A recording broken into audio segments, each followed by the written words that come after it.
How's it going, guys? Welcome to Rossonari TV.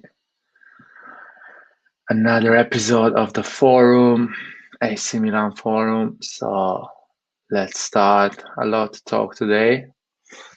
We had some news and some talks from Mino Raiola talking about Donnarumma and AC Milan. So let's see. First of all, if anyone can tell me how's the audio, if you guys can hear me. Hey Joel, how's it going? And yeah, man, Fat Raiola there. Let me put the invitation. Let's see who wants to join the forum. Let's talk a bit about this. And I mean, he said some weird stuff about AC Milan. Yeah, man, Forza Milan. Ciao, Milanisti. I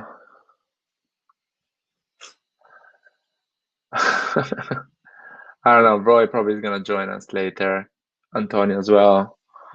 Anyway, whoever wants to join us for the talk today, there's a lot to talk.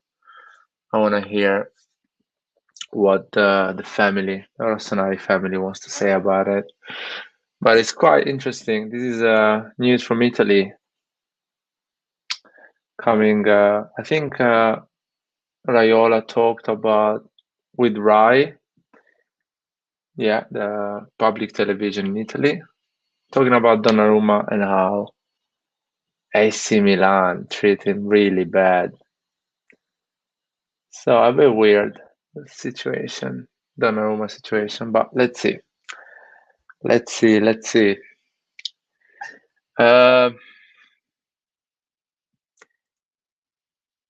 man, just join us in the chat. But I think Giroud is going to play. Yeah, I heard the news saying about Giroud having some injury, back pain, back injury. I don't think he's gonna miss Juventus game. I think he's going to play.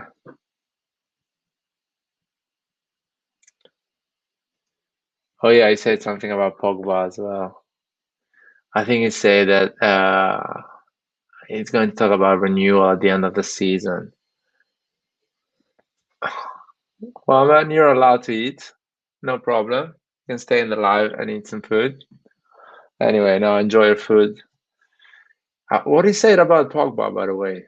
I think he said like that he's going to talk about renewal at the end of the season, and that there is a chance that actually he can sign for Juventus. I don't believe that. I don't think he's gonna sign for Juventus. And let's see. I don't know. Rebic a good choice against Juventus. I mean, Rebic is always a good choice, but I really believe Giroud is gonna start against Juventus. If he's back pain, Chipotle is spicy. That's good for you, man. By the way, are you based in UK, Yusuf? No, I think you're not. What I remember. But yeah, there is 3 topics today to talk. First one is Raiola and the fact that AC Milan disrespect him and Donnarumma. What's up, Roy? Hey, what's up, man? Unfortunately, I can't stay long. How you doing? No worries. I'm good, man. Just started the forum. Let's see who's going to join us today. What do you mean you're meeting up with Skrillard? How? I thought Skrillard is not in Saudi. I think he was in Asia, but really confused, guys. Let's explain better. No, I just Roy, I was thinking today to talk about 3 topics, which is the first topic is Raiola and the fact that he's saying that AC Milan disrespected Gigio Donnarumma and that Juventus missed a chance on Gigio. I want to hear what the Rossoneri family thinks about that because it's a weird, you know, thing to say now that he's playing for PSG. And second topic is Giroud and his injury and all these injuries we're having anyway, which it's a bit sad never having the proper squad. And the third topic is Juventus. How we gonna play? What's gonna happen Sunday against Juventus? What do you think about what Briola said, my man? Like, I Yeah. have no idea. I have no idea what he said. That's what I'm asking you. Like, what did he say? Oh, you don't know what he said? I cannot No, believe, man.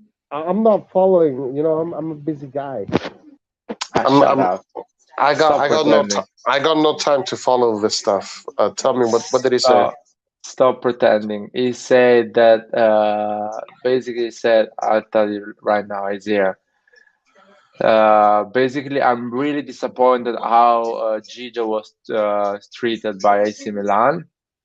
He made a life choice, and he was close to sign for Juventus, and Juventus lost a great chance.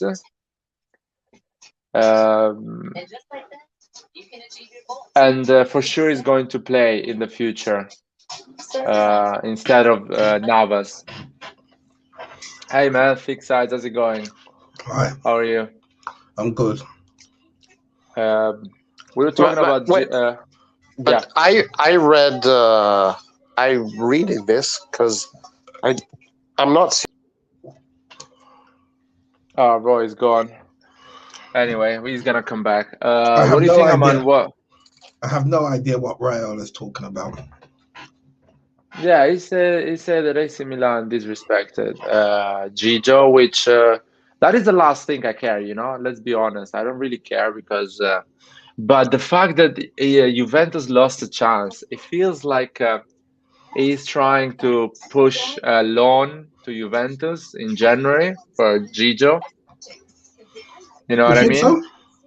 Yeah, I think so. I think he's doing that to push Juventus to ask to make an offer, a loan offer to PSG, so Juventus can get Gigio in January. What do you Hey, think? I'm surprised he didn't end up there because I believe it was always his intention to go there. And I think Juventus never made an offer to him. That's why he's a bit Mino is a bit offended about it.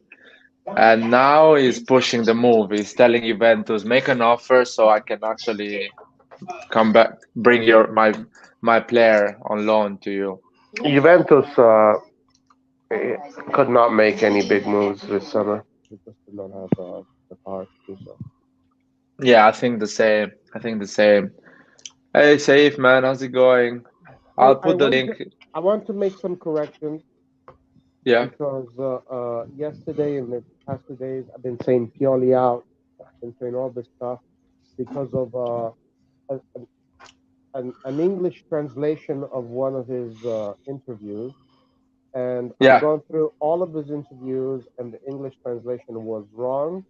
So I apologize. Pioli never said those words that were in that English translation. I heard all of Pioli's interviews; they were actually excellent.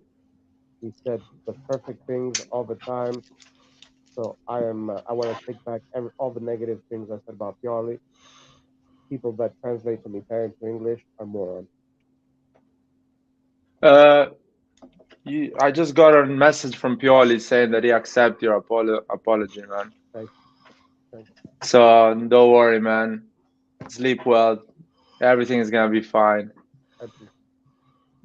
To be fair, you were right. If that was a legitimate interview, that was really bad to say. If you are the manager of AC Milan saying, "I hope we get weaker, um, team to face." So, but it was too weird. No, I don't think any professional coach can say something like that, even if you're not a AC Milan manager.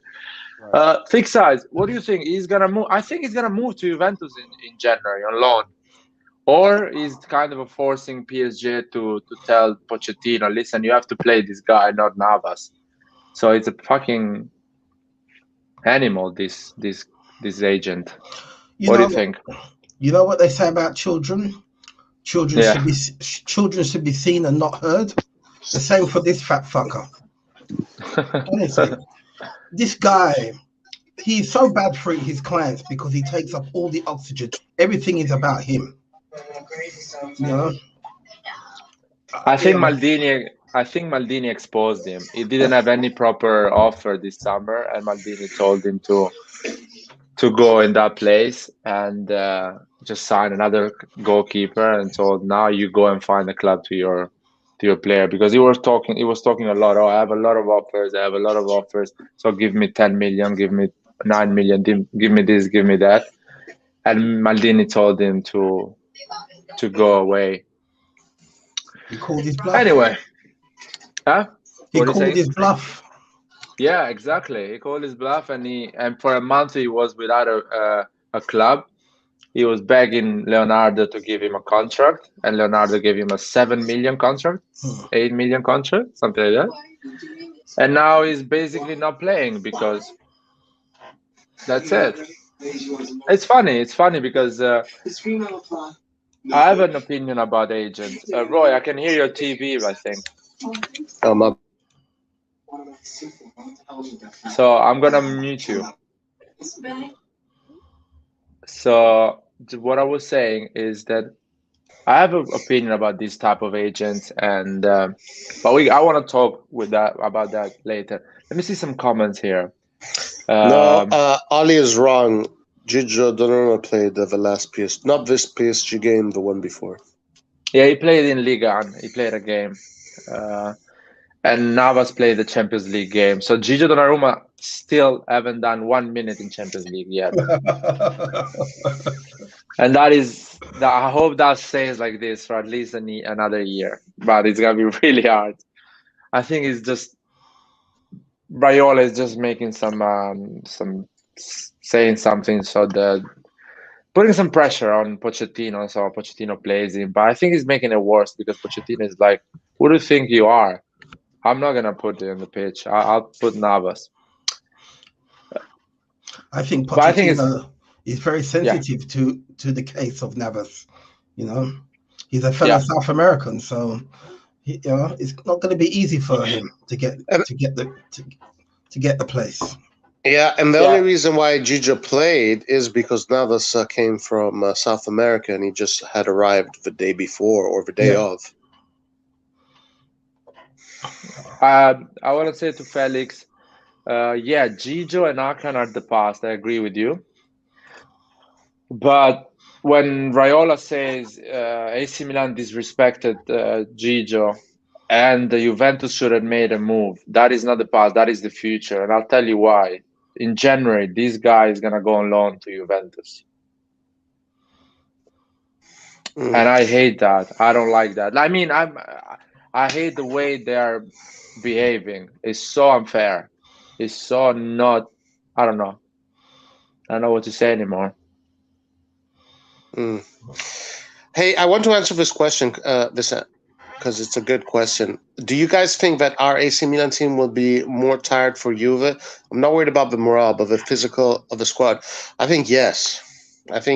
Because Juventus had a fairly easy game where they didn't have to do much running. The Juventus the team they played, they had the ball, do all the running for them.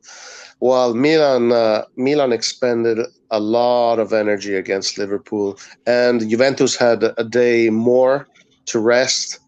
So I think yes. I think Milan is going to feel the effects of the Champions League more so than Juventus. What do you think, Fixite? Yeah, I agree with Roy. They didn't have to expend much energy. They got back 24 hours earlier, and we have to travel to them as well. So I think they have the physical advantage. Plus, they're getting back some players, so it's not going to be an easy game for us. It's going to be a hard game, but it's a game I still believe we can win. Even though they will be closer to full strength, I still feel that we can at least get a point. Yeah, I like this type of comments. For example, this is time to kill them and stuff like that. But I don't like this type of comment. 3-0 win Milan. I'm not sure about that.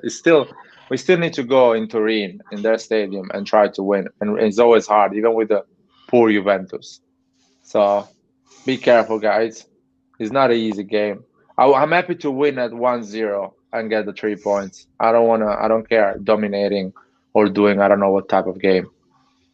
What do you think, Roy? No, I mean, I think we can win. Yeah, of course. I think Juventus is still a little bit of a, what's the word in English? Incognita. I don't know what the word in English is. It's a big question mark. Is a big question mark still, because I think eventually they will find their rhythm, they will find their balance. I just hopefully not on Sunday.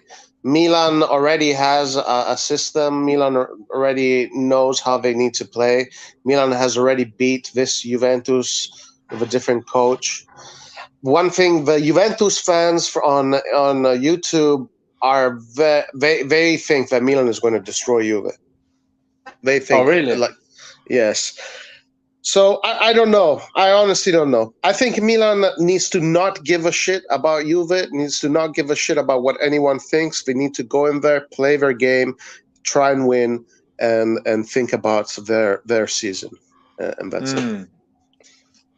Going back to that question, if we're going to be tired or not, that's the good thing about the Champions League. It's not Europa League that you play Thursday, but you play Wednesday. Maybe the latest you can play is Wednesday. So what happened? You have Thursday, Friday, and Saturday to rest. So you face the league game on Sunday way more rested than the Europa League.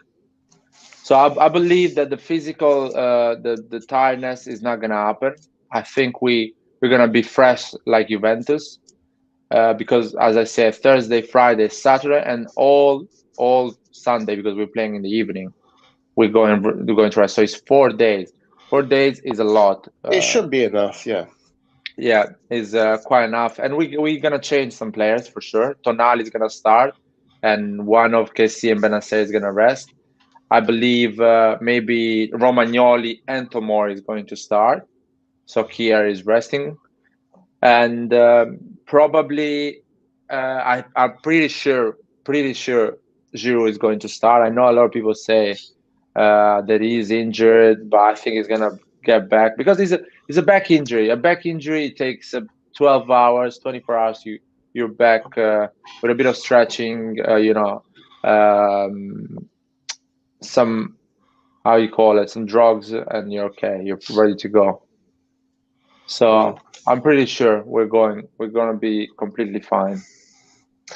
Yeah, I mean, Saif seems to be extremely confident and good, but we will see. Honestly, the only thing can happen, considering the physical condition, is that maybe we're gonna get a bit tired around 60, 65 minutes, 70 minutes. But that's on Pioli making the right changes and keeping the squad fresh to keep going. At the beginning of the game, we're gonna be good. We're gonna be good. I would prefer that we keep Giroud to the bench and bring him on in the second half. I think he'll be much more effective in that role. I agree with that. I agree with that. Also because I think Rebic right now is on fire. Yeah. And I wouldn't take a player out that is on fire. I mean, in these last 2 games, he's had, 3 assists and 1 goal? Those are crazy numbers. Crazy numbers. And when he's in form, he continues to score. So yeah, just right. Keep on riding the wave. Yeah. But I wouldn't mind. Yeah, go. Sorry. It's a good tactic as well to play Leao for the first half and then bring him on, then take him off and move Rebic to the left wing and bring on Giroud. I like that tactic. Yeah, I think I was actually saying I wouldn't mind having Rebic on the left and Giroud as a striker to start like this. That would be great. I would like to do that. Let's see. It's gonna be interesting. For example, Salamakers, in my opinion, is fresh because he played 60 minutes at Anfield, and he's a young guy. I don't think he's injury prone. Never get an injury, so he's gonna be completely fine. Who else is gonna be fresh? Maybe we can see Florenzi on the right against Juventus and Calabria resting. I think that something can happen. Yeah. I think Theo is fresh, he's not tired. And yeah, Pellegrini is gonna be in the bench probably. And I also think that by now Kessie should have reached a certain level of match fitness where he can start to be a little bit more effective. So hopefully this Liverpool game gave Kessie a bunch of match fitness. And because we're going to need him for sure against Juve. Guys, what about these news I saw from Sempre Milan that maybe there's a chance to get Vlahovic for 40 million this summer? That would be an interesting thing to consider. Yeah, I mean, summer is such a long time from now, but or January if you are actually fighting for something important. You guys think? why has his price gone down all of a sudden? Because he's not renewing. He does not want to renew. Doesn't want to renew. Okay. January getting him, that would be great. But I don't think it's gonna be. I mean, if you're fighting for something big, let's say madness happened and we go through to round 16 Champions League. Okay, why not? I don't know. That would be great. Maybe there might be other teams behind him. Behind it. I know. Paratici from Tottenham wanted him. I don't think he's even considering a team like Tottenham, in my opinion. I don't think that, but let's see. But Tottenham has the money to pay him more, and right. I see like a situation, like a Locatelli situation, where if he wants AC Milan, he can force the move, and Fiorentina has to accept our money, which is around 35, 40 million, not more than that, and that can be a great deal for us. Let's see. Oh, Saif is here, guys. Say if you're really positive against Juventus, I saw on your comment. Yeah, first of all, hello guys, how are you? I hope you're well. Second of all, it all comes from the positivity of the whole season in general. Like last season, we started really well, but you always had this expectation of we're gonna drop off, not gonna continue. But this season we have depth is different. Our players are happy, they're on form. We have almost the full squad.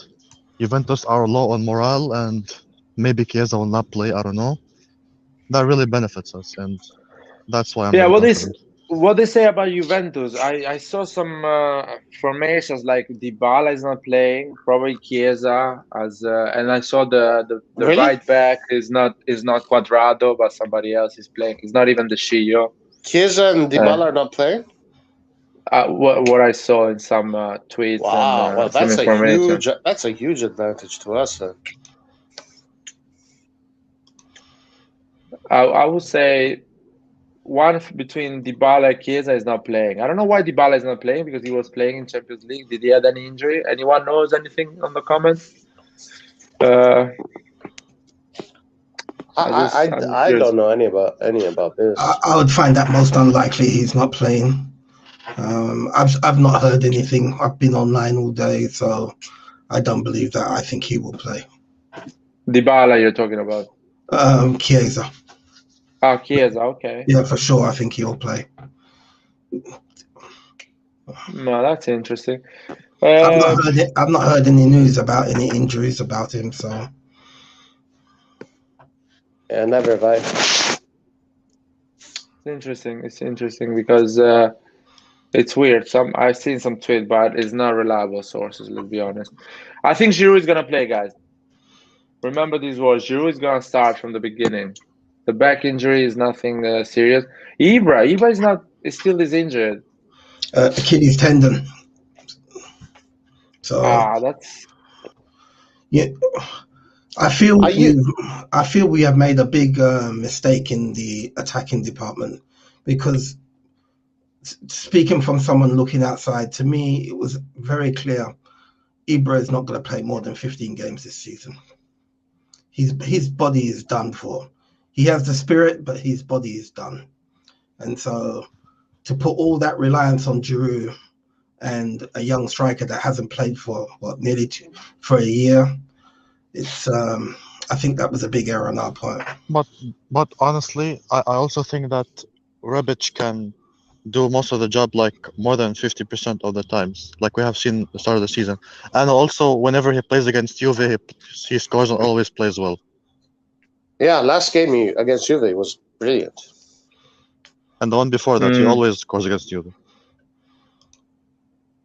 I mean, I like Rebic. I'm like a big fan of Rebic. I wouldn't mind him starting, but looking at the long term, I'm a bit worried. Like Fixai says, Rebic is not consistent. He's gonna have those games that he's not gonna be effective as a striker.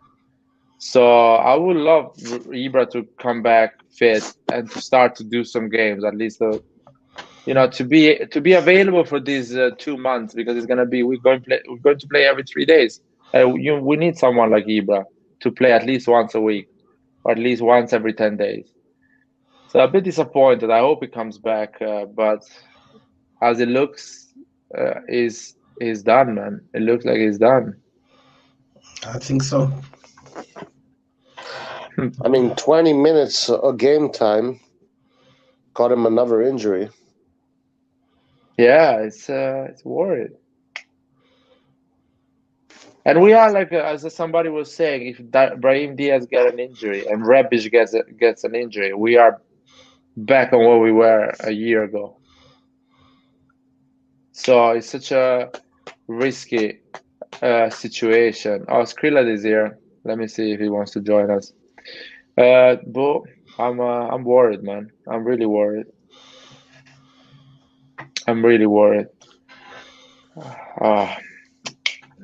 I hate this situation because we started really well. We had a great team, and now we have a lot of injuries. I don't know. Let's see. Yeah, but I think my opinion is the formation is gonna be Florenzi on the right, center back. I see Tomori, Romagnoli. Left back, I see Theo Hernandez. In the midfield, Tonali, Kessie. On the right, Selemakers. On the middle, Diaz. On the left, Rebic. Striker, Giroud. Or instead of Rebic, Leao. That's my formation for Sunday. What do you guys think? I agree. Yeah, Giroud is starting. Perhaps with the exception of Salamancas instead of Florenzi. But oh, you think Calabria is gonna start? Yeah, I think Calabria will start and Salamancas will be on the central right. So. But also looking at Rebic last form against Juventus, like in the latest games, and also form into this season, I don't think that Pioli is going to drop him, and for the right reason, you know. Maybe we're down a goal. Maybe we need to put some crosses in, and Giroud will do the job in the last minutes. Exactly, I agree. It'd be foolish to drop Rebic. Oh, Skrilla, I don't think he's going to drop him. He's the most informed player in the team right now. I honestly don't think he's going to drop him. What about him playing as a number 10? Rebic playing as a number 10 and dropping Diaz. But Diaz is so good on these games. He's really good.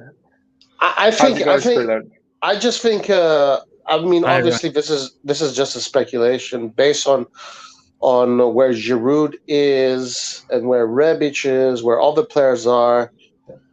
I think we're gonna pretty much see. This is just my opinion. Pretty much see the same formation that we did against Liverpool, minus maybe a few changes. But I Yeah, think it's like gonna be the same. exactly. Yeah, like, I think only Ben Nasser will get dropped. Other than that, it'll be the same. Hmm. I think, yeah, that's what I'm thinking. But I don't know. I don't know. We're gonna see. Well, the game is in 2 days. We're gonna see tomorrow what the reports say. We're gonna see the day of. So we don't have Bakayoko. He's injured for a month. Krunic is injured for a month. So we're very thin in the midfield department already. What happened to Bakayoko? Do you guys know what the injury was? A calf injury. He's out for 1 Calf month. injury, yeah. Oh wow. Damn. Calf injury. Let me see Juventus formation for against on Sunday.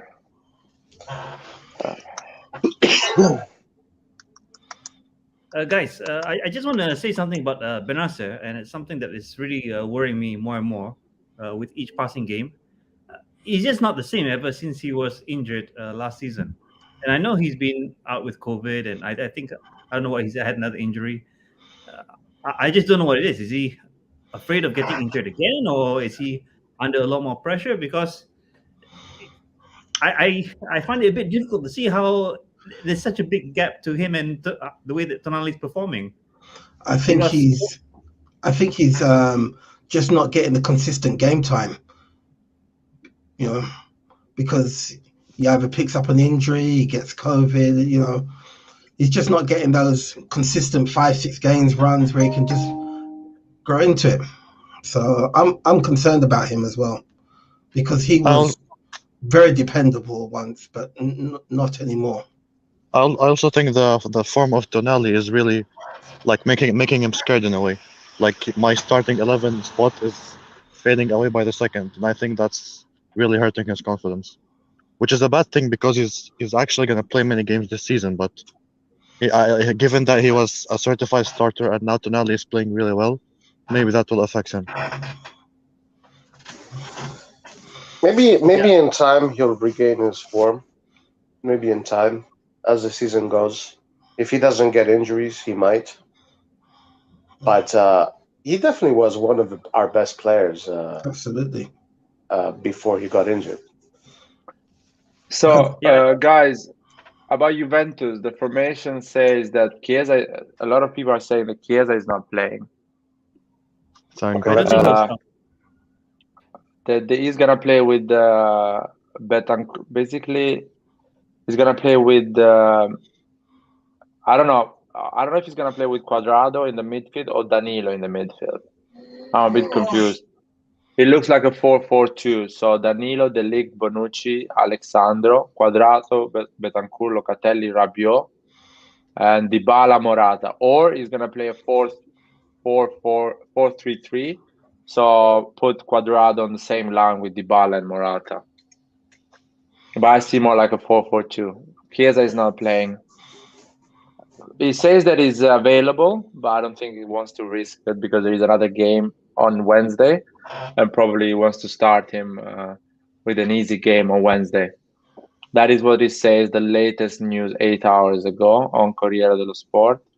There is a news 1 day ago, Sky Sport Italia, which says that he's going to play a 4-3-3.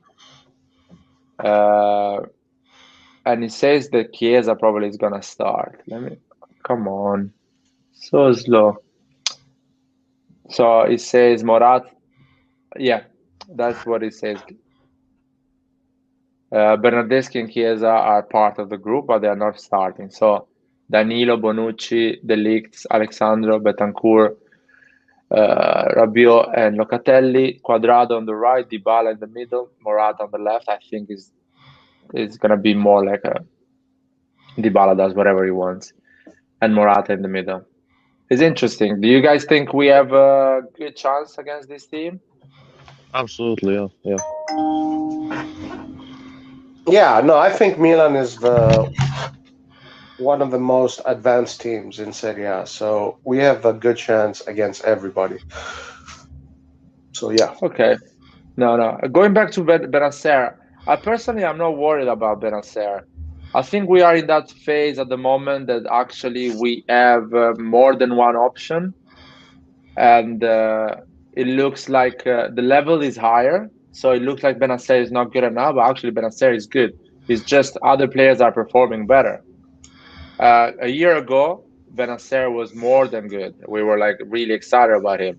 Now the level is higher, so he needs to bring his level at the highest. He needs to play like KC basically. Tonali as well needs to play like KC. So I'm not worried. I think, as I said, he needs a bit more consistency, and Pioli to give him a bit of trust and play him a bit more. I think he's going to start against Venezia for sure if he doesn't get injured. Yeah, against Venezia, he has to play some of the players that are playing less because he needs to give match fitness to a lot of our players. We're gonna need them all. I will see Balotelli starting against Venezia. I can see Romagnoli, Kier together against Venezia. Kalulu. Yeah. Maybe Kalulu on the right, or maybe, yeah, as you say, maybe Romagnoli Gabbia or something like that. Let's see. Maybe Romagnoli Gabbia against Venezia would be interesting. Kalulu on the right. I don't think that he's gonna put like 5, 6, 7 changes, but a good number. Venezia is a good game for Balotelli, in my opinion, and Theo to have a break. But yeah, I think Benacer is gonna get his position in. He's gonna play more than Tonali in a month, or maybe less, in a few weeks. He's gonna play more than Tonali, or he's gonna play with Tonali. You never know. Oh, Nathan is here. How's it going, my man? Okay, there's a bit of noise. Let me. Well, my connection is bad right now. Hold on. Put a mute, Nathan. Anyone? Okay. I'll put him. It's a bit of noise.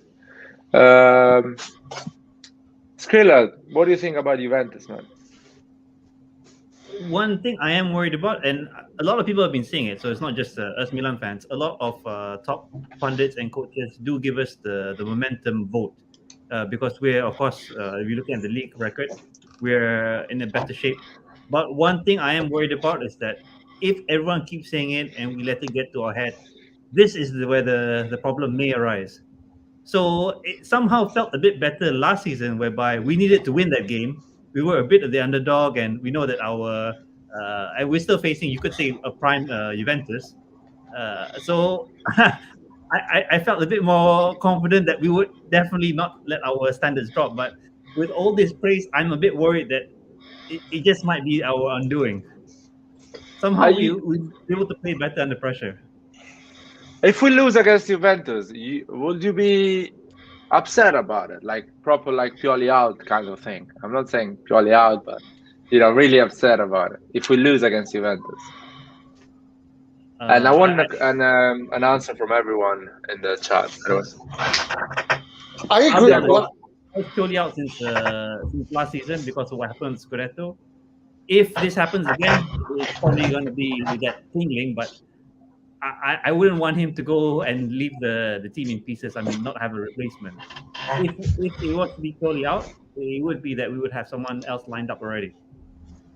So you wouldn't be upset if we lose against Juventus? I would. Don't get me wrong, I would. But it's just that we would be able to make it back somehow. Okay. What about you, Saj? What do you think? Of course, I would be upset if we lost against Juventus, but you have to be ready to lose. There's still 30-odd games left in the season, so, there's a lot riding on this game, but this game is not the season, So I'm confident that we win. I'm more worried. My concerns are right now is the injuries that we're getting and the balancing act that Pioli is going to have to do between Champions League and the league campaign. I'm more concerned about will he get that right, freshening up the players at the right time and making the right changes, and hopefully not picking up more injuries, because it's at this That is crazy. at this stage of the season to have these injuries is not good. It doesn't bode well. What about you, Safe man? What do you think? How's gonna be your mood if we lose against Juventus? Like I think there is, like, as weird as it sounds, because we haven't said it in the last years, like, I'll actually be very upset, and I will be very critical of the coach and the team if we don't win against Juve in 2 days. Because I don't think, like, this is the best opportunity we had for a long time. Their midfield is terrible and their morale is low in the league. We have a full squad, and I'm sure they're not gonna get too lenient because Pioli will remind them to stay in the field, to focus, to play their hardest. But yeah, I'll be very upset because we have a chance to actually like destroy their confidence for good if they lose this game, because 1 point from 4 games for a team like them is terrible. So yeah, I really want to win this game. And also, oh my God. and also losing back to back Liverpool and Juventus, I really wouldn't want that. That would really hurt a lot, Yeah, that would be a bit of a disappointment, losing against Juventus in the momentum we are at right now. What do you think, Roy? What do you think about? So I look at it 2 ways. If we are to lose, I would rather lose against Juve than against the teams that are fighting for relegation, like Spezia, etc., etc. I would rather lose points to big teams than small teams, because the small teams are there's no excuse. There's absolutely no excuse. But I think that we have a good opportunity to make a dent in, or to rather to go far, to create a lot of space between us and our direct opponents, because we are going through a very good moment while they are not. So this is a great opportunity for us to kill the bear once and for all. But at the same time, Skillert said something that I feel too. All these pundits, all the Juventus fans are pretty much saying Juve is going to get destroyed.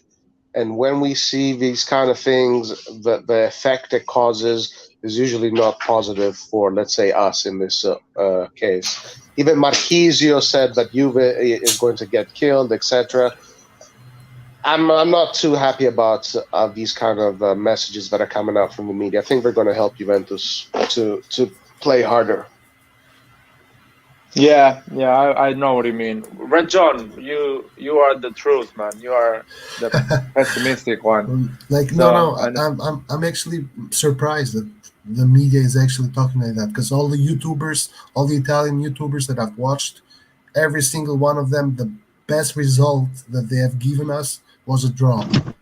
Everyone is saying Juventus will win, and the reason being is because they just cannot imagine Juventus after. They cannot imagine Juventus after 4 match days with 1 point. But the thing is, like, I think we have had this historically. We would go ahead, win the Champions League or something, and we will still lose versus Juventus, man. Like, we should go there and win. Get it? Like, I know it's easier said than done, this and that, but we are at a very good moment right now. Juventus is at a shit moment. Like, it's embarrassing how they are rallying around the fact that they won versus Malmo, writing shit like we are back. Like, dude, you won versus Malmo. Like, relax. It's a conference league kind of game that you won, so relax. But in my opinion, we should go there, and I think this is kind of a critical point in our season, even though it's only the 4th match day, this and that, etc. I think this game will show the mentality if we are ready to win the Scudetto or not. Usually we have won the Scudettos in years in which we have also beat Juve as well. So this game will show if the team has the right mentality to go and win the Scudetto. Not just to go and maybe we can still be placed top 4. But if we win versus Juventus, we are one of the main competitors for the Scudetto, and not just for the top 4. it's so weird, this complex of inferiority we have against Juventus. I don't understand why, but it's something that I think we will be in the same situation if we are like coming from 3 losses and playing against Juventus. Our team will give everything to get the result, and there is a chance we can get that result. So But the problem, also, just let me correct you because that hurt me. Like we have never had the complex of inferiority or shit like that. Because I don't know, man. Like with Inter fans, I don't even bother. Get it? But with Juventus fans, you just mentioned Champions League and they shit their pants. Like if you say that, so I don't think Milan has ever had the superiority complex towards Juventus, but more like not the right mentality to just go there and win. Like right now, we should go there and win. We have won 3 out of 3. They have 1 point after 3 match days. We should not go there and give them points. No, we go there. We don't want to draw. We want to fucking win. well, I would say something. If we had like a proper Ibra and Giroud back, like fit, I would say yeah, that's a done game. They don't have any chance. We're gonna create chances, and these Guys, guys are gonna finish it. I'm sorry. Unfortunately, we don't Wait, have Laird, that. can I stop you for a second? Laird, Yeah. but Yeah. last time we played them, we didn't have Ibra or Giroud. We had the exact same formation we have right now, minus Chalonov. No, we had Ibra. Ibra got injured. We then had in Ibra. 60 Ibra minutes. started. Ibra started, But listen, and we scored with Ibra in the pitch. listen, the thing is that this is why I've always told you that during the transfer window, I'm super pessimistic. After the transfer window, this is the players we got. We support the players, and I become super optimistic. So this is the thing. Like this is not the moment right now to say injuries, this and that. We had the chance to do something. We got Pellegrini, a guy who's more injured than the guys who are 90 years old. So we cannot use this excuse anymore, lad. It's done. Like with last year's bad luck, this is done. So with the players we have to go there and win. With me, if I had to play, we had to go there and win. There's no more excuses there. The question is, why did you buy me in the transfer window when I suck or when I'm injured? It's not about we are, and also the athletic guys or the guys who do like the preseason, we should find better ones because this cannot be possible in the third match day, fourth match. We have so many injuries. Like something has to be done. Buy Pintos. I don't know. Get the guy. Oh yeah, but anyway, I still believe Giroud is gonna be there. There is Nathan and Lucas in the live as well. I don't know if they want to add anything about what they think, what's gonna happen. How you feel if we don't win against Juventus? What is your feelings? Nathan, you can start, or Lucas. Yeah, go for it, Lucas. Okay, I'll go for it. What's the question again? No, are you mentally ready if we Yeah. lose against Juventus? Can you Um, accept a result like this, or is unacceptable at this moment? No, I think we should kill them. If we win, Yeah. if we win on Sunday, their hopes for Scudetto are fully gone.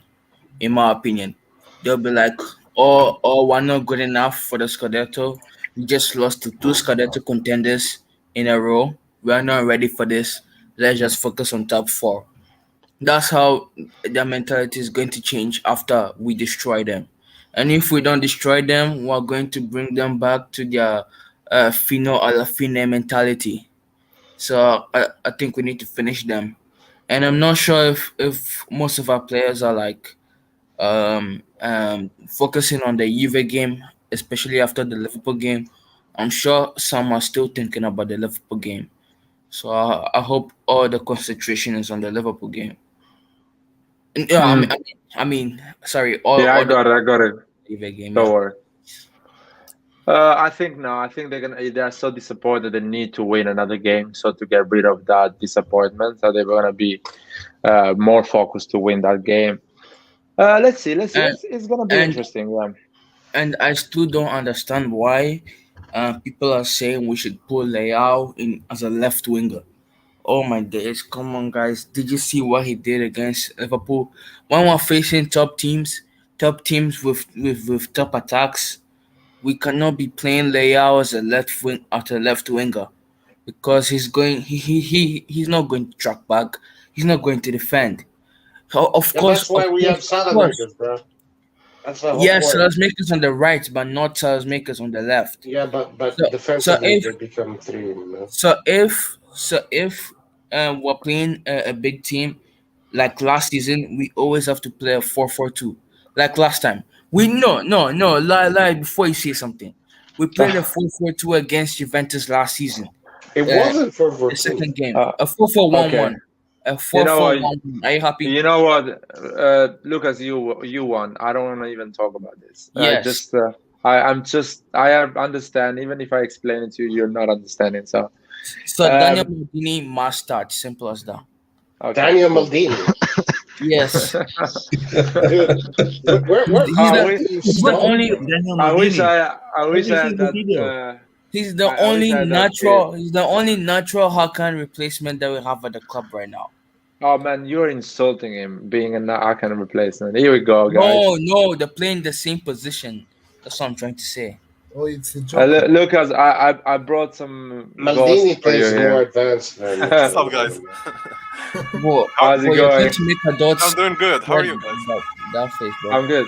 Guys, Somebody please call the mute, police. please mute the ambulance. Mute that freaking ambulance, please. Oh, sorry, sorry, guys.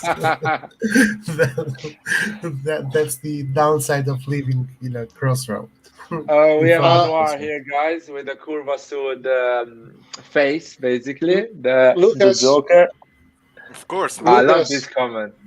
Lucas, Maldini does not play down the field like Çalhanoğlu. Maldini is much more advanced player than Çalhanoğlu. Well, If guys, If I get 5 Lucas out, I'll kick him out for 5 minutes. Let's see. Still doing problems? Oh, Yeah, No, what's no, look at the one. But you guys want me out, but you want to see Anwar like that? Wow. No. I do not want Lucas out. Oh, I have 2 Lucas out, guys. We have 3. No. We need another 3, guys, and Lucas No. goes out for 5 Hey, minutes. my vote counts quadruple. He's still Look at young. Kangu. Still young. Lucas in. Kangu and Lucas are the same account, guys. You know that, yeah? Anwar in, Lucas in. So, guys, what are you talking about so far? No, we were talking about... we weren't talking about Daniel Maldini. All I'm saying is that when Daniel Maldini surprises all of you guys when he plays in that left mid role, all of you deserve to follow my Twitter account. Okay, we're gonna do that. Yeah. So when that happens, after the Juve game, please link up my Twitter account.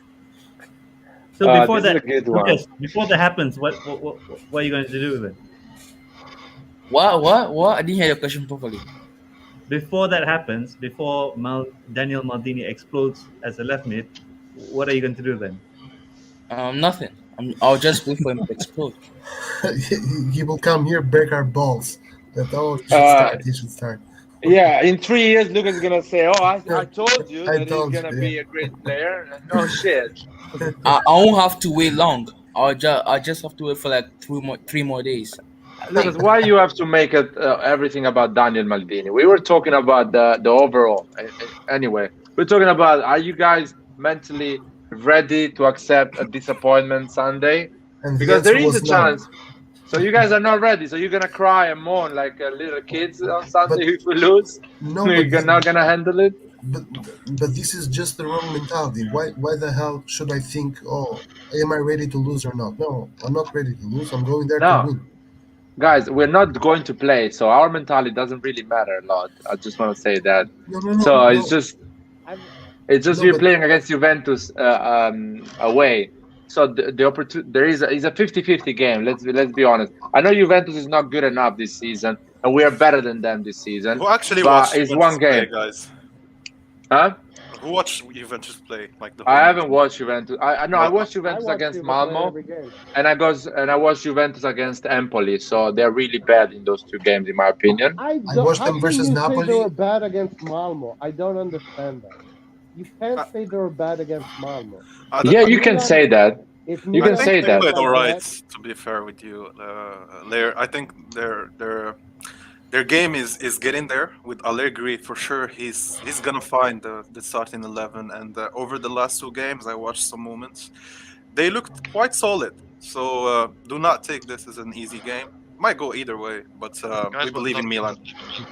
the point is there is no excuse for losing this game. They will find a rhythm later, but this game we have no excuse to lose it. We Are we have to playing win it. San Siro? No, we're away. playing away. No, away, but we have to win it. We have no reason to lose this game with how things are going right now. Hey, I have a question. I agree. Look, we've heard everybody's take on Liverpool. Anwar, can we ask Anwar what he thought about the game? Since you know what everybody About the else Liverpool thought? game? I think we did all right, to be fair with you. I was expecting Liverpool to dominate the game, to be fair. But the good part is I saw Leao. The fact that he changed throughout this season, I'm looking at a lot of changes in his game and the choices he's making now going forward. But not only him, but also Diaz looked quite all right. My only take, probably Tomori was a beast on that game as well. But my only take would be that I saw Theo still doing the same mistakes that he did for 3 years in a row now. The same mistakes, dribbling in the wrong position, going forward, not passing the ball sometimes, defend. Sometimes he's not even running back, or because he just focused so much on running forward. And not only him, but the body movement from KCA did not look all right to me as well. So these, I don't want to pinpoint on them for sure, but I hope to see some kind of change in the way they approach the game.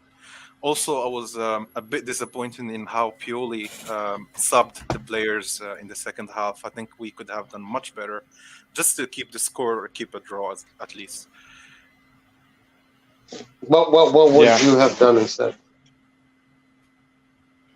I don't think we're gonna lose. To be fair with you, I think Milan is a better team. Have better form than Juve right now. No. I'm saying, which subs would you preferred? Well, Or what first of all, approach? for me, KCX should have been subbed off because he was not helping defensively. He was not running back. At some point, I saw even Ben Nasser shouting at him, Menyan shouting at him, because he was not there. And these players, Theo, Ben Nasser, Casey, we expect them to play at a high level because these are the key players of this Milan, especially in that midfield. And the midfield did not look as strong as Liverpool. I mean, they were dominated by Henderson and Fabinho, and so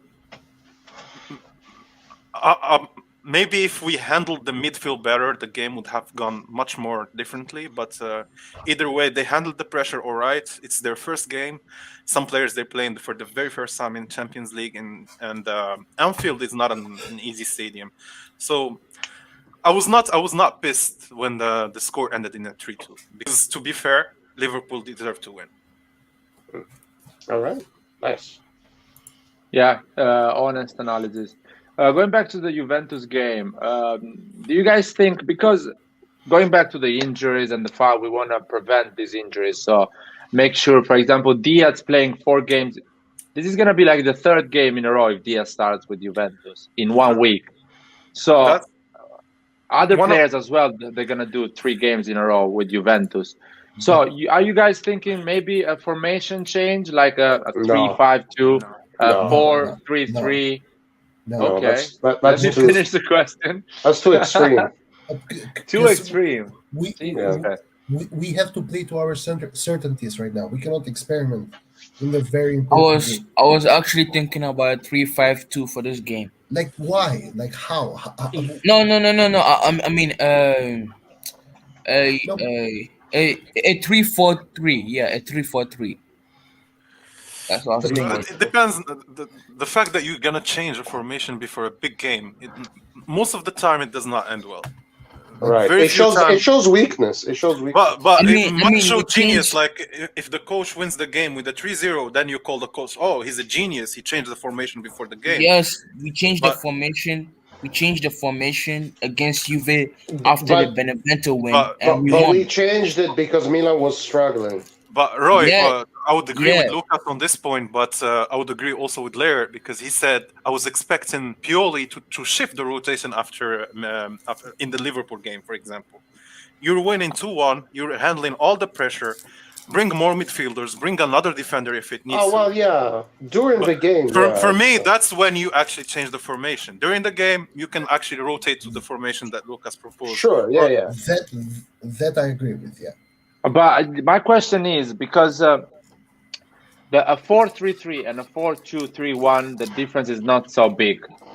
You are more solid with a 4-3-3. We have an extra midfielder, and you don't have the number 10, and you play quite simple and easy on the wings, and you try to be dangerous on the. So why not playing with 3 midfielder instead of and resting Diaz? I don't know. I'm putting him in the second half. Something like that. I heard Pioli mentioning this. He said that he's gonna try like the Ancelotti take with Tonali probably playing as a Pirlo kind of trequista, and probably having Kessie and Ben Nasser in handling both sides. I think that could be a good change for the formation, but it depends. Now, the problem with football is that now, after 3 years of playing of the same style, you develop some type of memory muscle or routine runs that probably Theo is going to run like this because he saw Kessie dropping back, or like some stuff that it needs to be worked every week till they learn to do them instinctively. And that's the issue. If you do that in a big game and they prepared very well for Milan, then it might turn into a bad game. So it depends also in taking risks, because this is what the coach is there for. He needs to take risks. And for me, on the Liverpool game, I didn't see much risks. I saw probably a coach struggling just to get the ball forward. And the subs were not meant for that. Having Ben Nasser subbed off for Tonali, no, probably keep them both, because technically they can offer more to that forward. Yeah, but to be fair, we needed some physicality at the moment. That's why we subbed off. Some physicality at the moment, because they were destroying us even physically. So Benacer was not up to task. But still, like you were winning 2-1, and they handled you so well physically in the first half. So it does not. So in the end, like you can still win that game without playing much football. Well, while I agree, the reality is that Pioli never ever, like I don't remember once Pioli to change something after the first half. Like he did. Does, Listen, he did. Well, this point I think we mentioned it before, even after the 60th minute. Yeah. But I think no. But this take I have on Pioli is even from last season. I never said that Pioli is a bad coach. I think he's a great coach. He did a great work. But when it comes to subs, I always got sometimes confused, or I didn't understand what he was trying to do, or what he's trying to fix on the field, what he's looking at. Because sometimes he will say something and the sub is in a complete different philosophy. Like you say you want to bring more speed, then you have Mate coming forward. No, you have to bring someone else who can add probably speed to the wings, or like some stuff. They don't really make sense to me when it comes to subs. And I hope he's going to learn from Champions League, because that's where you actually learn. Saif wanted to say something before. Just on the point of keeping on Ben Nasser during the Liverpool game. He was probably our worst player on the pitch, like even physically, or I don't know. He had to be taken off either way. He was so bad. Yep. But both of them were bad. Even Kessie was not adding much. Kessie. At least, Kessie kind of played kind of bad, but he still took away some balls. He tried some passing balls forward. I really didn't notice Ben Nasser doing anything in that game. Like Saif. The second goal, Ben Nasser gets the ball in the midfield from Anderson. He conquered the ball from Anderson and gives it wide to Leao, and we score. Something that Kessie never did during the game. Exactly. Benacer had a better game than Kessie. Come on. No. In my opinion, I disagree. Because the thing is, they scored the third goal because of Benacer. They got the penalty because of Benacer. No, for me, I saw Benacer honestly doing a better game. He had some weak moments, of course, but when the team was going forward, when we had those counterattacks, it was coming from Benacer, not Kessie. Kessie was not involved in them. And for him, I don't mind if you play like shit for 30 minutes and you give me really good 10 minutes where we can score, than having some kind of between good and bad for the whole 90 minutes. And Kessie wasn't But physically. even Oli said, Kessie. like, I agree with Oli. I saw the players yelling at Kessie. I never saw that before. Maybe probably in his first season. Yeah, let's see. I think this when contract did thing you see is the getting to player his shouting head. at Kessie? Wait, when did you see the player shouting at Kessie? Calabria had a I problem can with say Kessie. Ben Nasser and Menia, both of them, in the Menyan and same, Benacer together, like at the same time shouting at him. Yeah. both of No, them. no, I'm sure that was mainly like Kessie shouting at Benacer and Yes. Mania trying to help him. No, I think Ben Nasser was telling him, you should run back, you should track back because you're not doing it. And even if you look at the goals, where did all the goals come from? It came from the left side where Kessie and Theo play. And we always struggle with this. This is our weakness. This is the weakness of Milan. If you want to score a lot of goals, focus on the left side because that's No, where you can get. the reason why we consider many goals on the left side is because Leao didn't track back. For me, Leao did an amazing job in that game, to be honest with you. Yes, but defensively he didn't do that well. If it's not his job. Since you have Kessie doing that job, you don't need two players to cover for Theo. If you have two players covering for a player, just get rid of him because this is a big issue. Now it's not only one player, but you need two of them to run back. No, but Theo was getting double teamed by Mo Salah and Trent Alexander-Arnold. The reason why the first goal is Leao's fault is because also look at Milan goal. Let me speak, bro. He didn't track the right back properly, and the right back was his priority. So Liverpool's first goal doesn't have to do with Theo at all.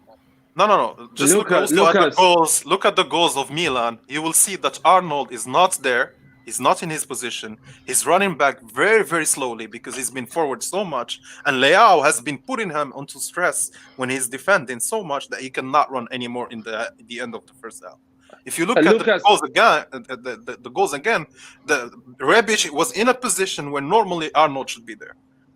In both goals. Guys, you need to understand that. I clearly see Lucas not understanding that, but people need to understand that. If Pioli puts Leao in the pitch, he's not putting Leao to defend on Alexander-Arnold. He's putting Leao to attack on Alexander-Arnold. And he did that. Yes, don't say what, because that's why you play the double pivot, so Kessie can cover Leao going forward and being always there. So you're telling me Pioli went to Anfield to fully ultra attack against Liverpool. Lucas, I'm gonna show you. Listen, I'm gonna show you now where is Kessie on the first goal of Liverpool, and you're gonna be shocked how further Kessie is. That's why Ben Nasser was yelling at him. And he's not running back. Lucas, I want to finish. He's a defensive midfielder. He shouldn't be on that position in that moment. He's a defensive midfielder. Benacer is covering. Benacer is in the mid right, and he's on the mid left covering in that moment. And Kessie is forward, close to Rebic. There is no reason he should be there. I know Leao didn't track back properly, but we know that Leao is not gonna do that like he's fucking Maldini or Baresi. He's gonna do it like he's Leao. And the defensive midfielder should be ready in that position to cover the Leao mistake. I might not have mentioned this, but it's also Kessie's fault for the first goal, but mainly Leao. Leao should be covering Trent Alexander-Arnold. No, sorry, Lucas. You cannot put stress on a forward or a winger because of a goal. Man for man, Leao was supposed to be marking Alexander-Arnold. Okay, do you think that Cristiano Ronaldo should be marking Arnold when he was playing in Real Madrid? He's not doing that. Can we see I don't think he played as a winger in his final years in Real Madrid. No, but all I'm saying, good wingers, they don't really defend. They do. Can we see the goal? Did you see Mohamed Salah defending for Liverpool, helping Arnold? Yes. There was one point where he was marking Leao. No. Lucas, you're going crazy right now. Brahim had the ball. And Leao was free on space. Do you see Messi defending in Barcelona? Mo Salah. Lucas. Where was Mo Salah on the goal of AC Milan? He's nowhere near the camera. Yo, Exactly. Anwar, come on, like there are like 7 of No, us no, here. We but don't but need to but say everything. no. But all I'm saying, you cannot say that it's the mistake of a winger because we conceded a goal. He's not running back. You have a defensive midfielder and a left back.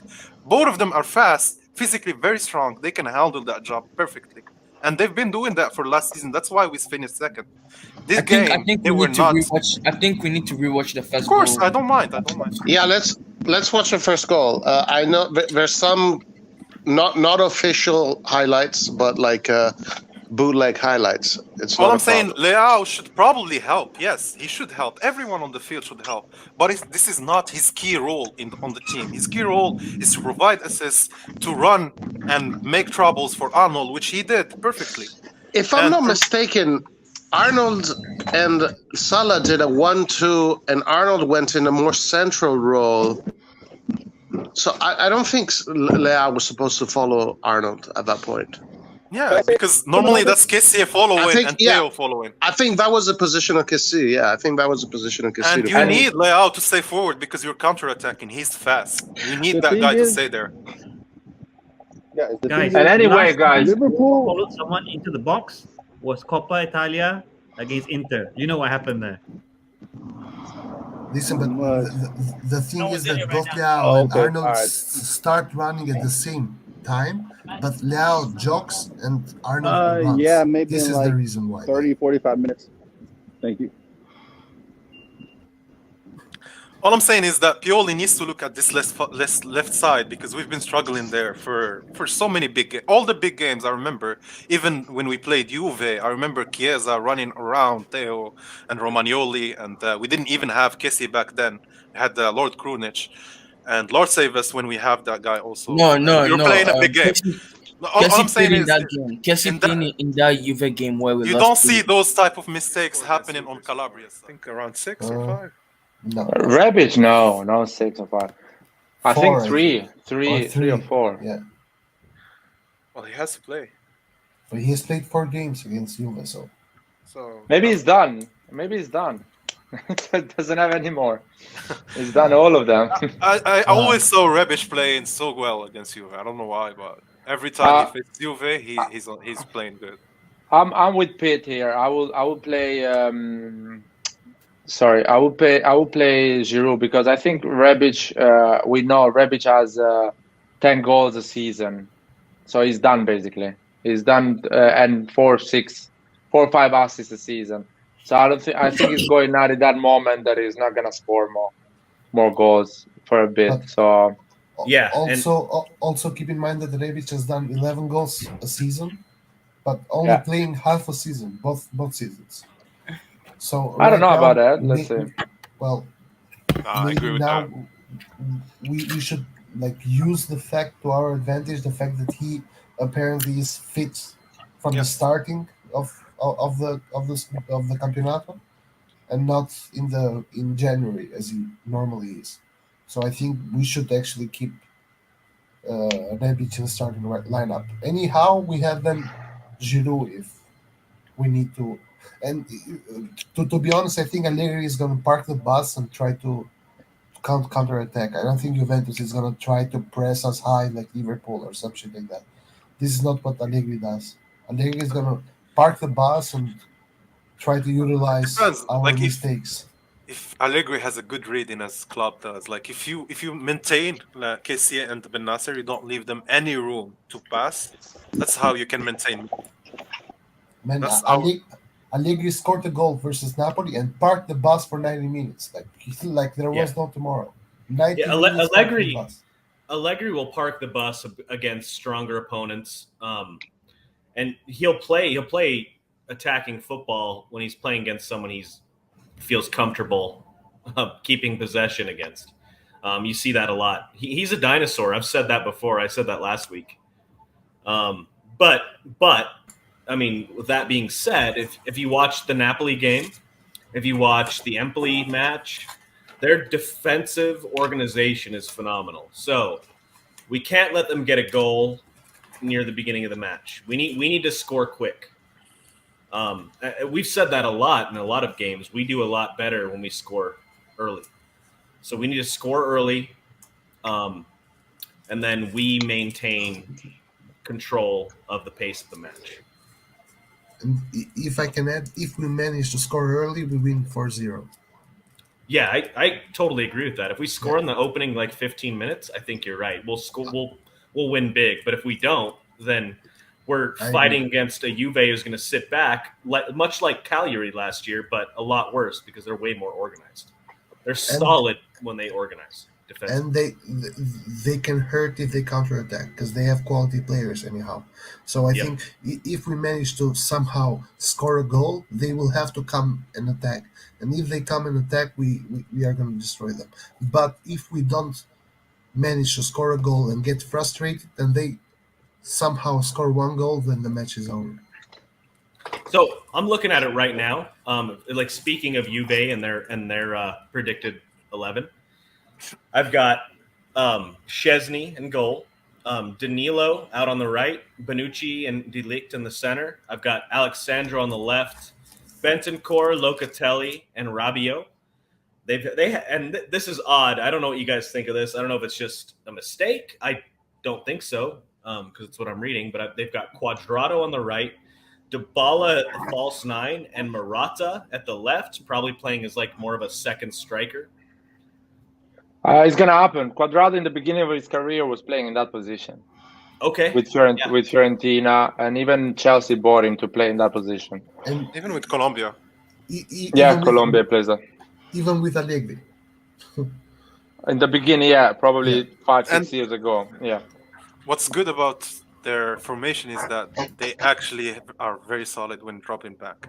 Cuadrado can defend very well. So that right wing altogether, it's hard to get past through.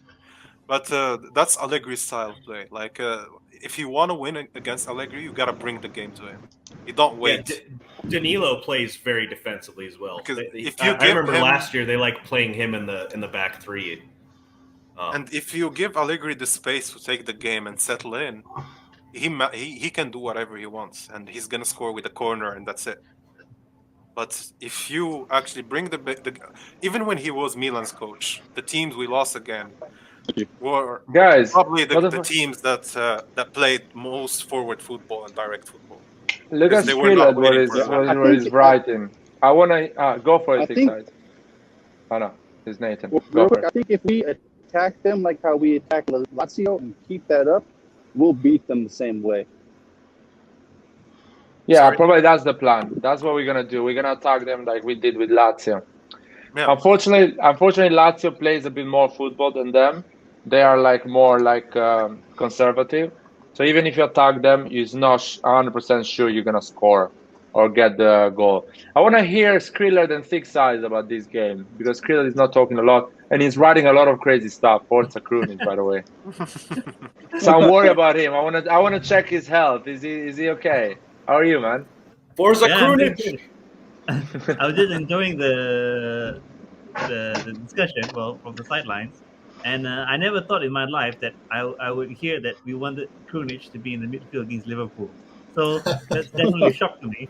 I would never, in my wildest dreams, have thought any one of us would have said that. But okay, it said that.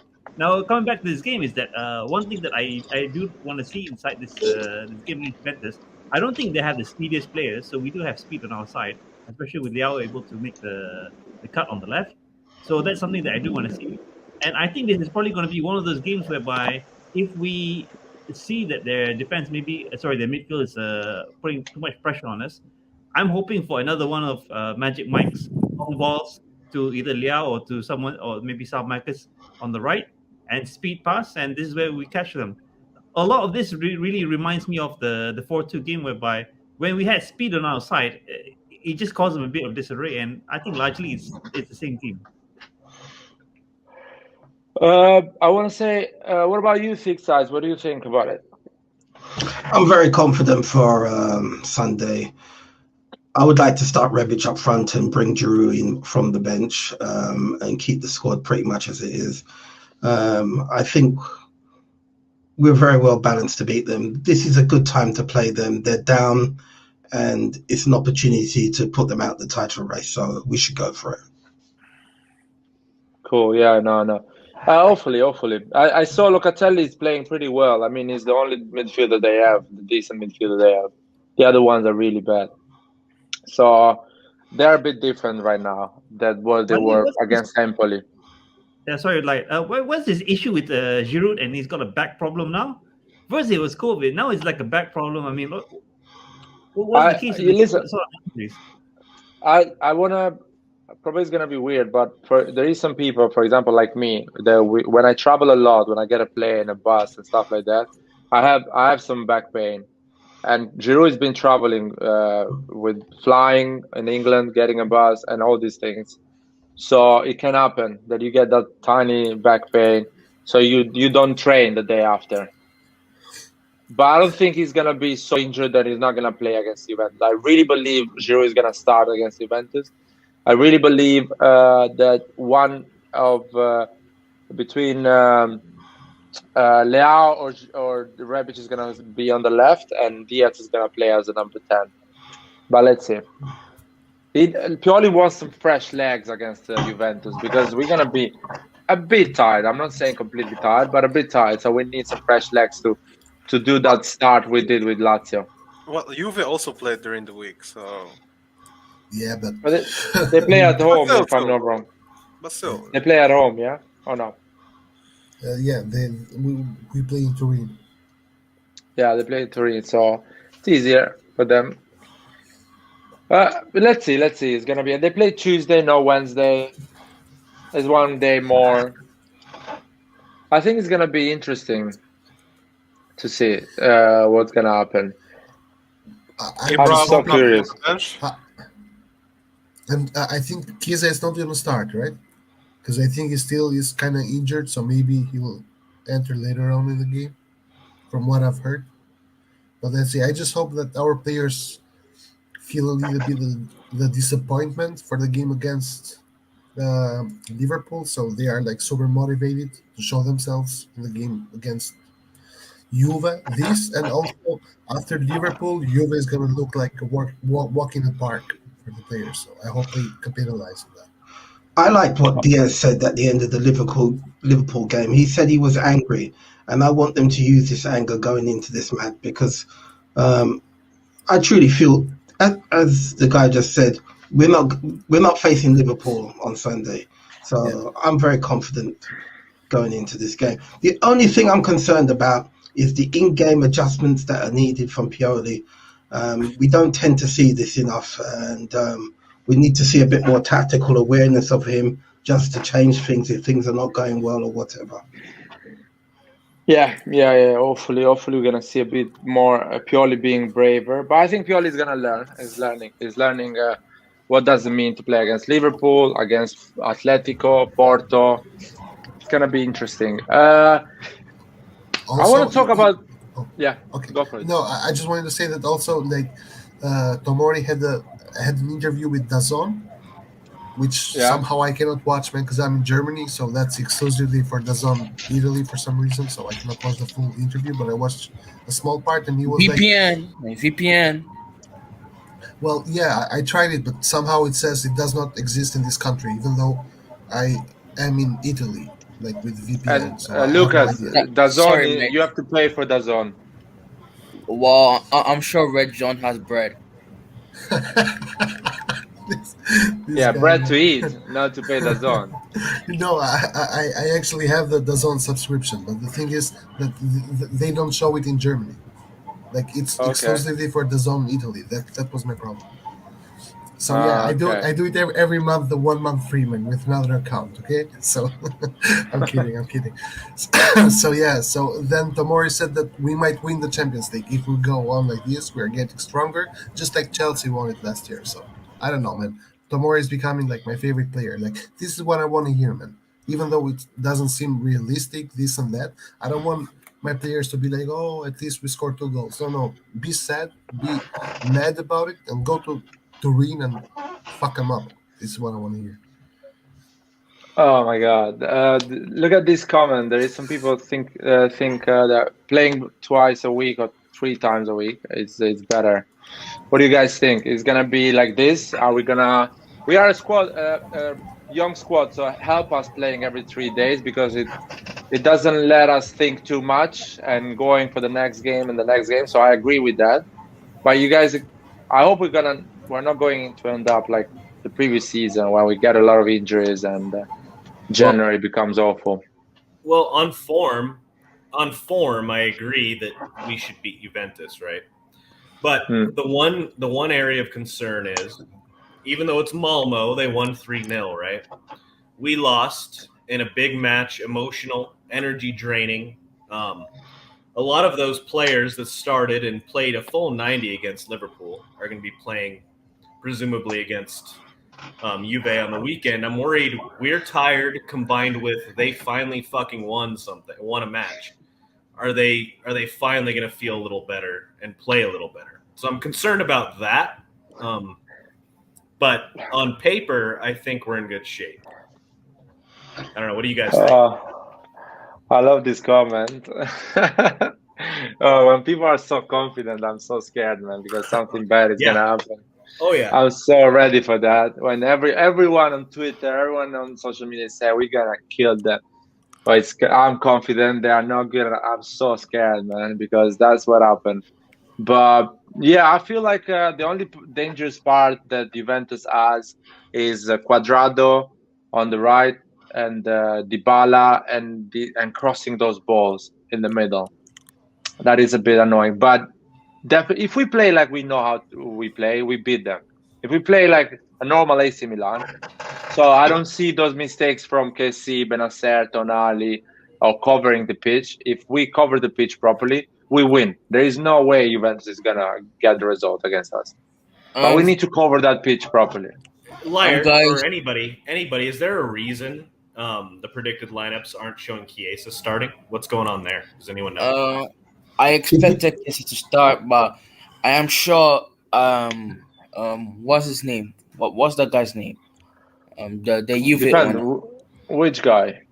Agnelli, yes. I'm sure. I'm sure Allegri and Agnelli were talking, and they said, "Oh, I need Chiesa to destroy Theo, so I don't want Sky to guess the correct predictor lineup."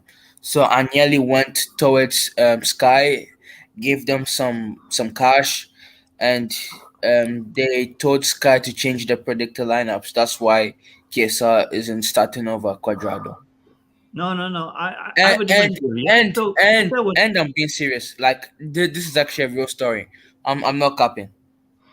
Yeah, so I have a different theory. Is that Chiesa was out for a while. I think it's precautionary. Is that the first game that he's available, he starts on the bench just in case in the warm up or anything something niggles back. This is why I think he's starting lineup. And Quadrado played really well against Malmo. Yeah. Let's see. I just feel a lot more comfortable with Quadrado on the right against Teo Hernandez than I do with Chiesa, especially considering last time. I mean, I guess the first time we played Juve last January, that was fucking terrible. You know, I don't mind Quadrado when he plays as a right back, but when he plays forward, he's a different type. Like he only but more. It's not the goal threat that Chiesa is against Teo Hernandez. I guess that's my concern. I don't know about that, man. Let's see. I just don't want to finish this game getting some injuries, and I want the guys to stay fit, win and stay fit. That is a lot probably asking, considering I know it's 3 games in or 4, but do you guys think we should not renew Ibra next season? Well, I don't think they're gonna renew Ibra next season. I think he's retiring next season. He's retiring next season. We renew him because we cannot buy any striker this summer. But next summer we're gonna buy a striker. And actually, we can go on the second topic. We can talk about Vlahovic. There is some rumors that now his value is 40 million, 35 million because he's not renewing with Fiorentina. Would you guys? Because there was some rumor saying that my idol is Ibra, so I wanna be like him. You guys, there is a chance we can sign him. Does that change? So does that change if Ibra doesn't renew, right? So Vlahovic wanting to learn under Ibra, that would have been the perfect scenario when we were talking this summer about potential transfers, right? But if Vlahovic would be the heir to Ibra if he came, we'd have to keep Ibra under some maybe coaching or advisory capacity. I don't know. I have the perfect answer for this question. First of Yeah, all, Okay. Rocco Comiso isn't going to that doesn't need money and isn't going to sell his best player for 40 million. It's either he lets him go for free or he renews. He doesn't care about money. Second of all, Fiorentina building something great. They're trying to build a great team. So I rarely see a situation in which Vlahovic leaves. Third of all, Fiorentina will be competing for the Scudetto next season, and Vlahovic will be a part of that team. They'll be fighting for the Scudetto next season. Okay. Yeah. Good to know your opinion, Lucas. A We lot of need it will it. depend on how they play this year, I imagine, Lucas. Yeah, and before we go to the next topic or someone else speaks, I was the only one that was saying Fiorentina under Italiano was going to do well. I kept No. saying I did I too, kept buddy. saying I did too. Look at the okay, tape. yeah, I remember. I said they'll finish safe or they might win the Scudetto like Leicester City did. I kept saying it. I kept saying it. The chat, Oli, all these guys stick size. They were like, "Oh my days, this guy smoked something." But no, now they're realizing that Lucas on mobile is the real deal. What am I And realizing? I'm and realizing he nothing. What and are you he talking about, man? What and are you he's the talking Nothing. most and he's the most Nothing. knowledgeable. He's the most Nothing. knowledgeable Milan fan Nothing. in the world. Nothing. And in the future, most knowledgeable Serie A fan. Simple as Yeah, that. sure. This guy. Guys, I gotta Uh, go. See you. I don't know about Yeah, that, man. All but right. Fiorentina is a solid. See ya, Is bro. going to be a solid squad this season. Roy is saying that Fiorentina is gonna finish 8th. That's realistic for sure. That's better than they've been doing. They've been finishing 15th and collapsing every season. So I mean, I think they Fighting. finally have the coach. They finally have the coach. I mean, they'll get there. They're on an upward trajectory. I think They are used to be one of the seven sisters, right? I mean, Yeah. lately Atalanta has been called one of the seven, but Fiorentina is one of the original seven sisters True. of Italian football, and they'll be back. I think they're going to be Fiorentina back firmly in the seven. and Parma as well. The Napoli replaced Parma. Yes. Yeah, I think Fiorentina. If Fiorentina goes top 6, is an overachievement. No. There is no way they finish top 6, man. They're gonna finish 8th. Just like They'll The be, reason they'll be the a, reason they'll why be I a said they'll conference finish league top six. potentially team this year. I The think they'll reason get why one conference league. the reason why I said they'll finish top 6 because Lazio have Europa League commitments, Napoli have Europa League commitments. All these teams have European competitions, whilst Fiorentina doesn't. That's why. Let's But see, bro. eighth is realistic. I would say this: if Vlahovic doesn't renew and he wants AC Milan, the deal is sure. The deal is gonna happen next summer. Whatever Commisso says, the deal is gonna happen. He's gonna sell the player for us, 40 million, 35 million, and that's why Ibra renewed for another year, just to help us in that moment. Yeah, I think. What do you guys think about Vlahovic? Hey, A did super Vlahovic striker say- that we will never get. Yeah, I was Okay. about to say, did he say he wants to come to AC Milan, or just that his idol is Zlatan? Yeah, I think his idol is Zlatan, and of course he's never Okay, gonna so say then I we- want to come to AC Milan because you cannot do that to your club. He's never gonna say that. But if he Well, says you my know, idol is that's the Zlatan, agent. That's the agent. That's agent talking. Like, has his agent said anything about that Milan is like an interesting project? You know the normal shit that agents say when their players are linked. Like, what type of verbiage was used that could even have some sort of possibility? agents always says that the player is happy at Fiorentina, and that I'm not talking about other clubs because he's a Fiorentina player and he's really happy here. In my opinion, they offer him a renewal. I don't think we'll get him. Listen. I'll tell you why we will get him. They got offers from big clubs. They got offers from Tottenham, from Premier League club, and he refused them. Fiorentina offered him Yeah, four but million was it for the contract, and amount? he refused that. Huh? Sorry.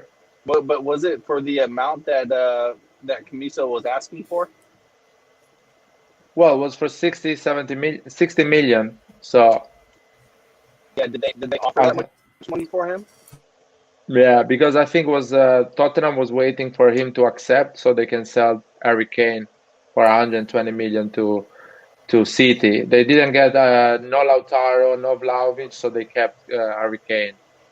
So there was that type of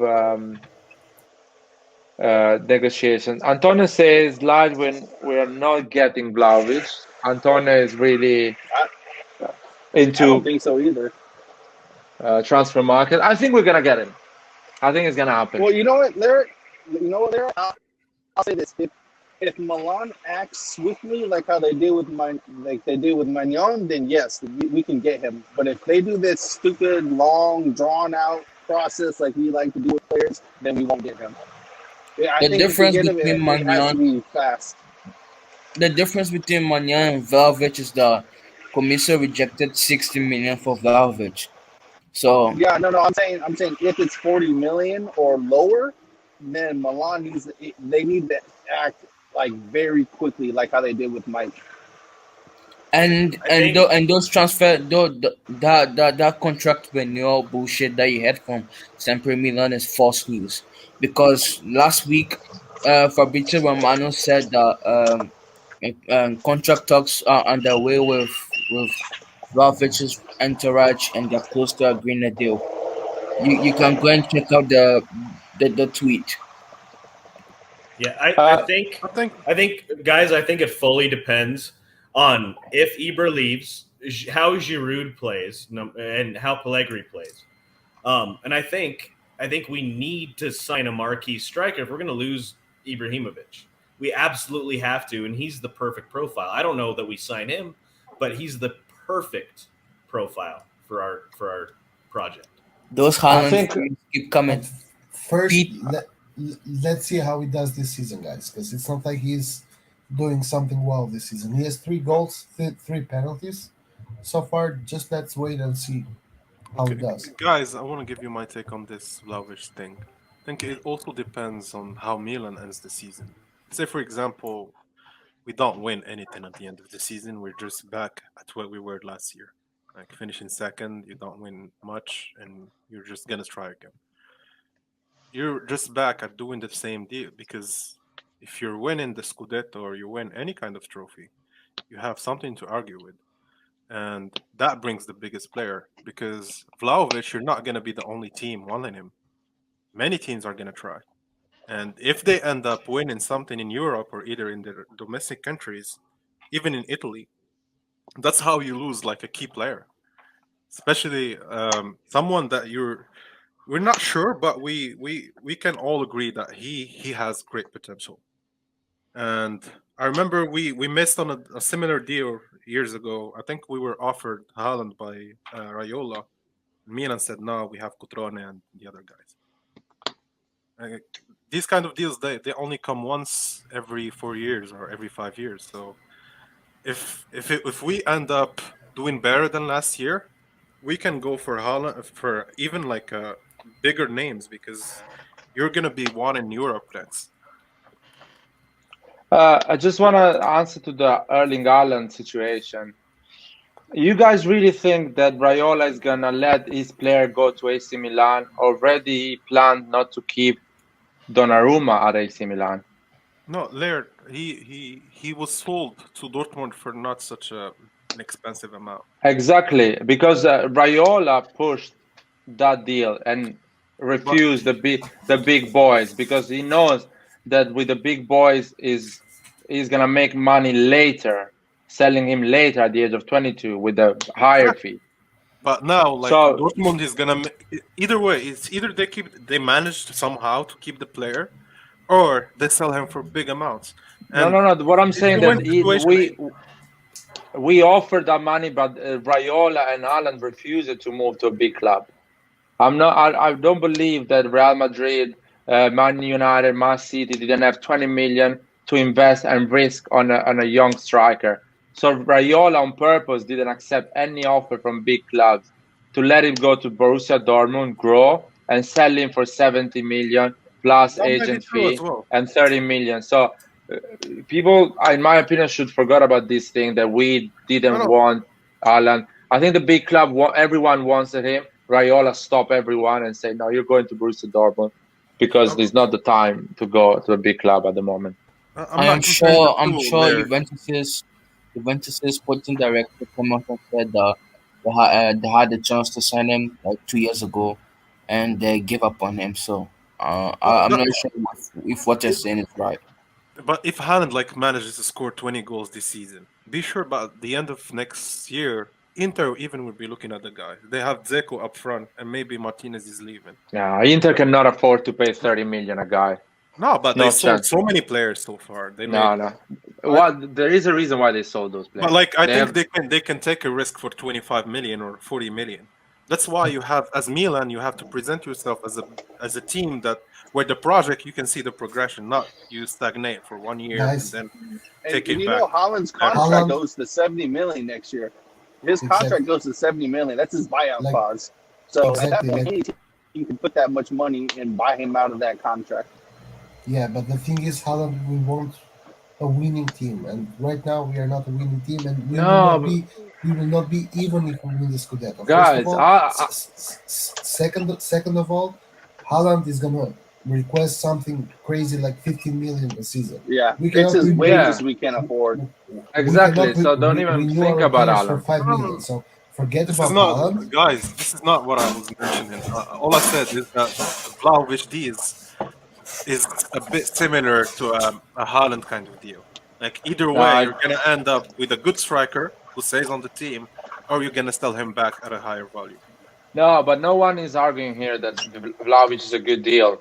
What I'm saying, my take on Vlahovic is that Fiorentina is trying to renew his contract and he's always refusing it. So clearly, he has a agreement with one big club in Europe, and that big club, in my opinion, is AC Milan. Because AC Milan next summer is not going to renew Ibrahimovic and is going to make an offer for Vlahovic at Yeah, 35, 40 million. you're That gonna is my free 8 opinion. million of salary, and you already freed 8 million of Donnarumma. So Exactly. And they're going to give him the 5 million a year he wants. If Fiorentina but is offering 4 plus bonuses, we're going to give him 5 net. We're talking about always net. it also depends on us, Laird. Like if we finish bad this season, I don't want that to happen. But what if that happens? You see him Finishing now? second is not bad, in my opinion. I think it's good, but Outside of the you really Champions League. progress because you're not playing against the same Inter or the same Juve. Yeah, but there is Roma that is better. There is But Napoli, and do you think everything can happen during a long season, so it's not sure. You can but finish second with 1 point difference from the one who's winning the I really Scudetto. want to discuss this point because when you look at this like top six teams, who do you see looking at paper and be very objective about the strongest team to the run to the Scudetto? Forget that we are fans of Milan and What I've seen at the moment, I see Roma, Milan, Napoli, and Inter. These are the 4 teams that actually can try to challenge for the Scudetto. I don't know who's and going to go far. but by Yeah, the end of this season, when you play like more than 30, 34, 35 games or plus the European Champions League and the Europa yeah. League, do you see these teams actually going all the way to that? These 4 teams? Or only two Well, of them, or only one of them yeah, two of manage them. that? Two of them. Hopefully, two of them. Of the two of them, we are that team, and Inter is not that team. So at least they don't get the second star. And if we lose the Scudetto for 1 point, let's say Roma wins it for 86 points, and we lose it at 85. I don't think it's a bad season. Is a terrible result in terms of It's bittersweet, disappointment. but it's not bad. I agree with that. A bad But season is not to finish in the top 4. That is a bad season. Yeah, exactly. And you Yeah. can always lose the Scudetto for 1 point because you are unlucky or because you weren't good enough for one game. So everything can happen. Lucas, sorry, Nathan, I need to mute you because there is a lot of noise coming from your mic. You can always unmute yourself and talk if you want. So what I'm saying that we can always finish second and still have a chance for Vlahovic because we play Champions League. Maybe Fiorentina is not playing Champions League. Maybe he wants to stay in Italy. He wants to play for AC Milan. He likes the stadium. He thinks it's the right type of football. So there is options there. I believe if he wanted to go in Spain, he would have go already. I think if the British teams are serious about signing Vlahovic, that's going to be hard to get him because they offer double salaries. What we're going to be offering, which is not true, but okay. Because we keep on saying top salaries, but 5 million a season is a top salary in the Premier League as well. Yeah, exactly. Especially for a youngster. Yeah. Kane 6 million. Kane earns 6 million. So yeah. By the way, Harry Kane has his brother as an agent, so that's sure, why he earns 6 million. He earns 6 million. And he is the most paid player in Tottenham. So no, I know, yeah. I know that. But you can see. You see, Liverpool can go for a player like this and give him 8 million net. You never know that. That's how much Sadio Mane gets paid. There's no way Liverpool are going to pay a 22-year-old 8 mil. It's just no way. But it depends how he ends the season. If he's the top scorer of Serie A. Exactly. If they see, then Fiorentina is gonna value him at 100. True. They already value him that much. And Liverpool has a prestige that can corrupt him and say, you know what, fucking it's Liverpool, it's the Premier League, and they play the Champions League. I can play with Mane and Salah. So it's Liverpool is a dangerous place. You can get corrupted. And when Liverpool sees, I would advise him to stay on Fiorentina because Fiorentina is building a great team. So I would advise him to stay there. Yeah, and switching topic, I just wanted to ask this: Do you guys play Serie A Fantasy League? No. But I played the Euro one. Wow. Now I got. So I'm the only one. I'm the only one that plays it. Okay. What about the Champions League? No. In fact, I just wanted to ask about the Serie A Fantasy League. I think you guys should download it. And we can create our own league where we compete and see who is actually most knowledgeable. No, because you can be lucky too. You can be lucky, man. There is players that actually make a lot of points. To be fair, Laird, I played the UEFA Euro one. It's actually fun, and you get to know players you didn't know before and stuff like that. That's the good part about the app is that you follow all of Serie A. You want that player to score because it's on your team. Yeah, Light or Roy, you guys need to create a league for us. Man, get in charge. You do it, man. Create the league. No. Trust me. If I do it, it's going to take longer than if you or Roy do it. If you or Roy do it, you send it to your Twitter or wherever, and then boom, we just click on the link and we join the league. Okay, Lucas, I'd be all in, man. Okay, if P can do it, then that's fine. P can do it, right? Yeah, I'll look into it tonight. I'll see what we can do. That's great. I wanna answer this question. Can you move to the next comment from Mustafa? Yeah, first of all, I want to say to Roy that Lukaku is earning 12 million net in Premier League. Yeah. But I don't think Vlahovic is gonna get that. He finished top scorer of Serie A. Mustafa, let's see. I mean, I love Vlahovic, and if we're going based on last year, fantastic. Let's see how this year goes. We haven't even seen Pellegrini yet. I know the track record isn't great, but I think he'll play. Apparently, he's healthy enough to play this weekend, but let's see how he does. I think he'll play against Venezia, and I think Messias will as well. Okay, so guys. Let's see what happens until January. I already asked this question, but I want to ask it again regarding this. Did any of you watch Pellegrini play? Like, not YouTube moments or... No, never watched. I didn't know the existence of this guy, to be honest. I watched Totti's last match live. but I mean that's a one-off, right? Yeah, he was 16 back then. This question has a simple answer. we let Colombo go on loan because Colombo needs to play 25 games a season, and Colombo being the third striker for us is gonna play 5 games a season. So it's better to have a third striker, a guy that is not our player. Yeah. And I think Colombo has potential to score 20 plus goals in Serie A. No. Like I watched his goal against some team in the international break, and it was fantastic. Like Uh, that one touch shoot, that was amazing, bro. Amazing. no, I really think Colombo is going to be a great player, but it's going to take a few years. I hope Maldini goes on loan next year. I hope they don't go with this thing that he has to stay at AC Milan for Um, do all his career with one club. I hope it goes on loan for a few years, 1 or 2 at the years. same Something age, back. at the same age that Colombo is now, Vlahovic was a breakout star in Serie A. He scored like 9 goals in January to like May or something. Yeah, So because if Vlahovic is better, man. That's why. no Vlahovic ain't better Oh, than Colombo. I'm telling you okay. right now. So if Colombo can't be the top scorer in Serie B, then I'll have some doubts. But if he can, then I wouldn't even entertain a striker pursuit this next summer.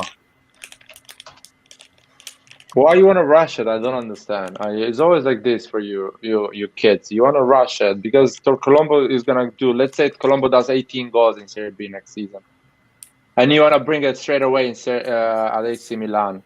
Just send him in a proper club that actually plays great football, so he can go on loan and play a lot of games, and maybe at the age of 22, 23, he can play for AC Milan as a striker. Like you don't understand. Dortmund, Borussia Dortmund, the bees, the yellow bees, the ones Yeah, that play in Germany in the Bundesliga, the ones that wanted to I've heard about them. Yeah, I've heard. yeah, those guys wanted Colombo 2 years ago on Exactly, a we're gonna permanent give them deal. for loan. On a permanent deal. So No. to replace Haaland, yes, they wanted him. So Okay. if Okay. Lucas. Look, man, we want to become better than Borussia Dortmund on a European level, right? We're not there yet, obviously. Okay. Having guys like a Pobega or a Colombo out on loan, whether or not they come and play on the first team of AC Milan, is irrelevant. Worst case scenario, they don't play for us. They get sold for massive sums to massive teams, and we make massive money. Best case scenario for us, they're good enough to play for AC Milan. We want to become better than that. I understand what you're saying. I'm just looking long term. If you look short term, okay. Colombo's not ready to become the replacement for Haaland. Okay, he scored a goal for Spal, and he scored a goal for the U21 team. An easy tap-in goal, by the way. Yeah. And also And last good season. for him. God bless him, and I'm really happy for him. But let's see what happens. And Also, these by the players, way, we have by the these way, chips to play.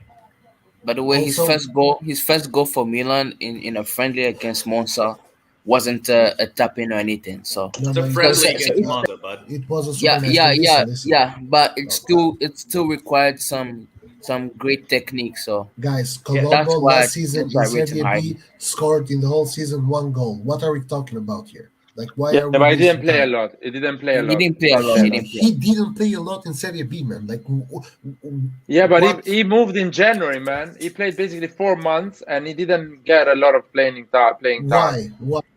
Why didn't he play? Well- Why didn't he get to start for Cremona? Is my right? Like, what's the answer to that question? Because So I mean, now, that's an important question. now, I think it's mainly because let's switch. Cremonese were fighting for relegation, and I don't think the So? coach was So play the guy that's gonna replace. So the guy who's gonna replace Erling Haaland is gonna you presumably could keep Cremona from relegation, right? Yeah.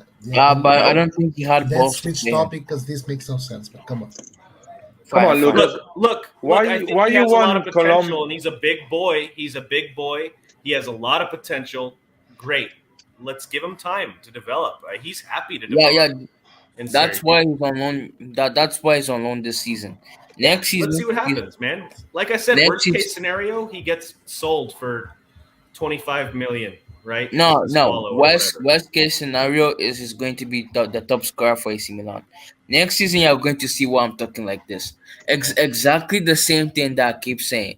Exactly the same way I talk. Well, when I was talking about Fiorentina, when I was talking The about prophet speaks. Maldini, yes, exactly the prophet.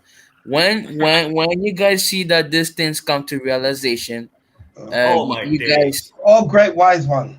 you Oh my guys, days, Lucas. Oh my days. Lucas, you can guys. I say something I about think your he could predictions? become that guy. Let's see what happens, Lucas, man. you have made this summer 25 predictions for 25 different players. Of course, you're gonna get one right. That is statistic. It's not like Nah, you were. Yes, I'll tell you. It's gonna rain the next 25 days. I'm gonna get one day right. It's gonna rain. Maybe more than one. So that's what you're doing. You're getting all the 25 youth players around the world. You're telling they're gonna be great, and you're gonna get one, of course. You say Cutrone is gonna be a great player, Vlahovic is gonna be a great player, and Colombo is gonna be a great player. You're gonna get one. That is statistics. If you study statistics, that's how you get things right. Saying a lot of shit. Just okay. what I'm telling you that Colombo, if you want Colombo to be a great player, he needs to have an entire season in Serie B, an entire season in Serie A, and on these 2-3 seasons, he needs to score at least 10, 12, 15 goals and slowly get confidence and come and play for AC Milan. And first of all, the coach that is training AC Milan should see Colombo during the preseason and say, okay, I like the guy. He's gonna stay in the first squad. He's gonna be my second, my third, my first choice. But it's not happening like this on paper. Oh, he needs to come and play for us next season. You have to see how he's developing as a player. That is, and I hope he has a great agent and finds the best solutions for him because agents knows a lot about football. They know what is the best team for him to play and grow. Pobega, in my opinion, made the right decision to play for Torino. Torino has a great manager, great coach, and they're gonna do well this season. And Pobega is gonna play football. Also, Every That's week. it. And they won Every tonight. week. Gane, exactly. They won today versus Sassuolo. Exactly. It's a Also, good team. It's a solid team, and he's gonna learn from that coach how to play football, and he's gonna be so valuable for us if he's becoming an our player. Or we're gonna sell him 20, 25 million, and buying Vlahovic is gonna be easier. That's it. If you That combine is. that with Colombo, you can buy Vlahovic without really I think losing money. we can buy Vlahovic anyway because we spend 70 Yeah, million but every still, summer. like the best strategy is always to try to do the best in everything. Like you're trying to get Vlahovic, well, you need the funds for that. Maybe try to get the funds from a player who's leaving, and that's how you manage a club to keep it safe and keep the finance always ready. It's not. Yeah, Lucas. In that spirit, let me ask you a question, bud. Would you, if you got 15 mil potentially from Colombo, let's say he tears it up in Serie B, and would you take that 15 mil and reinvest it in a Vlahovic, or would you keep it? No, I think he's going to be a top striker, so I wouldn't sell him for 15 million. Do you think he's 50 gonna win Oh million. my Milan any days! title? Like this is what you Yeah, should think about a player in no, Milan. he said 15 million, not 50, right? 15, and then you reinvest that into buying Vlahovic. That's part of this equation. No, because I think Colombo will be a top striker as well. But I who's hope gonna you're be right, better? but you don't know that, man. That's not a safe bet necessarily. No, no, no, no, no. Before I say something else, my opinion about Lorenzo Colombo will never change. All right, this guy is going to become a top striker. All right, he's going to be scoring goals in the Champions League. He's going to be scoring goals in the World Cup. He's going to be scoring goals in Serie A. So I wouldn't sell him for 15 million. You can laugh now. You can do all this. Yeah, I understand you. Understand that you might think that Colombo isn't good enough, but in my eyes, I've been watching him for like 3 years now. He's going to become a top. where have you been watching him? So you watch him I've been play watching here. him since the Primavera days. He just Yes. got injured before COVID, so he didn't get a lot of playing time. Lucas, how the fuck you handle a girlfriend and all these games you're watching, man? It's like insane. How do you Um, do that? Because every time Lucas you're is a talking about a scout. player, He's a scout, yeah, a prophet, and a boyfriend all at the same time. yeah. That's I intense, handle man. it. I handle it because she's not a runner. I'm So I'm so so, I'm a so she doesn't. husband and a guy who can sometimes come on the lives with you guys and talk Yeah, shit about Milan. every time Lucas talk about a player, it's like he's been watching that player every single game. It's like For years, for bro. years. I mean, I don't even know where to watch these players. I would love to find a place where to watch them. Lucas has been Lucas, watching I think everyone. Lucas secretly is like the janitor at Milanello. And we don't know. He's does. telling everything. Have you guys seen those? Pioli Have you what to guys seen do. those BMW fucking commercials that Milan does on their YouTube channel? You seen those? Those No. BMW commercials where they're driving in the BMW. Lucas Oh, yeah. details those at Milan. He details the BMWs. But what about the guy we brought from Crotone? Like, Oh man, I haven't I'm seen so him excited. around. I'm actually pissed off with Pioli about this because I understand Messias is not ready, but he He's could have injured. played 10 minutes. Oh, He's he's No, injured. injured. guys, no. Oh, No, shit. no, he's not injured. No. He's just not fit enough. He's Actually, injured. But I think guys. he can play 10 minutes. That's Listen. what I think. Vitolo was basically a tier one for Milan. When we were trying to sign him, posted a tweet saying that Messias did not pass the medical exams to come to Milan, so everything went off. And then some minutes after, he deleted the tweet. And ever since, Pioli keeps on saying that he is not physically fit yet. He's not physically fit, so I think it's just like a fitness kind of thing. And I think he's gonna start.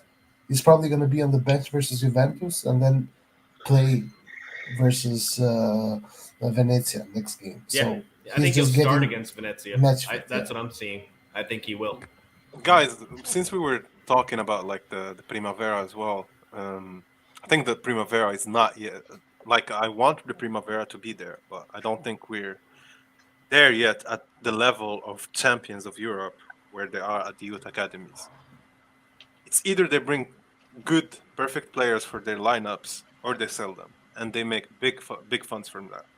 If you look at Chelsea this summer, I think they financed the whole Lukaku deal just with the deals they made over the summer.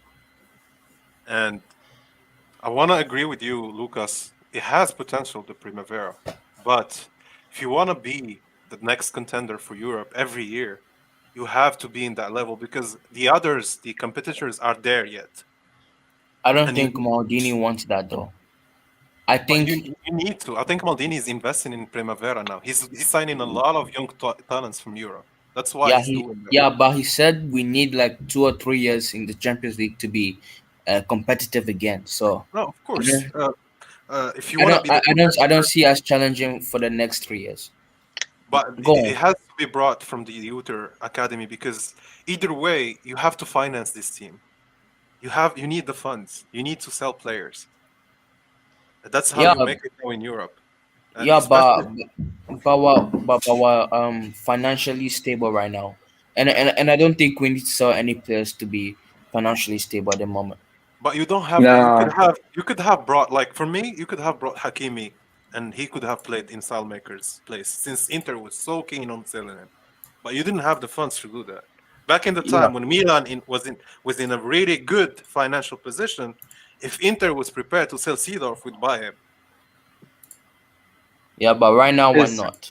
But Lucas. you should No. move. But You I should don't want you to should. explain to Lucas what you're trying to say. That sometimes you sell a youth team player to give a renewal to a big player. So let's say you sell 25 million per Bega, so you can actually put that on the salary of Jorginho a or star. yeah. Okay, So I understand. I understand now. Yeah, I have that's a what question for Lucas. that's what I have a that's what question I've for been to. Lucas. Before you say your question, I think we should also sell Pobega because like we have 4 or 5 midfielders now, so there's no need for Pobega to come in. There may be need for him if Kessie does not sign. I don't think he's a Kessie replacement kind of guy. Anyway, I was interested in since you're so knowledgeable of football. What do you think of the women so far? No disrespect, but I don't watch women's football. Oh, okay. Well, we're top at the moment. Yeah, but I don't watch women's football. Okay. Oh, I thought you had I time ju- to watch that as well. Fucking Honestly, hell. I watched the highlights only, but I'm happy they're progressing this well. I mean, they finished third or second last year, right? I think it was fourth, wasn't it?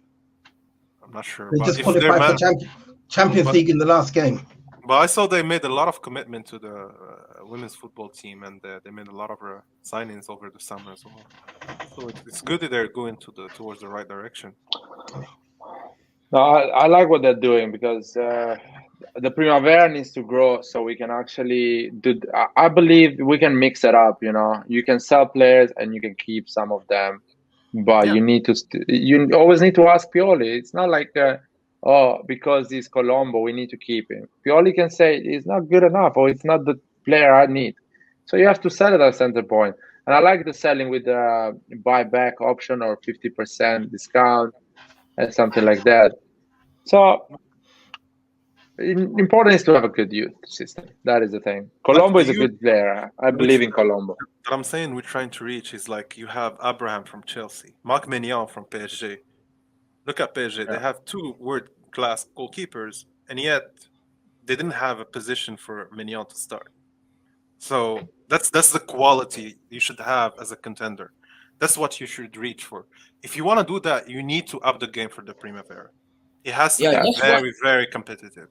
that's what we're doing. We are in a rebuild right now.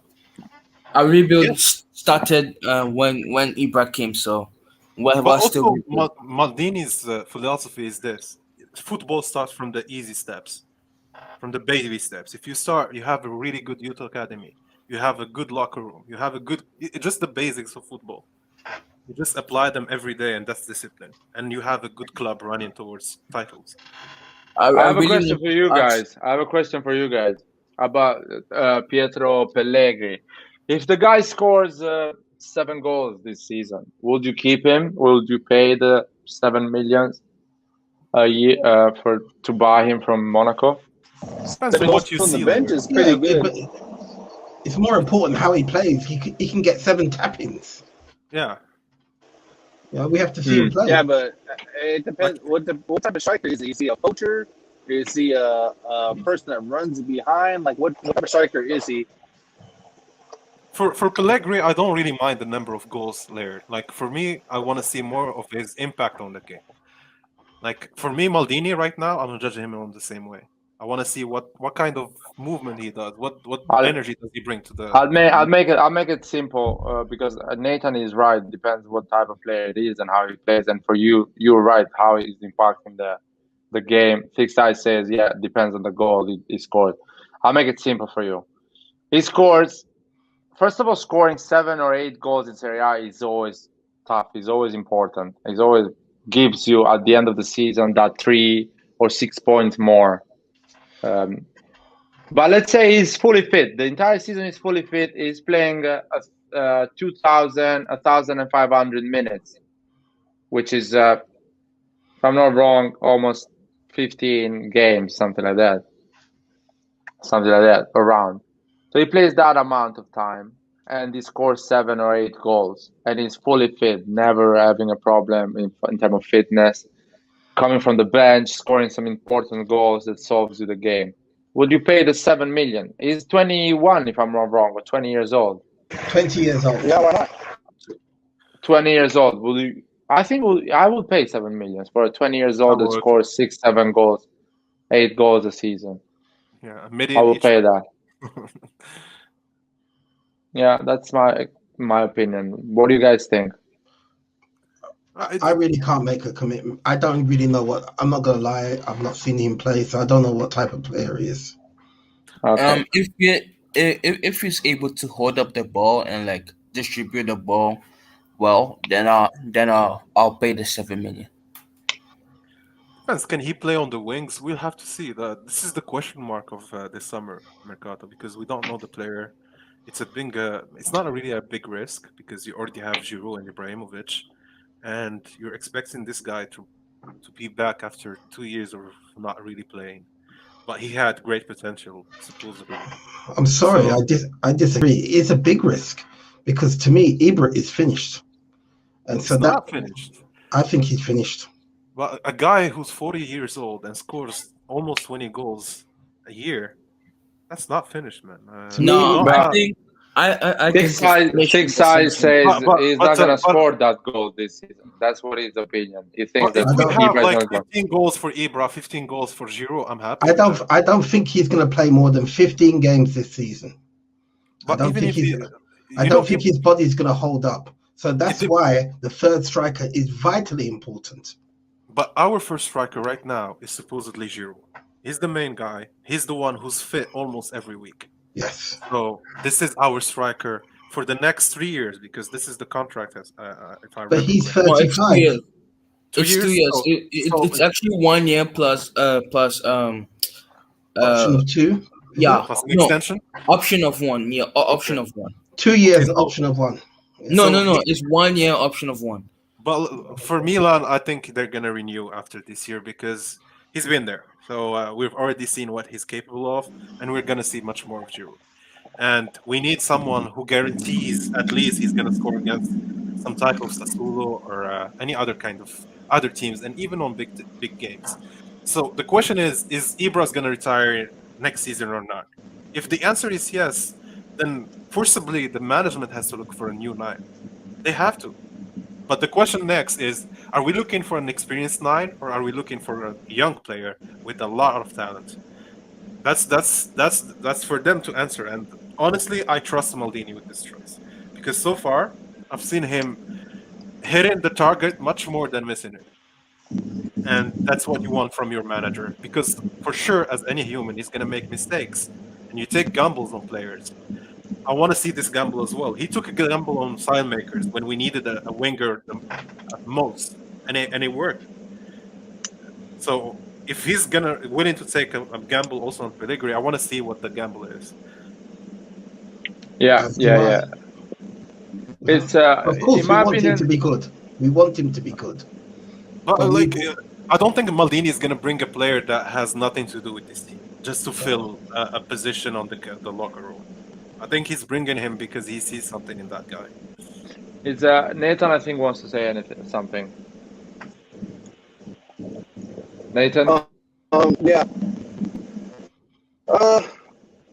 To be honest, from what I've seen, I just don't trust our management fully when it comes to getting a proper young striker. They haven't shown it to me yet. I'm not saying they can't do it, but the way that the management have treated our offense, I'm not going to get my hopes up. I think Pellegrini is also a very big gamble because Zlatan is, it's like every single thing is happening wrong with Zlatan. And Pellegrini isn't even fit yet. And Giroud, things are going to happen with him too. So, honestly, yeah, it's going to be difficult. Like if Milan in the summer, if Milan do not go all in for a center forward and a right winger, it's not going to be, it's going to become difficult. Everyone's becoming more expensive now that the fans are back. So they're going to have to understand that they're going to have to act quickly. I just wanted to ask thoughts on the new Primavera signing Chaka Traore, the guy from Parma. Yeah. Have you guys seen pics of him during training? No. Well, what's going on during training? He doesn't look like a 16-year-old. I think he improved his physique.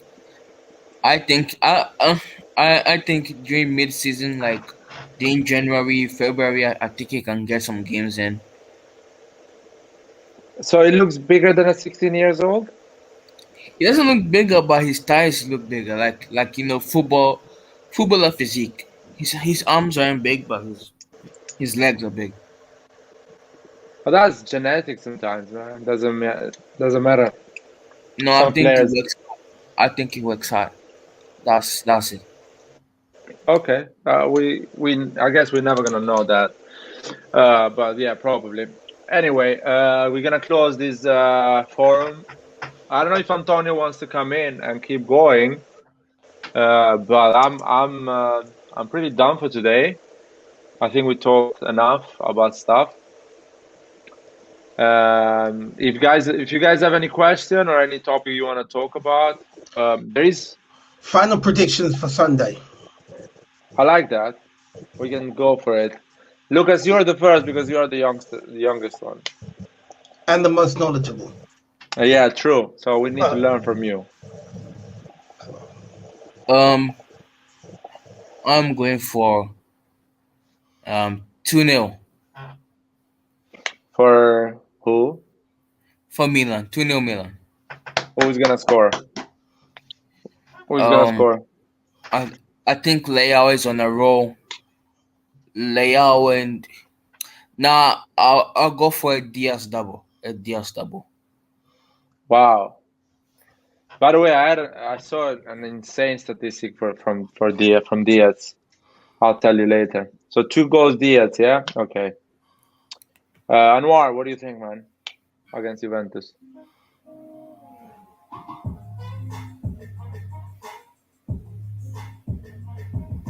Is that the music? Okay, cool. That was cool, not bad. Anwar, can you hear me? Can you hear me now?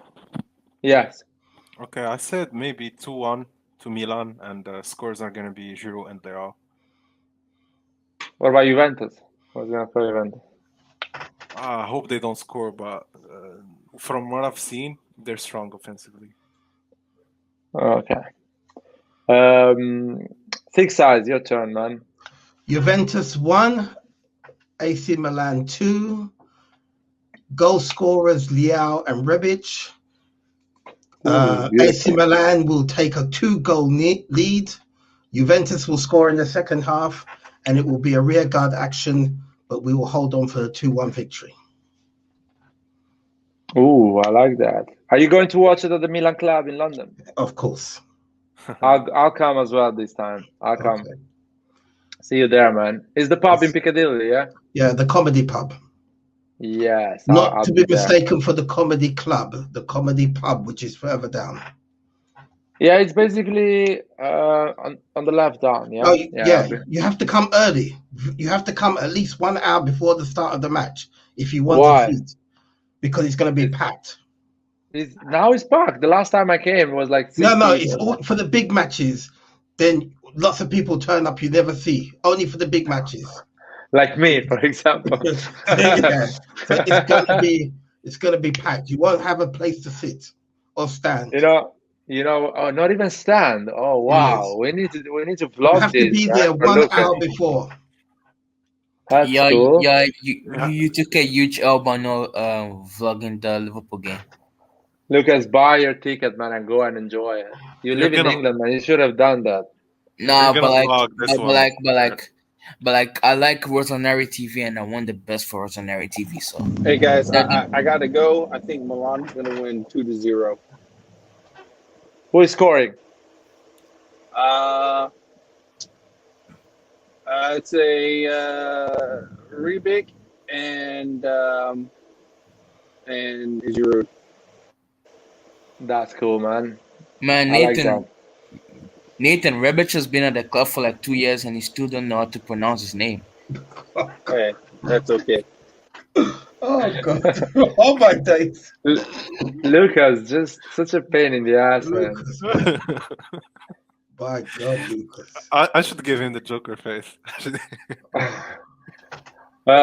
Pete, it's your turn, man. I've got 3-1 Milan. Ooh, I got a Leao goal for sure, a Diaz goal, and a Giroud goal.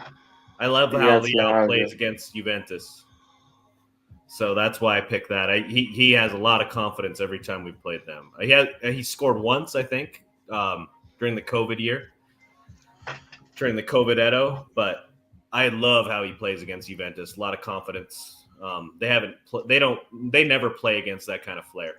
And I love how he plays. So I'm going 3-1 consolation goal by Dybala.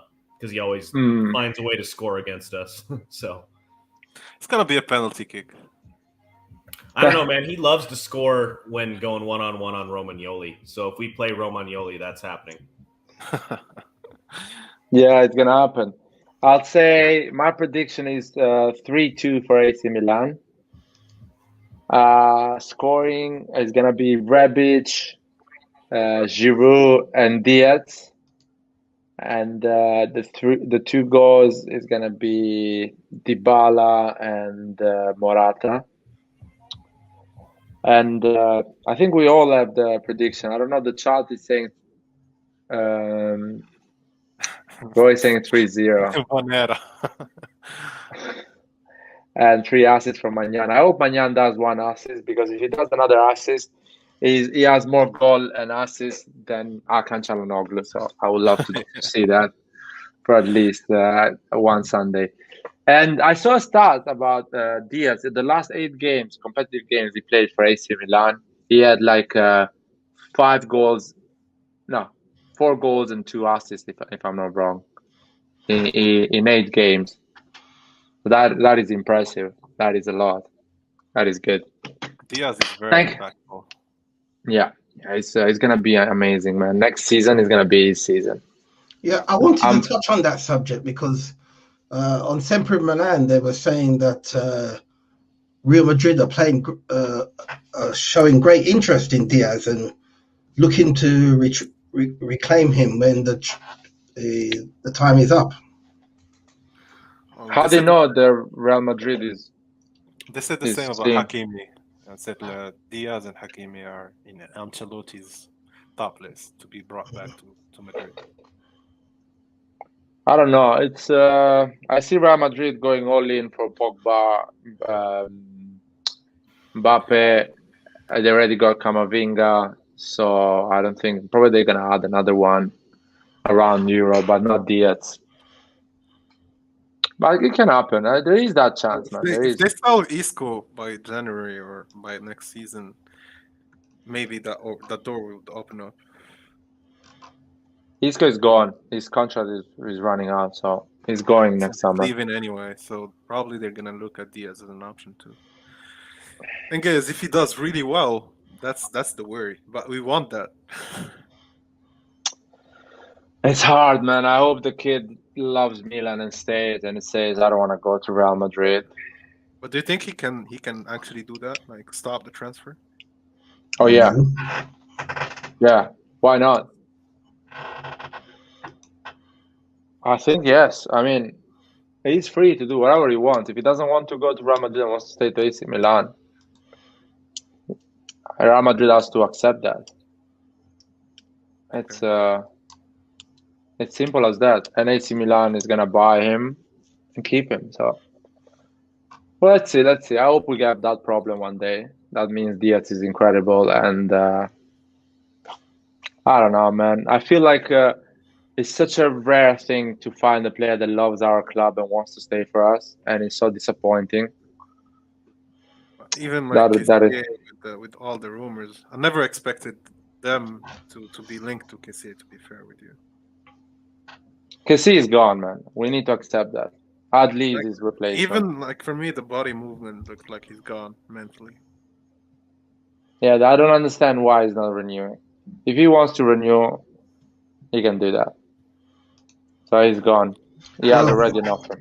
If he continues to play like he did this week, nobody will show interest in him. So actually, they do, man. Like even with Hakan, he was body movement. He looked like he was leaving. Yeah, true. And still, he got Inter. Like Donnarumma got PSG. Like big clubs come for them. And anyway, it's always a good deal. He's still 24 years old. You're getting for free, man. So I mean, that's why I was telling you, like before the end of the Mercato, we need to fix this type of issues, like sell these players and try to fix them as soon as possible. Because, like, also you have Tonali who showed love for the club. But it's so rare, man. You see these players that everyone wants to leave this club, and it's so disappointing. It's like for me, feels like it depends on the players too. Because at this point, you have Theo who refused PSG, or you have I don't know, other players at different clubs, they refuse other deals, and I don't means that, believe those things. Sorry, but man, I don't believe. I think it still happens in football. I think there are still some keen players who really love the club they're playing for. No, what I'm saying, I don't believe Theo refused PSG. I don't believe it. I don't think PSG never made an offer for Theo this summer. Might It be, was might just rumors. It was just rumors. We will see next summer. And Theo, let's be honest, we saw Theo against I Liverpool. mean, Theo is still not a PSG just yeah. signed a left back from Sporting, so No, but Theo is not a 70 million player, unfortunately. We love to say that, but he's not. You saw against the Liverpool. He's not ready to be sold for 70 million. He Not better not that be. type of He player. better be ready for 70 million if we're gonna sell him. I'm not selling him for less than something. I think better. that Yeah, exactly. the only solution for Theo to be really Theo is to play on a 5-back line. That's how you put less stress on him defensively and put much stress on him going forward. I mean, the guys- benefit is we have 2 more years as compared to Kessie's contract to sell Teo. Yeah. guys, I'm heading out. All right, man. Take care. Thank you for See you, See you, man. See you Bye around. bye, Lucas. Bye, Lucas. See ya. No, it's we have this summer we're gonna have 2 years with Theo. And we if we wanna sell him, we have to sell him this summer. Yeah. Because you cannot sell it 1 year before the contract runs. You're gonna sell it less. Yeah, I mean they need to see where his head's at, right? Yeah. Talk to Teo, see where his head's at. If he wants to leave, we need to get money for him. Yeah. We can't keep playing these games, right? And I know it's hard because they want to play that negotiating game and leave for free. Gets their agent a lot more commissions, but we need to actually play smart. We need to draw a line in the sand, like I've said.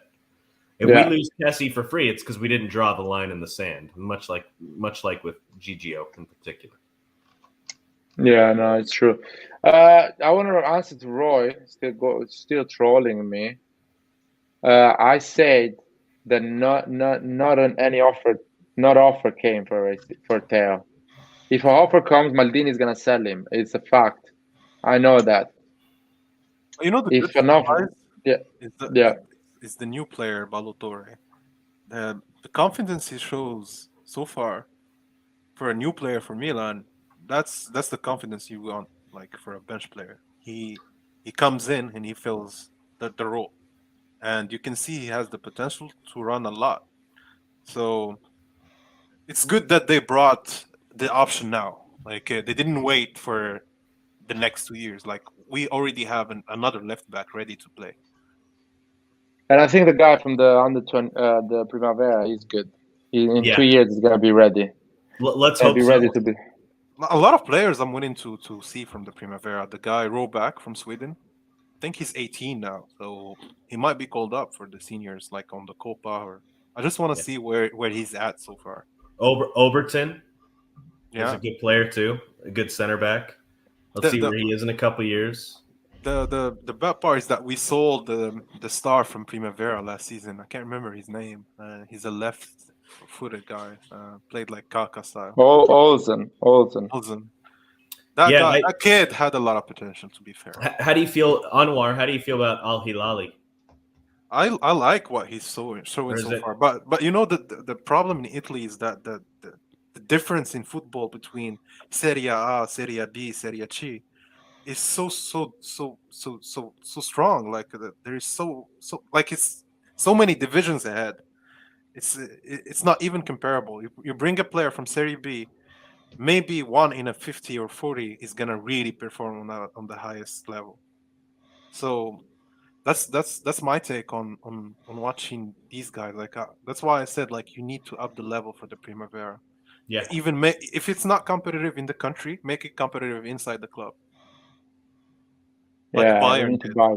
This is what Bayern does. Like they know that the rest of Germany supposedly will not win the Champions League. I've got Bayern. Let me answer Kongu real quick.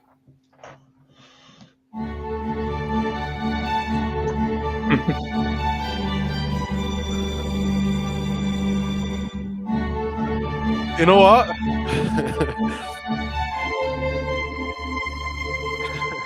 I have a really good idea. We need Roy to do the intro for the Champions League specials with the guitar.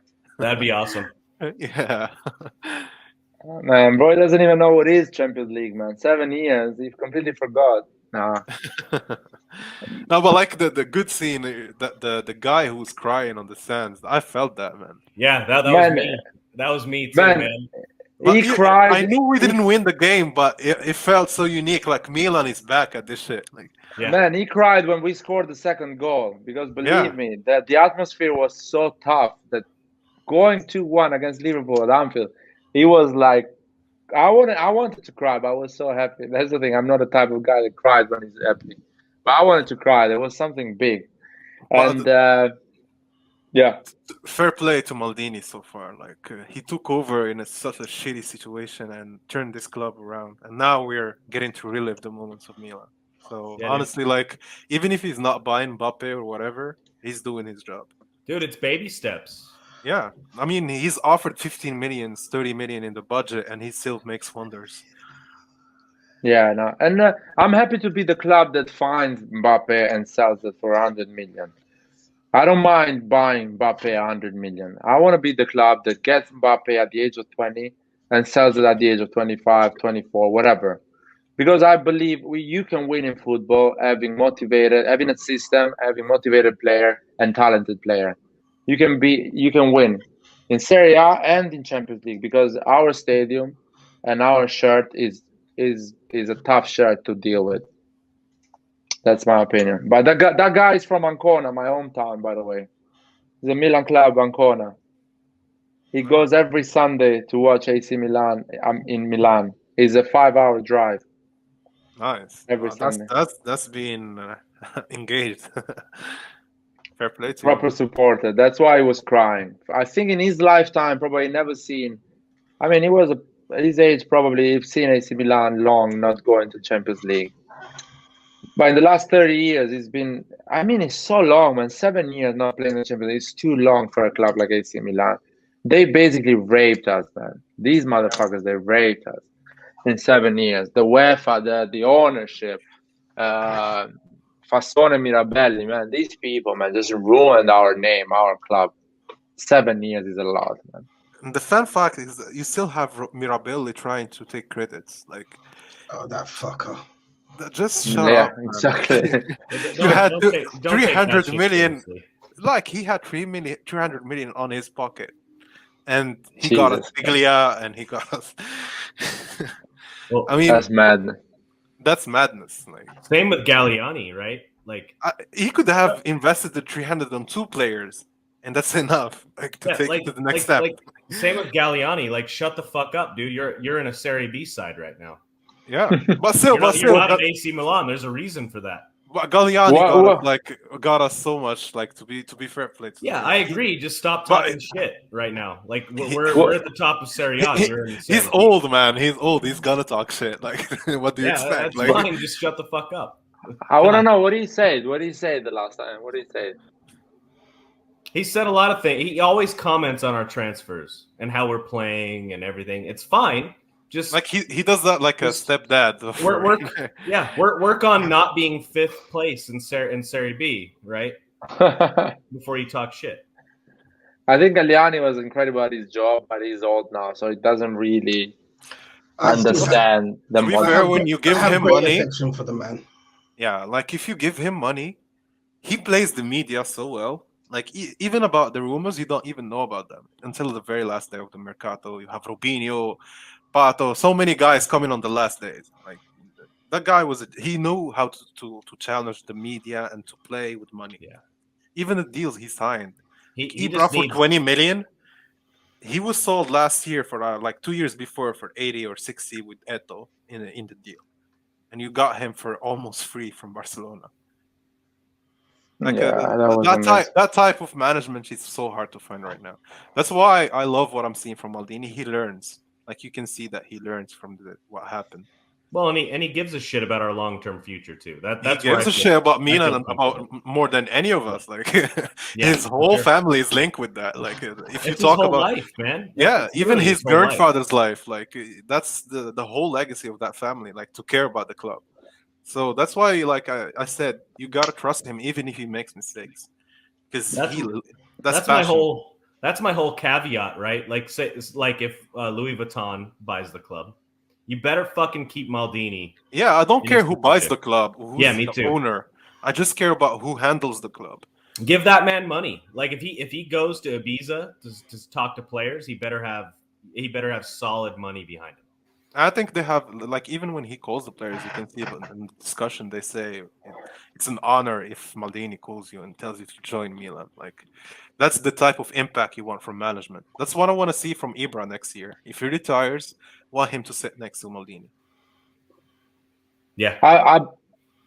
What do you guys think about Icardi? I don't think Icardi is a good choice. I don't think he's quite toxic as a personality. Yeah, it's too much, man. It's too much. Yeah, I think as a player, hell yeah, but just as a You person, don't need that headache. Exactly. Going back to give Maldini his money, I really believe now Maldini has money. The next summer, we have a solid squad. You know what I mean? Next summer we need 3 players. Example. So probably with 70, 80, 90 million budget, we can actually get those 3 world-class players to complete the squad. So I'm pretty happy with that. Actually, we had Adli coming, so probably we need 2 players next summer. What do you guys think? I think we're gonna get a number 10 to help Diaz during the season, and the striker, or maybe 2 strikers to help Giroud, 1 or 2. Yeah, it depends on Pellegrini, right? That 1 or 2.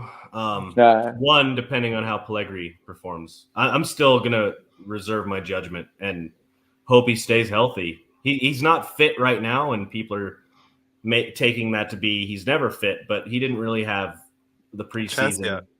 Yeah, and Macias didn't have a preseason at all. So let's reserve our judgment. I think both players, we'll see them against Venezia on the next match day after this one. I want to see them play the Copa, to be fair. I care about the Copa, but not as much as the Scudetto or the Champions League. So if we're gonna sacrifice maybe not playing our best starters, play that in the Copa. Like, have these guys who don't have much playtime and play them there. Yeah, and games like the Venezia match, right? That's the perfect platform for them. Casti can play as well. And Conti. Conti, yeah, true. We have for the Coppa a lot of players. Maldini, I hope they play. Oh man, if we win against Juventus, against Venezia, that is 5 games in a row, man. That is a lot. That is a big achievement. Yes. That is a big start. That is a Scudetto winning start, man. It's so key, so important, because I think some competitors are going to lose points in the next 2 games. Napoli or Roma are going to lose some points. Even Inter is going to lose some points. So we need to win, man. 6 points. Oh my God. I think this is the year to challenge. This is the best opportunity you could ask for. Ronaldo left Juve. There's a new coach. There's a rebuild there. Inter, same thing. They settled the best players. They have a new coach. They don't have the funds. Roma with the young squad. And Napoli seems to me like the only team who has been having the same lineup for the last 2 years or 2 years and a half. So that's my only worry. I'm thinking maybe Napoli can surprise as well this season. So because they have the bench this time. Last year they didn't have much bench. Like, they didn't have much depth in the team. But this year they are ready. Anwar, maybe you guys spoke about it earlier. I came on late. How do you feel about Roma's chances? I have an opinion about this, pretty strong. I don't think they're ready to win yet. They don't have the depth necessary to win a Scudetto or any league title. The league title depends mostly on mixing youth and experience and having a depth for that if you missed any of them. I don't see Roma having checked any of these boxes. The only box they really have kind of checked is having Mourinho there. Mourinho knows what needs to be done to have a top 5 team in any league in the world. Yeah, top 5. He will get you title challenging, I don't think they are ready yet, but it depends on momentum. Let's say, for example, the calendar serves them in ways that does not serve us as much. Like we have tight games inside the Champions League games. Well, they have tight games outside the Champions League games. That kind of makes the competition a bit different because you're approaching the games differently. So yeah, but let me throw the this. big opponents for me this year are, to be fair, is Inter because they won it last year. So Of course. many of the players have already achieved this. The coach is good. He's not a bad coach. He knows what he does in Serie A. And next for me is Milan. Then I'll probably put Napoli and Juve. I don't see Atalanta keeping the same momentum. I think it was a big wave. They managed to get what they were, but I think that now they're gonna drop to being a top 8 or top 7 team. So, what do you? I think Six Sides want to say something about Roma, and you, Pete, want to say something about Roma. About Roma, I said maybe if they make it to Champions League, that's really good for them. But this is only the start of the league. What if by mid-season they have Abraham on injury, Zaniolo injured again, and they have to keep up, and they're playing Inter, and then next they're playing Juventus and Milan. Then you drop out from the league. Like that's a big shock, and mentally it can make you either go up because you're facing the same challengers, or you drop down. I don't see Roma doing that. Like I only see Mourinho achieving that with better teams, but not with this team. Yeah. What do you think, Pete? Go ahead, Tick Size. Let me hear what you have to say too, man. I don't think Roma will compete for the title, but I definitely think they will compete for top 4.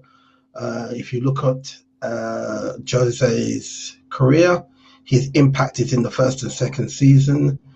So I see them improving greatly. As Anwar says, it all really depends down to the schedule, how it serves them, as to whether they can challenge. I don't think they're good enough or strong enough, but I think they can finish top 4. I think, I just want to say that I don't take it as automatic, but I'm very confident that Milan will finish top 4. Don't get me wrong, I want to win. I want to win a title, a trophy, something. But more important for me is for the next 4 years, we continually finish top 4. We get that Champions, because we're not getting no money from Serie A. We're not getting no money from sponsors. We need Champions League money. With Champions League money, you can improve the squad, and we will get better and better, and then we'll eventually challenge not just domestically, but in Europe as well. That is the most, because 7 years we've missed out on Champions League money, and look where it put us. A run-of-the-mill club. We went from champions of the world to a run-of-the-mill club. So we need to, get back there. Yeah, I agree with that. That is the key of our. That's why we need to beat Juventus, because you beat a direct contender for the top 4. Liar, how do you feel about Roma? I think Roma, if they play a big team and they're solid and they win, they're gonna challenge for the title. If they play a big team and they crumble, or they are not solid, they win 3-2, or I don't know, 4-3, something like that, something crazy like Roma does, or even lose, I think they're not title contender. I think that means they have the same issues they had the previous year. So they don't have a good defense, and their midfield on a long run is not performing consistently. So that's my opinion. So Roma is going to play a big game, I think, in a few weeks. If they manage to be solid with a big game, they can compete. If not, I'm sorry, they're going to be a top 4 team, but not a title contender. Okay. And that is a good thing. That's a good thing. Yeah. Yeah, I totally agree. And much like I was saying this before the Lazio match, I wasn't sold on them yet, just because they hadn't had a lot of continuity with that coach. And we've seen it now. They played us, lost a lot of confidence, lost a match they should have won. No offense to the Turkish league and Galatasaray. They should have won that match. And the goal they conceded was really stupid. To be fair, there's a lot of discipline issues there. And I feel the same in some respects to Roma. And I have a really good track record on my side. Just with Mourinho in recent years, there's the Porto years, which are phenomenal, right? There's the Inter years that are phenomenal. The Real Madrid years that are pretty good. I'm worried that Mourinho likes to bring drama, or like where Pioli likes to tamp down drama. Obviously, he's that kind of coach. He likes to keep drama in-house and take care of it. Mourinho likes to bring the drama into the forefront. And I'm worried he's about like the 3-year coach. Like if you keep him more than 2-year or 3-year, he's gonna create a lot of problems in the club. He'll do that in the first year, depending on the situation. If he's not getting his way. The thing is with him is you get him, you are close to getting any kind of title. Yes, but that's also his result. Yeah, but he creates problems for sure. He does. I never say that it's not, but it's the coach that if you have a ready team, you bring him to win you the title for the next 2 years. Yeah, but like for me, like the Conte type of coach. Yeah, like for me, when you're there with his drama. Yeah, so it's Conte. It's a lot of the Conte style, like Guardiola is similar. Really as well. hard. Like he's there with his drama as well. Well, so Guardiola keeps a lot of that in house. A lot of it leaks out, but like Mourinho does.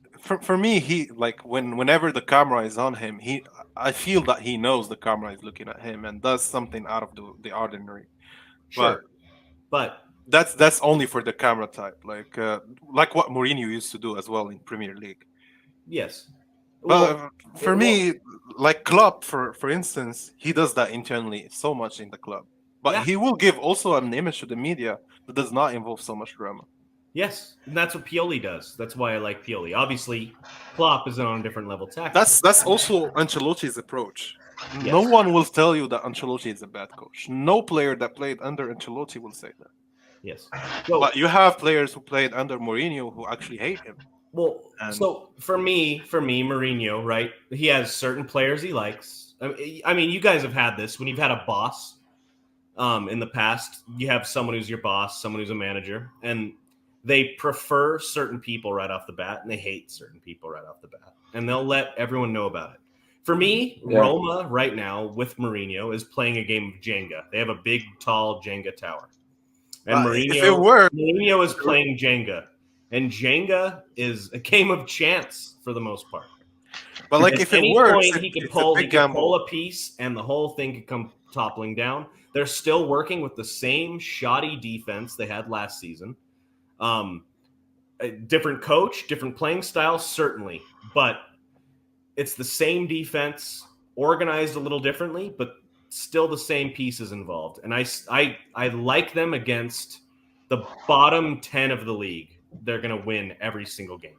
100%. You can only judge them when they face the top 4 in Serie A. Yeah, exactly. When they face the Juve, that's where I'm worried. That's where I'm worried. Like, if I were a Roma fan, I'd be worried.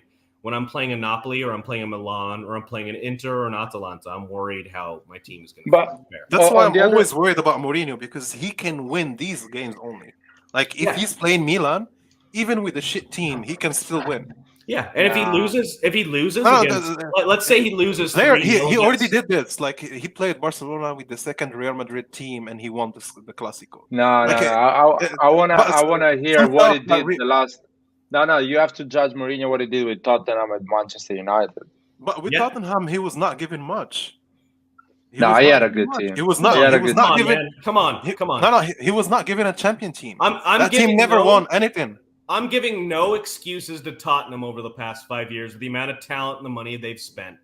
But you can say the same about the previous coach before Mourinho. They need to play better. They needed to play better. But you could say the same before Mourinho. Like, they won nothing, but they still played better. Yeah. But they won nothing. Yeah, and Mourinho. But they finished top 4. They finished top 4. Pochettino had a better team. His attitude. No. But all I'm saying that Pochettino had a better team, younger team, even the same players. They were in better form, generally speaking. When Mourinho got the team, he was in distress. The team did not qualify. They played really bad with Pochettino in the very last months, and he had to change that team. With Manchester United, I'm afraid to tell you, but They didn't have the really good team back then. And No, still come on, no, No. No, but don't if say you're that. comparing, No, that to Laird, if you're comparing the United team Mourinho had with the City team or Chelsea team, there's no way you can tell me they're on similar no, level. They had no. Did you see how The, Lukaku performed there, or how Rashford performed, or I don't care. back in the time? Conte find a way to perform with But Lukaku. I even don't care, man. but You're even Mourinho. If you don't get even results, but And he won Mourinho, 3 trophies with that team. He won 3 trophies with a lot United. of the players, useless a lot of the trophies. current players on Manchester United were requested by Mourinho as well. So those are players he Exactly. wanted. He Yeah. got everything, played man. stupid games. He played stupid games and won stupid prizes. Yeah, Guy, he got. Lair, he didn't have Varane. He didn't have this team, Ronaldo. He had nothing. Nowhere. No, Bruno he Fernandes had in the team. no, he had good players, man. But still, it's not the same team. All I'm saying, compared to the top 4 in Premier League, you need to be a lot more competitive. You compare that to Liverpool team, it's much more solid compared to that United team. And still, he managed to win some trophies. Sure, that team is built by a good manager and a good management. That team is made, not bought. Mourinho, listen, Mourinho in the last years, the last 2 team he managed, he doesn't have any excuses, man. He fight with Pogba. Pogba, we know the value. But Pogba has some problems as well. Like but he had the team to challenge. I'm not saying to win it, to challenge. He didn't even challenge. He finished 6th one season. Yeah. Okay, Anwar. Okay, manager. Right. Okay, Mourinho. Manage the fucking team then. Exactly. You have the players. Problems. Manage their personalities. Like, get over yourself, man. Ibrahimovic. Not you. Falcao. I mean, Manchester United, they bought stars, man. The last 10 years, Manchester United has always been buying stars, man. So there is no excuses for Manchester United. The manager has been doing an awful job. Even Ole Gunnar Solskjaer, he's doing an awful job, in my opinion. Yeah. And he has an incredible team.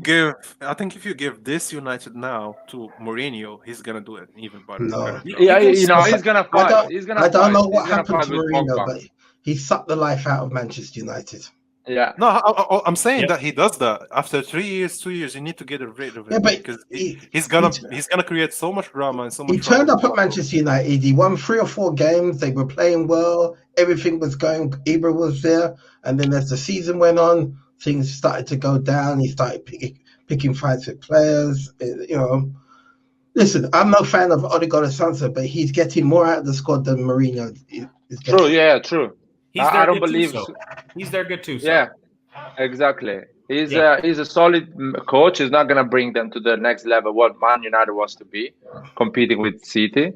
But it's not incredible. Mourinho, man. Mourinho, at that time at Manchester United, he felt like, I'm God. First of all, he failed with Chelsea the second time he went at Chelsea. We need to say that. I feel something happened to him when he was in Real Madrid, because Porto, Chelsea. Sorry, was it which one? Porto, Chelsea, Inter. You cannot knock those years. And then he went to Real Madrid, and I think it was coaching against Pep drove him mad. Yes, because he couldn't dominate like he was used to dominating.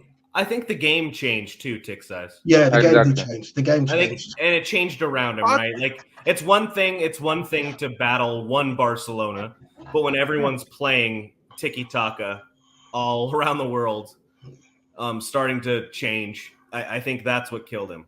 I think also he did not a really great job, but he did all right in Real Madrid. He won La Liga. No, he did good. He did good. But he wasn't disqualified. But he wasn't as successful as he wanted to be. Yeah, but still, like he lost to Game of Luck. Like in Champions League, 2 times he's disqualified from the semifinals to penalties. Like you could win penalties and still win the Champions League by that having that team, and still for me to contend against that type of Barcelona, man, you gotta take it to them because they were fearless. No, I remember Milan playing against them. We were dominated by Barcelona. You need to be in the mentality of Mourinho. Mourinho, whatever been before, he was going with Chelsea and beating Sir Alex Ferguson. So his ego was at skyrocket, and he was coming in Italy and beating Juventus and doing a triplet with a treble with Inter. So when he came to Real Madrid, he started to realize that he's not the best coach, and he was getting out-coached at the game level from Guardiola and from other coaches. Even Simeone at the time was starting, I think, with Atletico. So it was not him. It was afterwards. Simeone 2014. A bit late. No, Simeone came. No, but Madrid won 2 Ligas, and they achieved also. They brought the record for La Liga points and goal scores in one season. Under Mourinho won the good one part Liga. Is that one La Liga won Mourinho. What I want to say is, for sure, he lost to Pep a lot, but by the end of his time in Madrid, he won a lot of Clásicos. Yeah, but not enough for him. You know what I mean? For me was enough. It was for me was enough. And he but for him really, wasn't enough. He didn't win the Champions League. That's the only title he missed in Madrid, but he won everything else. In those Clásicos, he played anti-football. Those were terrible matches. But still, like, they had the breaking record for goals scored in La Liga so far, ever, like throughout history of La Liga, in that one season. So you cannot tell me it's anti-football and scored the most goals. No. Against the other teams, which he knew he could beat, he played attacking football. But when he came up against Barcelona, he instructed his players to go out and kick the. I remember in one Clásico, 7 different Real Madrid players, I think within the first 15 minutes, fouled Messi. But you gotta give credit to the man. All I'm saying, this is what you're saying is very true. But also afterwards, he played other Clásicos and he dominated Barcelona's play. Never dominated. Anwar, let me just say. I remember those games later. I watched those games. I remember them watching the goals. He was going on a counter. I remember that. No, man, he played. Remember Varane when he handled Messi in his first game against Barcelona, or Pepe when he played them as a defensive midfielder? They won the exactly. That's what he was doing. He was playing with 5 defenders. No, but they dominated the game. You look at the stats; they dominated. Even if you look the game. Anwar. Yeah, sorry. When Herrera with Inter in the '60s, when he perfected Caltanaccio. Those Inter squads scored the most goals in Italy every year. There's a couple of years that are outliers that they didn't, especially when Milan and Rivera were doing really well, right? And scoring a lot. But those teams scored a lot of goals. It's the style of play that people are against, not the ability to score goals. It's the style of play. It's the counterattacking, hit them where it hurts. Funny enough, why is that a bad with thing? Inter scored a lot of goals. Oh, we have Vasil. Still, the football was ugly. Laird. Sorry, Laird. We have Vasil who wants to join. If you want to send him the link. Yeah, sure. I want to tell you, like, I don't see that really as bad football or anti-football. I see that. I'm not saying that either. I'm just saying if you're going to play that way with Roma, you're not going to get far against the top teams in the league. But let's go back. He can. This is the thing let's go with the players he has. He's gonna have to, man. He's gonna have to. His defense is fucking terrible. He's gonna have to sit back. But even if you give Mourinho better players, he's gonna play that type of football. Let's find out, man. Let's find out how he performs playing that type with of football. Inter, it was a counter-attack type of football. It's gonna work great against. It's gonna work great against Empoli. Let's see how it works against Napoli. What's up, man? I just want to add, the whole topic was about why Mourinho lost it. Because basically he lost it. After leaving Real Madrid, he failed at Chelsea, he failed at Man United. And for me, Europa League is a fail. I don't care. You buy 90 million Pogba and you win the Europa League, for me it's a fail. I don't consider the Europa League a real trophy. And he failed at Tottenham. And always... there was, and the funny thing, after Mourinho left, if I'm not wrong, Conte went at Chelsea and won straight away the Premier League. He got the club. Mourinho finished 10th. Conte got the team and won the Premier League. Mourinho gets Manchester United that actually was doing at least top 4 or something like that. Mourinho doesn't even achieve top 4. He wins the Europa League or whatever. He goes at Tottenham. Tottenham just went to the final of Champions League against Liverpool. and he makes a mess. He doesn't achieve anything in 3 years at Tottenham. Lair, you're being too harsh. The team's Well, Tottenham was already a mess before he came.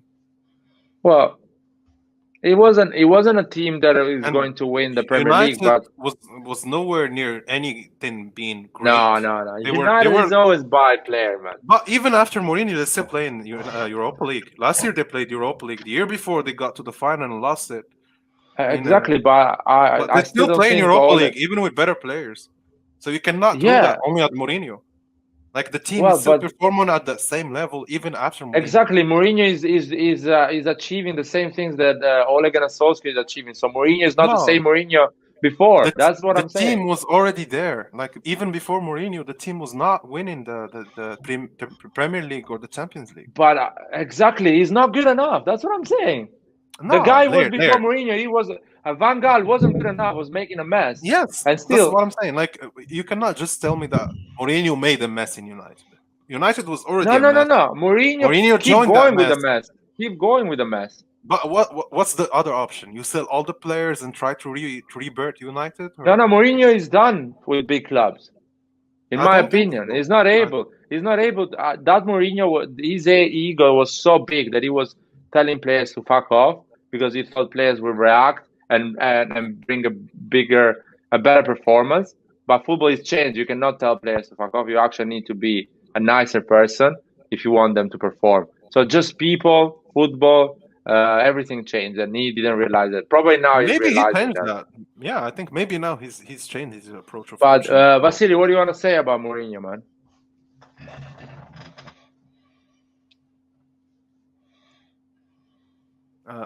I think you're on mute, man. Yeah, take yourself off mute, Vasil.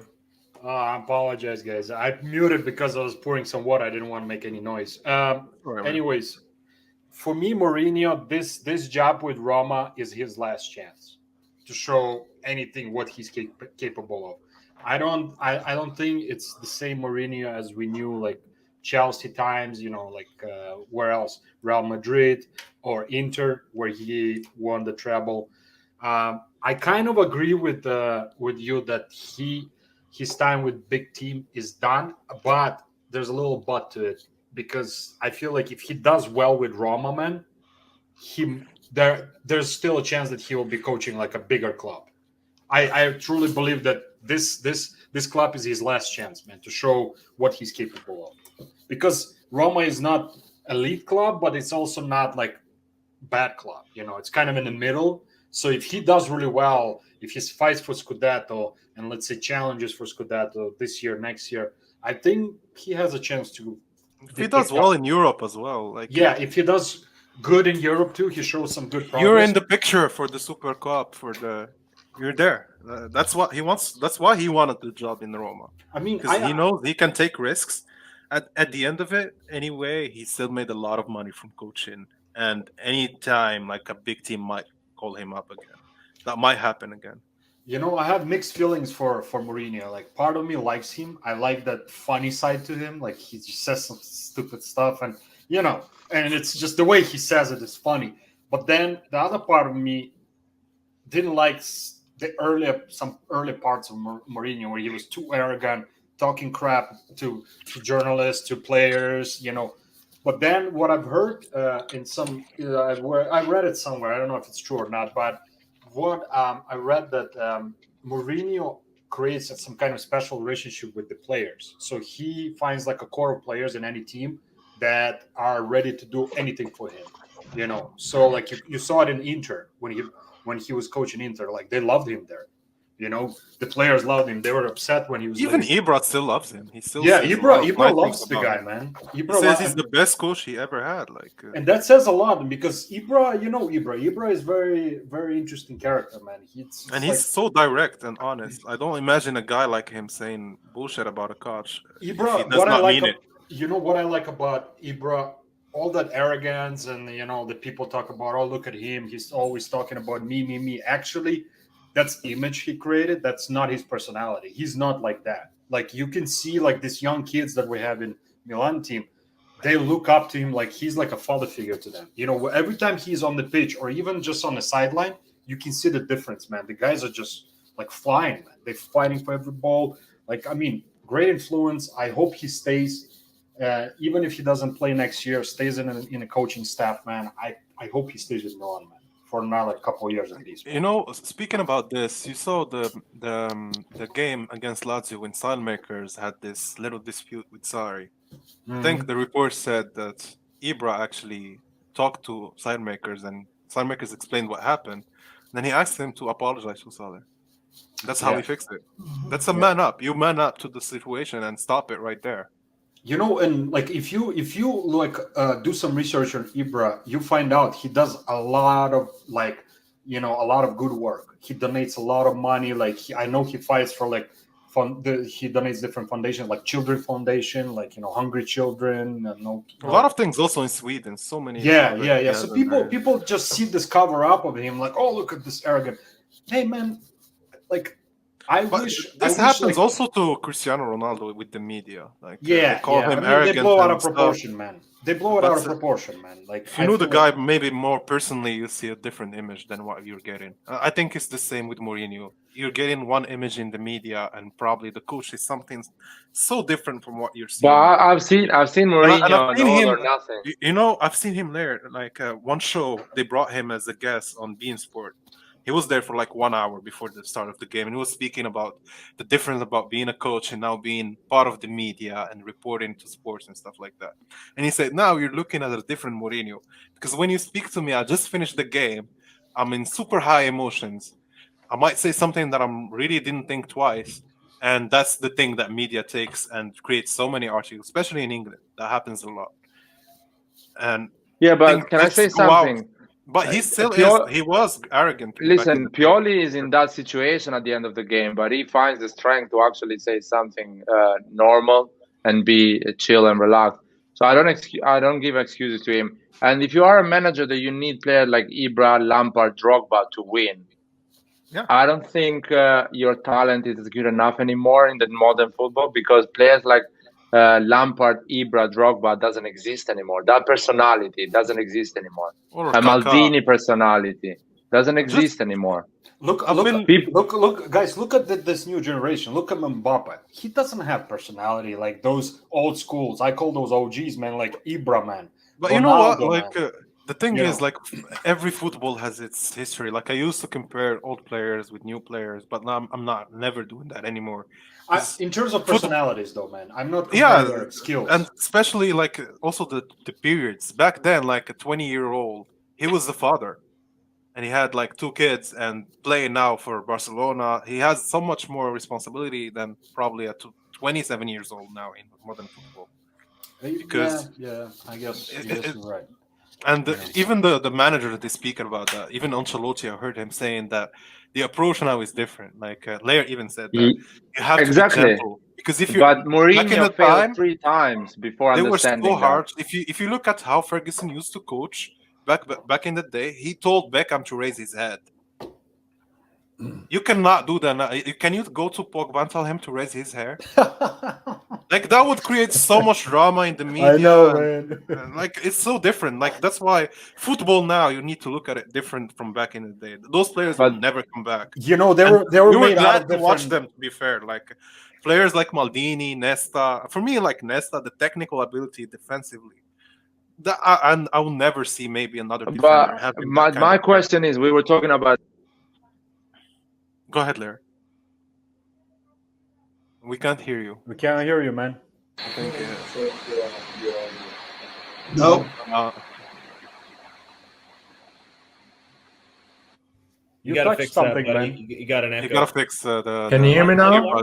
Yeah. Now it's yeah. Anwar, can I bring up something real quick about Mourinho? I cannot hear you guys. One thing that concerns me, man, is did you watch the Fiorentina-Roma match day 1? Yes, I saw it. Watch up until Dragowski gets sent off for that red when he came out of his goal. That's what concerns me about Roma, just the way Fiorentina was dominating that match up until that moment. They haven't played a team that plays that way. So I will reserve my judgment, and you could very well be right, and maybe in year 3 is when it falls apart. That's where I'm concerned, where they play a Napoli or a Milan, and they play with a team that plays a high press with high possession. I worry about them. Tammy Abraham and Lorenzo Pellegrini are always dangerous, and Zaniolo when he's healthy. But I worry about them taking on these top teams when they play like that against the Fiorentina, especially on match day 1. That game was going the completely opposite direction before that red. Fiorentina could have won that game 3-1, opposite scoreline, easily. Well, they look to me like Milan maybe 4 years ago. Like it was between a rebuild and some players still there that you want to get rid of, and you're unsure about who to play, who not to play. Maybe and like the Montella version. That's that kind of Roma, but they have a better coach for sure. Like tactically speaking and understanding the game. Yeah. Forget about the drama and whatever. Maybe for 1 year he can achieve something. Maybe the objectives of the club are clear. Like you get me to the final of the Coppa, so I can achieve at least a qualifying spot for European League. Where do you have them finishing in the top in the standings? What do you got? I think they can fight for a 4th place. I think they're gonna bring it all the way to the last journey. But will they make it or not? I think it's gonna be like last season until the very last day of the Campionato. Then we'll have the final 4. But it can change from top 2 to top 5. Yeah, I see them. You guys have Juventus top 4 at all? You guys? I think Allegri is gonna manage that. Like I have Juventus at 4 is what I picked. Beyond his capacity, just for some reason, guys, this year, man, I don't see them top 4. I know it's early to say, but it's not even about how they started really bad. I just feel like the missing part of Ronaldo, which is guaranteed at least 25 goals a season, was not replaced by anybody equal or even close to it. Aging defenseman. Even though Chiellini is awesome defender, he is aging. Bonucci is the same. So they're in that part of like at the end stage of kind of like before they rebuild. I don't think they're gonna make it top 4 this year, man. Vasil, my problem. So I totally agree. Those 30 goals are really difficult to replace. I just see they have a lot of fucking talent on that team. I mean, they do a lot of depth as well. Yes, the bench is so well made. I think that'll carry through, and I think they'll make top 4. They're gonna. I mean, early indications are they're gonna have trouble against these lower table teams, but I think they'll do okay against the lower table teams, like they usually do under Allegri. Allegri's really good at getting a goal, getting 2 goals, closing down, finishing out games. I see that materializing as the season progresses, and he becomes more familiar with the squad he has now, as opposed to the squad he had before his 2-year hiatus. The squad has changed quite a bit. There's some familiar faces. And also, like the tactics now change so much, like from Sarri to Pirlo, now back to Allegri. Yeah. It needs a lot of time. It needs time to adapt. Mm-hmm. Like for me, I think. Add one point though. It depends also how healthy their top players stay. Like Dybala, for example.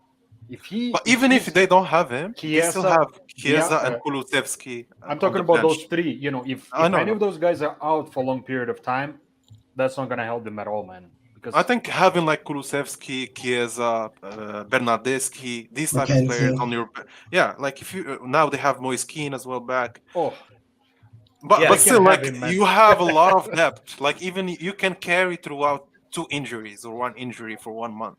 Like they can still, especially with Allegri's type of football, they can carry. Like the Allegri does not. The main concern for Allegri is not to play really good football. And the main concern is to finish in a good position. By the end of the day, you're finishing in top 4, and he's been achieving that since Milan. Well, never missed. Let's make life really difficult for them come Sunday and put them in a real hole. On Sunday, I don't think it's gonna be an easy game. I think it's not gonna be very, very difficult because Allegri knows the weak points from Milan. He knows that if he can contain Ben Nasser and Kessie, and he saw the Liverpool game. We had so little possession. Yeah, but we are a possession team kind of player. It's not like this. You tell the players to do it and they do it. No, but as a coach, you learn from a game when you see how Liverpool had to press you so far up and managed to get the ball, and you don't even cross the midfield, and we lost the ball so many times like that. Anwar, so one thing here's something to consider. is if you've played before and you play against a super superior team, right? They just demolish you. But you play that whole game and you get into the rhythm of that level of But how did they quality. achieve that? Like, how did Well, they no. demolish you? No, Let it finish. let me finish, right? You play against that level of quality, and then you go against a team that's inferior to that team and potentially inferior in quality to you. It's like it feels like you're playing a different game. It feels like you're playing against kids. A lot of I never, times. I never saw like I always had respect for this Juve team, not because of the football they play, but Yeah, me because too. they maintained the level for 9 years. So that's hard to achieve. Yeah, the respect is there, man. It's just only Liverpool why I'm is on saying a different this. level from Juventus right now. The Juventus that we're playing on Sunday, that and Liverpool, the Liverpool we played on Wednesday, totally different level. Yep. All I'm saying is that when you look at how Liverpool pressed Milan, they didn't press most of Leao's play or Rebic getting the ball or Diaz. The most of the pressing was done on Ben Nasser and Kessie when holding the ball. But can I say something? They don't have a Fabinho. Of course, Juventus of doesn't course, have a Fabinho. of course. But I want to say go ahead, something. Go ahead, Blair. They don't have Anfield with 50,000 people shouting. I agree. We've been in that stadium so many times. Our players been in that stadium. They're not scared like going at Anfield.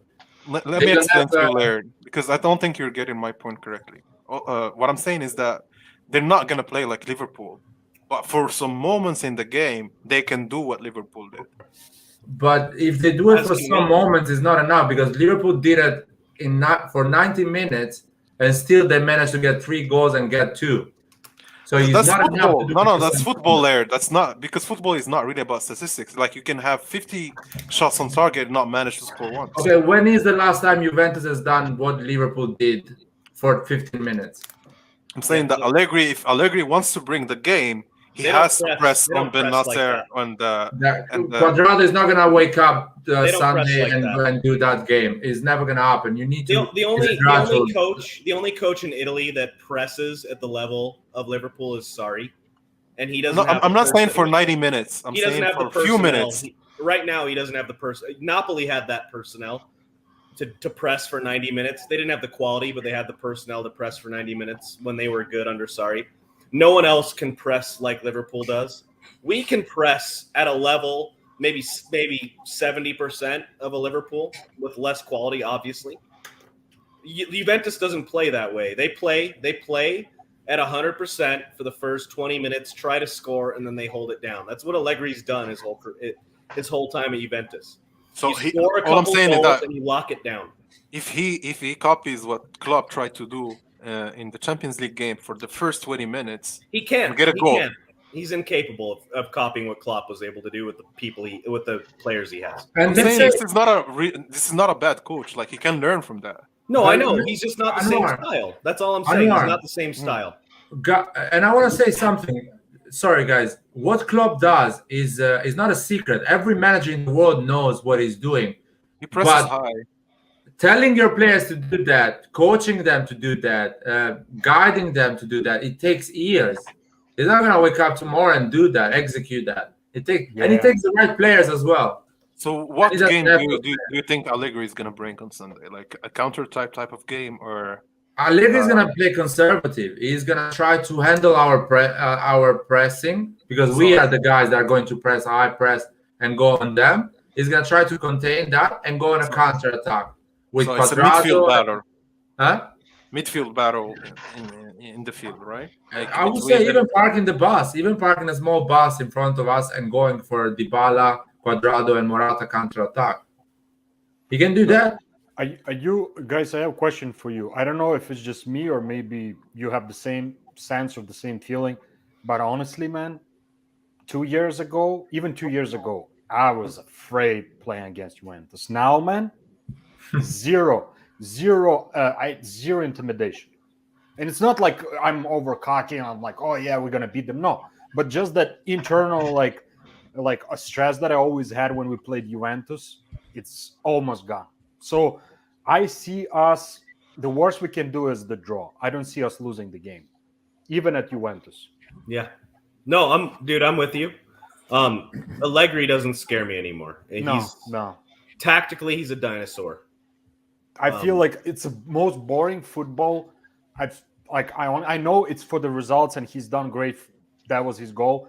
But in terms of football, like appreciation of the game, man, this is so boring to watch. I would rather go jump off the bridge, man, than watch Juventus the play. way Man. he played gave you results in a much weaker Serie A than we have. Oh now. yeah, that you have to underline that weak opposition. Weaker, much weaker. Yep. His team was stronger, top to bottom, experience wise, and tactically for what he's doing is, and like obviously Chiellini and Bonucci were much younger, and obviously Buffon was in the goal, right?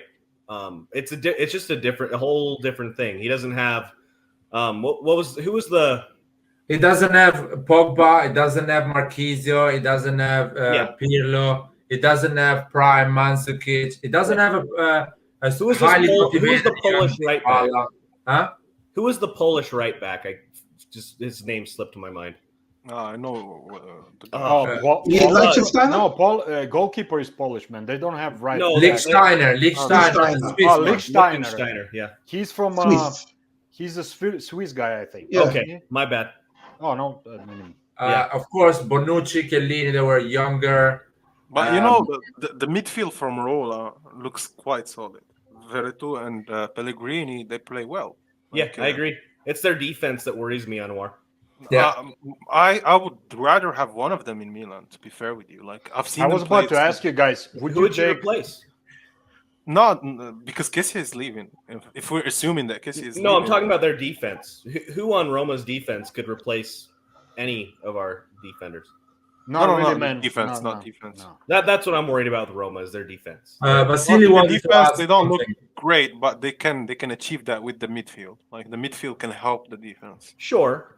You could have made that argument last year too, and they were Swiss cheese.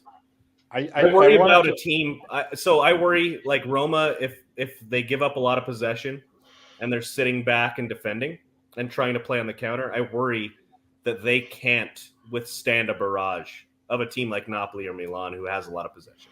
We'll have to see, man. That first game is going to tell a lot about how there were signs Roma is going to be approaching these games. There were signs in that Fiorentina match, and granted, that was Mourinho's first Serie A match back, right? So I'll give you that. So we'll see. That's my worry. I don't see them as contenders for the Scudetto for sure. But if they manage to stick around, like they can fight for it. Yeah, I'm annoyed with the people that are making Roma contenders. That's fine. And I know that's too early. Like this is way too early to just this new team, this new coach. Way too early. Even for Inter. Yeah, you cannot tell now if Inter is ready for the Scudetto or not. But for Milan, you can say, that's why I'm saying that Milan is in the top position in this year to actually go find for a Scudetto. Yeah, because I'll be all the other teams, they have question marks that needs to be answered. One at a time. Last season. Would you guys?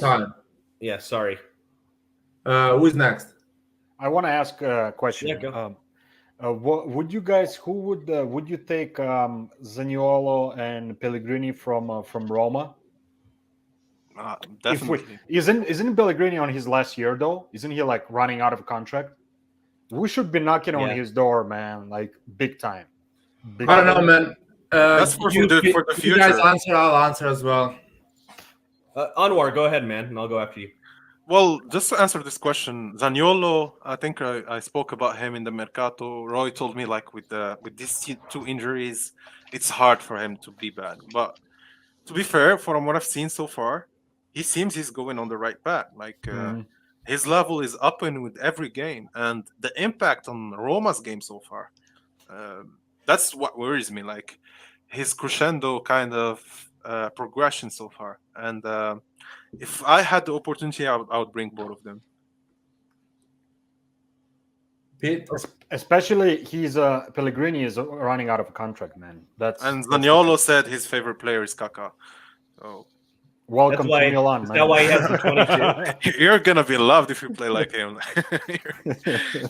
Is that why he has that number 22 on his back? Yes. Yeah, exactly. For that reason. So Zaniolo, absolutely, and there could be a chance. I just worry about his injury problems. There could be a chance of that if he wants to change teams, if he wants to challenge for the top four more concretely, right? But Pellegrini, that's Mourinho's new little son. That's his baby boy. That's his boy. As long as Mourinho is there, Pellegrini's not going anywhere. Zion Train though, Veretout would be an excellent replacement for that. He'd be perfect in that double pivot. So I would take him in a heartbeat. Whether he starts or not, it's another story. But absolutely, that dude is tried and tested. He speaks French, which is good for our team. Yes, and Italian. So that's very valuable. Yeah, I would take Veretout, and I would take Pellegrini. We're never going to get Pellegrini as long as Mourinho's at Roma, though. He's his new. You never know. Like Mourinho little can leave love in the child. next month. Like that's the good part. Yeah, that It's goes with life. any You coach in never Serie know, A man. these days. That You never opens the know. door for Roma players to leave. Yeah. I don't know, man. I believe these players, they look really good. And I'm a big fan of Zaniolo, but we need to see the stats, the way they press, the numbers, the way they take, the tackle they do, the possession they conquer during the game. So we need to see those things because our football is there is a system. We now are playing with a system. We're not playing anymore like we used to, because football has changed anyway. Everyone plays actually with a system, or most of them, apart from few or coaches. So it's not like it used to be before. So the system says that our right wing needs to cover in a certain way, press with a certain intensity, and the same thing for a double pivot. We saw Kessie not being 100% fit. He missed that position in the pitch, and we got a goal at Anfield. So we need players that deliver certain numbers in terms of running and any situation in the game. And if those players don't measure those stats, I don't think we're going for those players. Yeah, Zaniolo. I mean, I haven't seen the stats in a while, but he did really well pressing under Fonseca before his injury, and even before that, when he first broke into the league, he has a really high work rate, and he can play on that right side. So he's like a Salamakers with a more intact attacking mentality. So I like that shout. I just don't know if it'll happen, and I don't know. It depends on his health, if he's going to stay healthy, obviously. But definitely they are super quality player, and I would take them straight away. If they have the numbers the Pioli system is looking for, go for it. Go for Pellegrini is a free agent. Give him double of the money he's taking at Roma and bring it on. He's still young. And Zaniolo as well. I will pay 60 million for Zaniolo without any problem. How much? Money. 60 I million. don't think they'd ask for much because of the injuries. Injuries, like they never allow the player to reach that type of value. Yeah, and we don't have 60 to spend, obviously, either. Well, like we can get him for 30, 35. I think Roma would be happy with that. I don't think Roma will sell him for 35. It depends on the player. If the player does not want to sign anymore, which happened to us. Guys, how much are they paying Abraham right now? What's his salary at Roma? He's getting I think he's getting around 5 million net, 5 or 6 million net. Oh, and they paid him 40 million euro. Oh, they brought him altogether. Sorry? He's not on loan. No, they bought him. Yeah, They bought and him. I'm seeing 6 mil a year net. 6 million? Yeah, I think the guy is worth the money, man. Honestly, absolutely. he's worth the money, man. I wanted him at Milan as Ibrahimovic's backup. Yeah, me too, actually. But you know, Chelsea players so far, they're good. Premier League players work for Pioli's system, man. They work for Pioli's system. It turns out that the champions of Europe have good players. Yes. Who would getting do them there, that, man? Who would and do even like the deals we're getting so far, they're good. Like Giroud, Tomori. I mean, I don't mind. Tomori is a fucking steal. I love that man. That guy is a beast, man. Like No doubt about it. He's gonna stay You know, in Milan for a against while. Watch his Liverpool, he feet. looked to me as like the most confident player on that field. Oh yeah. He's played already at Anfield, man. He's been there. He brought Origi to his knees like so many times with correct challenges. Like that's fear. Like And you like know the other thing that we always missed, at least in the last 5-6 years, is the speed at the end, at the back, man. This guy can challenge almost anybody, man. With like the even speed. if you dribble him, he will get back. Yeah, he's fast, man. The guy's fast. I was like, whoa, man. Yeah, we needed that. Chelsea So- are upset with us because we stole such a good player from Yeah. them. That's why we couldn't get the Ziyech deal over the line, because they're very wary of us now. Yeah. Because we stole a 70 million player for 27 million, you know? Yeah. No, that's a starter in Chelsea, man. He should be starting in Chelsea instead of. No, it was Frank Lampard that, for no reason, benched him. Lampard actually He was Lampard a starter in the previous season. No. The thing is, I read about this story. Actually, the whole reason, one of the reasons why Lampard left, it said that he was against the deal going through with Milan. Actually, Tomori agreed terms with Maldini in the summer, and the deal was going to be closed in the summer mercato. But for some reasons, Lampard asked the management to hold on to Tomori, and he told them that he wants them on the team, and that's when the problem started with the management. Because like, why do you want a guy who's not starting in the team? Like, yeah, it's either we sell him or you start him. And one of the reasons was Tomori now is gonna leave, and that escalated so quickly. Maybe some other problems with the management. That's why he got fired. Yeah, But what I like. Lampard still says that he was a beast. Like even back in Chelsea, that he was not ready to fill the big shoes yet. What I like about Tomori, I read an interview with him, and some of the comments I really liked is he discussed the difference in defending. And this is post Liverpool match as well, so it has that context.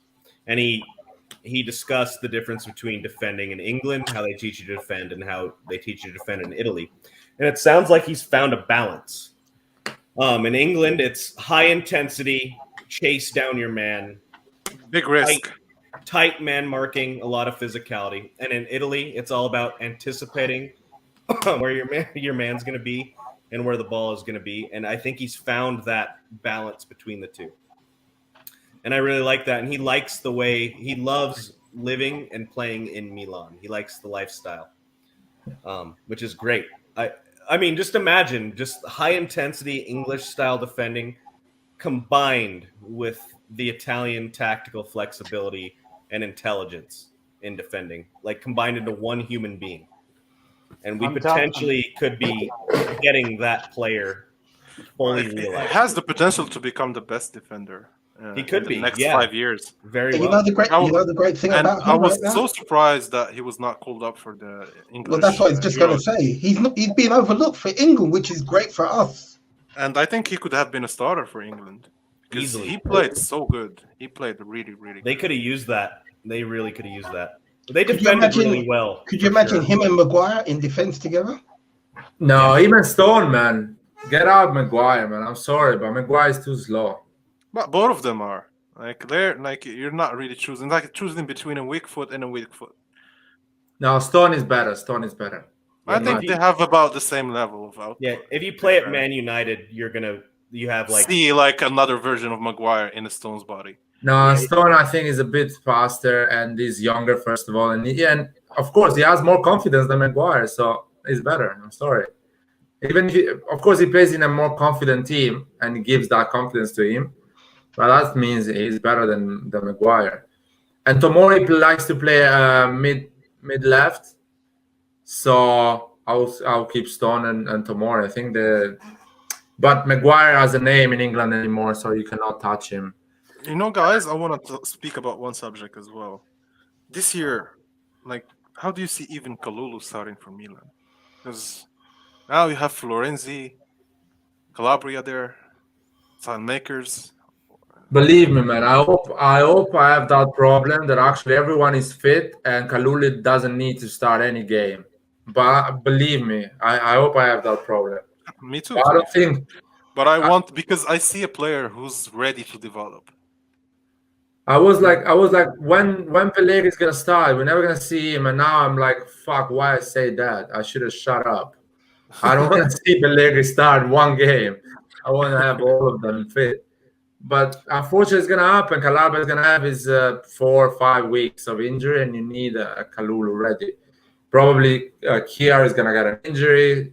Romagnoli is gonna play a bit more, can get an injury. So Romagnoli, last rumors, he said that they're not gonna resign, right? Mm-hmm.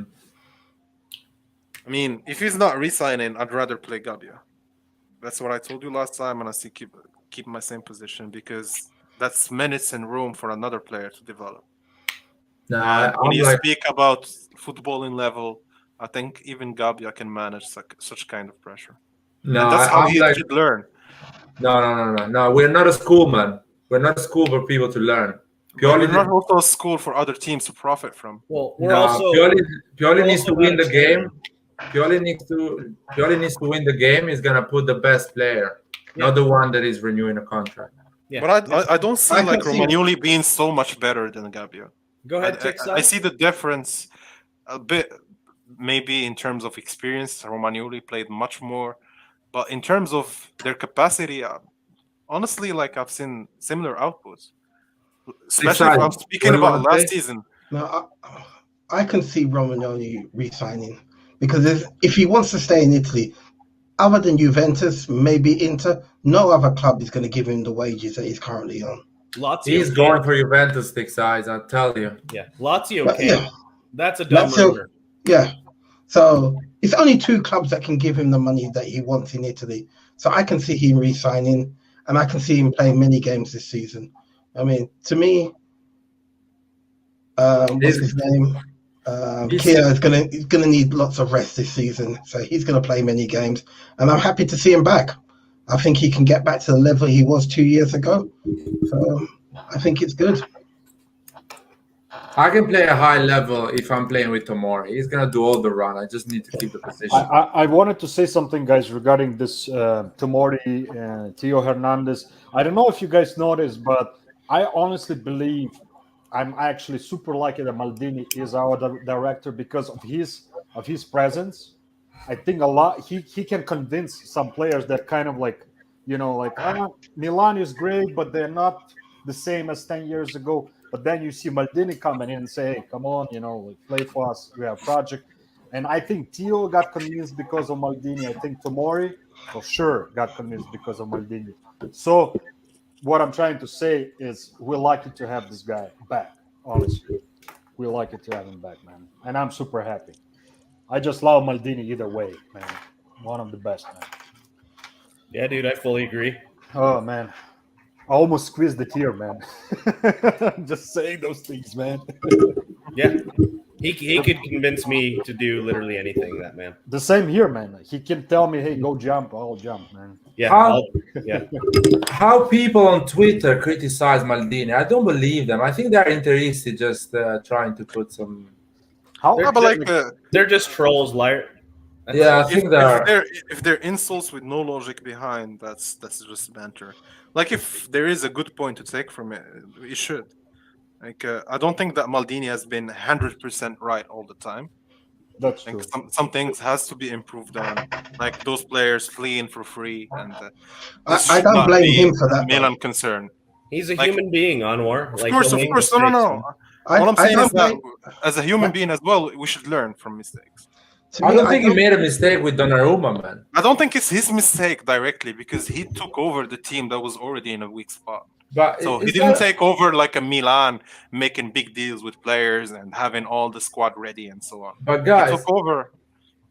It's not a mistake. Even not renewing Donnarumma is not a mistake because if you renew Donnarumma, you start to have an expenses of 100 million for his contract.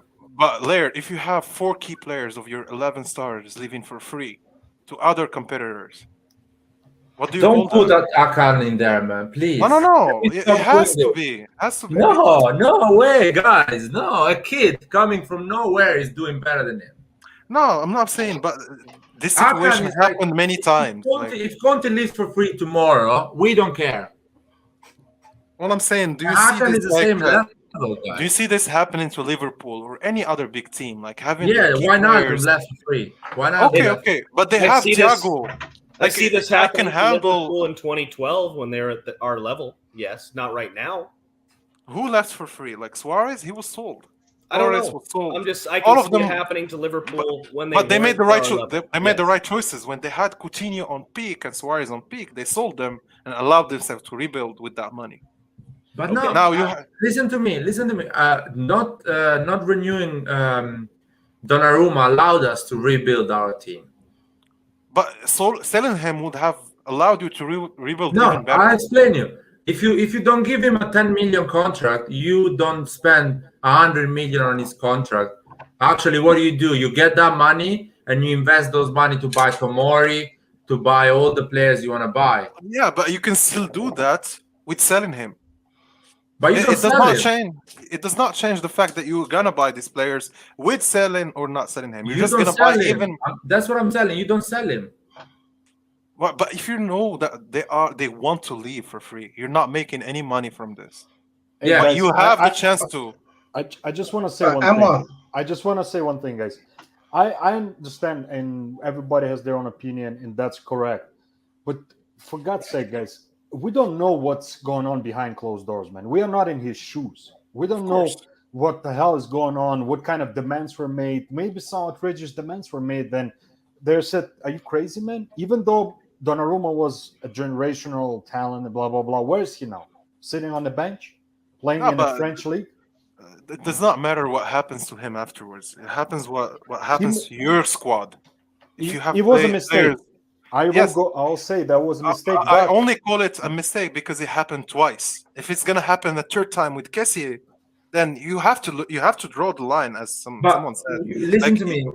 I think Thick Sides wants to say something. I was going to say, if we had have sold him the season before he left, who would have said that we would have even qualified for Champions League? You don't know. That's football. Yeah. You make risks. So it could. I think the club acted correctly with him. Exactly. But like you could have still achieved from our position as fans, he gave every indication that he was going to stay. He did not, man. He could have re-signed a year ago. No, he gave every indication that he was going to stay. But like, if you are this willing to stay, you actually sign when they offer you the contract, or even after one round of negotiations. That's how you show that you want to stay. Exactly. So he didn't want to stay. So because you offer him an increase, then you improve the contract, improve it again, till where? And the guy still says, "Oh, let's see where the season ends." But it's not a mistake. It's not a mistake. Okay, but this happened. Okay. Happened with Hanaruko. Yes. Okay, we'll allow it. Mignon, this what happened. He came straight back asking to sign a contract. I'm not speaking about the past deals. I'm speaking about what's coming next. If this happens now with Kessie as well, it's gonna happen with Kessie. It's gonna happen. I don't want it. It should not happen, man. But listen to me. Kessie's gone, guys. If we win the Serie A, Anwar. If we win the Serie A and we go a quarterfinal of the Champions League and Kessie leaves for free, it's not a mistake because we achieved our goals. We are not a bank. We achieved our goal was to win the Serie A and to do a good in Champions League. Can you win the Serie A with selling Kessie and buying Jorginho? Kessie doesn't want to stay, man. No, but you can sell him in January. You cannot sell him if you offer a 10 million contract. What? Who offered 10 million contract? Because he wants 10 million. If you give him 10 million... but like other teams now know the situation. Okay, you want to leave. You want to sell him in January. Okay, if you sell it in January, but you lose the Serie A, that is a mistake. But you can still go and bring Jorginho or whatever other midfielder. No, Jorginho is not on sale. Chelsea is not selling Jorginho in January. No world-class midfielder is moving in January. No, but Jorginho said himself he wants to go back to Italy. But not in January. Probably and on what wages? Napoli, what wages? I don't see him. I don't. Maybe he will come to us. But like, you gonna bank on that? Yeah, exactly. So you're just gonna allow. So even if Theo now wants to leave for free after you win, let's say the Serie A, that's okay. It depends. Who can you bring in to replace him? If we sell Donnarumma last January, do we ever get Mike Maignan? Probably not. He's competing for the French title. Who do we get? But you didn't know that it's gonna. Terracciano Fiorentina as his replacement, maybe. No, And no, now no, we're no, stuck no. with You him. can go for a decent goalkeeper. And then suddenly It's we don't a get risk. the top You 4. already have a decent goalkeeper. You don't need. That's the fact. AC Milan doesn't need 20 million. Needs to go top 4. AC Milan doesn't need 20 million from Kessie. Needs to go to win the league. But We how do you are win the a league? club, not a bank. No, but you win the league with buying better players. Milan does not have the allowance of City or PSG, so you need to make stay on the Kessie because. But you need to bring the funds from somewhere. You're right. As a general rule, you're right. But let's say in the Kessie situation, if you I understand your opinion, Lair. You're saying that if you keep Kessie, same with Donnarumma. We kept Donnarumma, we achieved second because he was part of that second position. Absolutely. For sure. Yes, I agree with that. But can you still do that with another goalkeeper? What do you mean? Can you still do that with another good, decent goalkeeper and achieve top 4 in Serie A last year? We cannot risk it. Maybe not. We cannot risk it. Even maybe you can, but you cannot risk it. All I'm saying, even with Donnarumma on the team and Hakan on the team, we risked it till the very end game against Atalanta. We could have lost and not made it top 4. Exactly, so but we made way, it. So we need to. But all I'm saying, either way, it was a risk. Either way, it was a risk. No, and meanwhile, Donnarumma is not a risk. Donnarumma, you know, is a good goalkeeper. You know, but you didn't know you're gonna finish top 4 there. And meanwhile, Anwar, meanwhile, all along, Hakan and Donnarumma are telling management, "Yeah, I'll stay. Yeah, I'll stay. Yeah, I'll stay. Yeah, I'll resign." But for me, if you have Kessie with this body language, that's why I call them snakes. Not because they left. You can leave on good faith. You left on bad faith. You can leave, and we make a sell out of that. Why we don't admit that AC Milan won, Donnarumma lost? Because Donnarumma didn't have a squad. Raiola used his politics to force Leonardo to give a contract, promising him that I'll give you the next big thing if you give me a contract, so I don't have a bad PR in front of the people. And Donnarumma is on the bench now. Clearly, PSG doesn't need Donnarumma. No, this is only 3 games. In his first year with PSG. You don't know if he's gonna be the first goalkeeper next year. You cannot say it's a lose for him because at the end he won the Euro. He won the best player in the Euro, and he was recruited at the salary he wanted at PSG. He got what he wanted. No, he got the less money than what you offer him. But he knew it's gonna come. He got the best player in Euro. And why Raiola is going on press and saying Donnarumma This is Raiola doing this with every player. Listen, that's why he's doing that, because he knows he's not gonna play at PSG this year, and he wants a loan move to Juventus. So he lost. Raiola always uses the media for his players. He lost. Like he will. I don't see him as losing there. Yes, his player. What if they won? What if they win the Champions League this year? And still, he's a bench player. Next year, he's a starting goalkeeper. Still, he's a leader. No. But he's playing with Messi and Neymar. No. But he's playing with a dream team. He lost because in the last 3 years he's been telling us that Donnarumma should play Champions League. He's the best goalkeeper in the world and should earn a lot of money. He's in the bench. He hasn't played 1 minute in Champions League still. And we found a better player, and we are going for the title. He lost. Blair, you're speaking from a Milan fan side of view. I'm telling you about probably an objective type of view. He goes to the best team, probably contending now for Champions League. You don't know if Navas is going to be there forever. Listen. I don't know if they're going to win the Champions League. We're speaking about where he is, the environment. The environment is that he's training every week with probably the best players on the world. No. How can you call that a loose situation?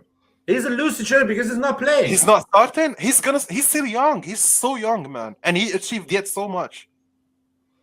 He didn't achieve a lot. For a goalkeeper, on the club level, he didn't achieve a lot. Who were actually at 18, 19, rocking it this way. The ones that rocked it this way are the legends of goalkeepers, like Buffon, Casillas, Van der Sar, I don't know. He lost. I don't know why people don't admit that. He was bluffing with us. He wanted more money. He lost on the short term. I think he lost on the short term, or maybe you can call it he won on the short term and lost on the long term because he's not going to have those loyal fans remember him after he finishes his career. He's in a bench of a team that in 3 years is not going to have Messi, is not going to have Mbappe. And the guy after the World Cup finish is going to have that club. They have the money there. They're gonna buy the next Neymar and they're gonna buy the next Messi as well with 200 million on the bank. Yeah, because of That's the problem of modern football. No, right guys, now. if They you are guys allowed don't to do what they want. I was about to say, teams like PSG, Manchester City, they freaking ruined this my beloved Yeah, football, man. They ruined it, man. Because but now, but you know what? You cannot really call it on them because the players are also ready to be ruined. I They mean, want the it's big a human bucks. factor. Let's be honest. Yes, It's a human if I factor. if I was offered a job that pays me twice my actual job, man, I gotta think about it financially. You would guys, be let's tempted. be on. Why That's we for don't sure. admit that he lost? Raiola didn't have a squad for Donnarumma. But PSG is a a plan player B. like that, a player like that will never end up without a team. He's always gonna find a team that Not, wants him. I know, no team make an offer for him, man. Do you Raiola think that forced the PSG the to. best player in Euro, the next best goalkeeper for the next maybe 15 years, is Every gonna big left? club has a goalkeeper. They don't want to But pay 10 million a goalkeeper, a 22 years old goalkeeper that doesn't win and anything at the club level. but like you have teams like City. They exist. Those teams that can offer him what But they want. they have a goalkeeper, man. Of course, even City have a goalkeeper, and they will bring Donnarumma as well with But that goalkeeper. to keep it in the bench. That's how they approach football. They have Draxler on the bench. Draxler can be a starter in so many other teams. No, stay on the goalkeeper, guys. Stay on the goalkeeper. No, but this is the approach of PSG. They always have starters on the bench. So you don't believe that actually Raiola forced that move? That PSG? No, I think that Donnarumma wanted to leave. I don't think that Raiola forced anything. I think Donnarumma told Raiola, "I want to leave. I want a big bucks. I want to go to a better team." I think he got surprised when we brought Mike Magnan in 24 hours and he was without a contract.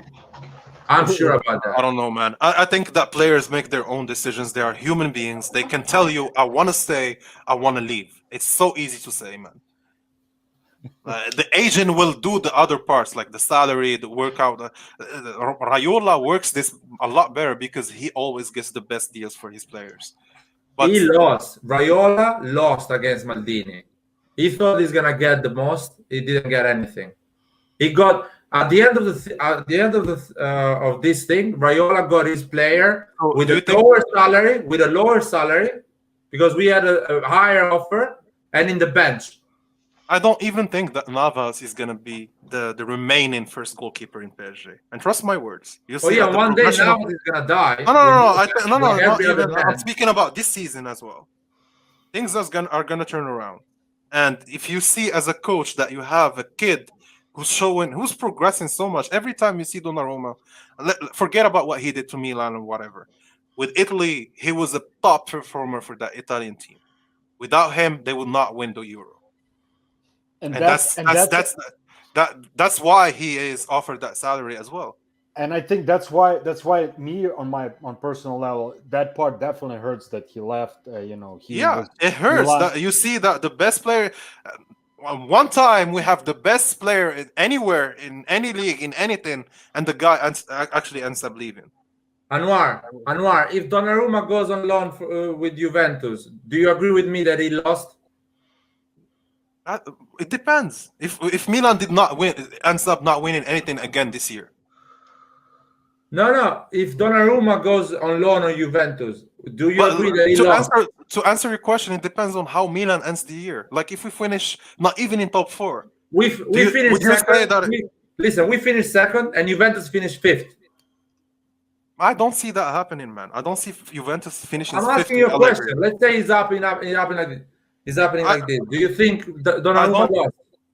To be fair with you, I don't think they're gonna let him go on loan. I think that's only media talk. I think he's gonna start. It's a straightforward question. No, my answer to your question, and I'm being very, very honest. I think he's gonna start for PSG in the coming games, and that's my only thinking. The only reason why he's not starting is because I think his English is poor. I don't think he speaks French, and his only language now is Italian.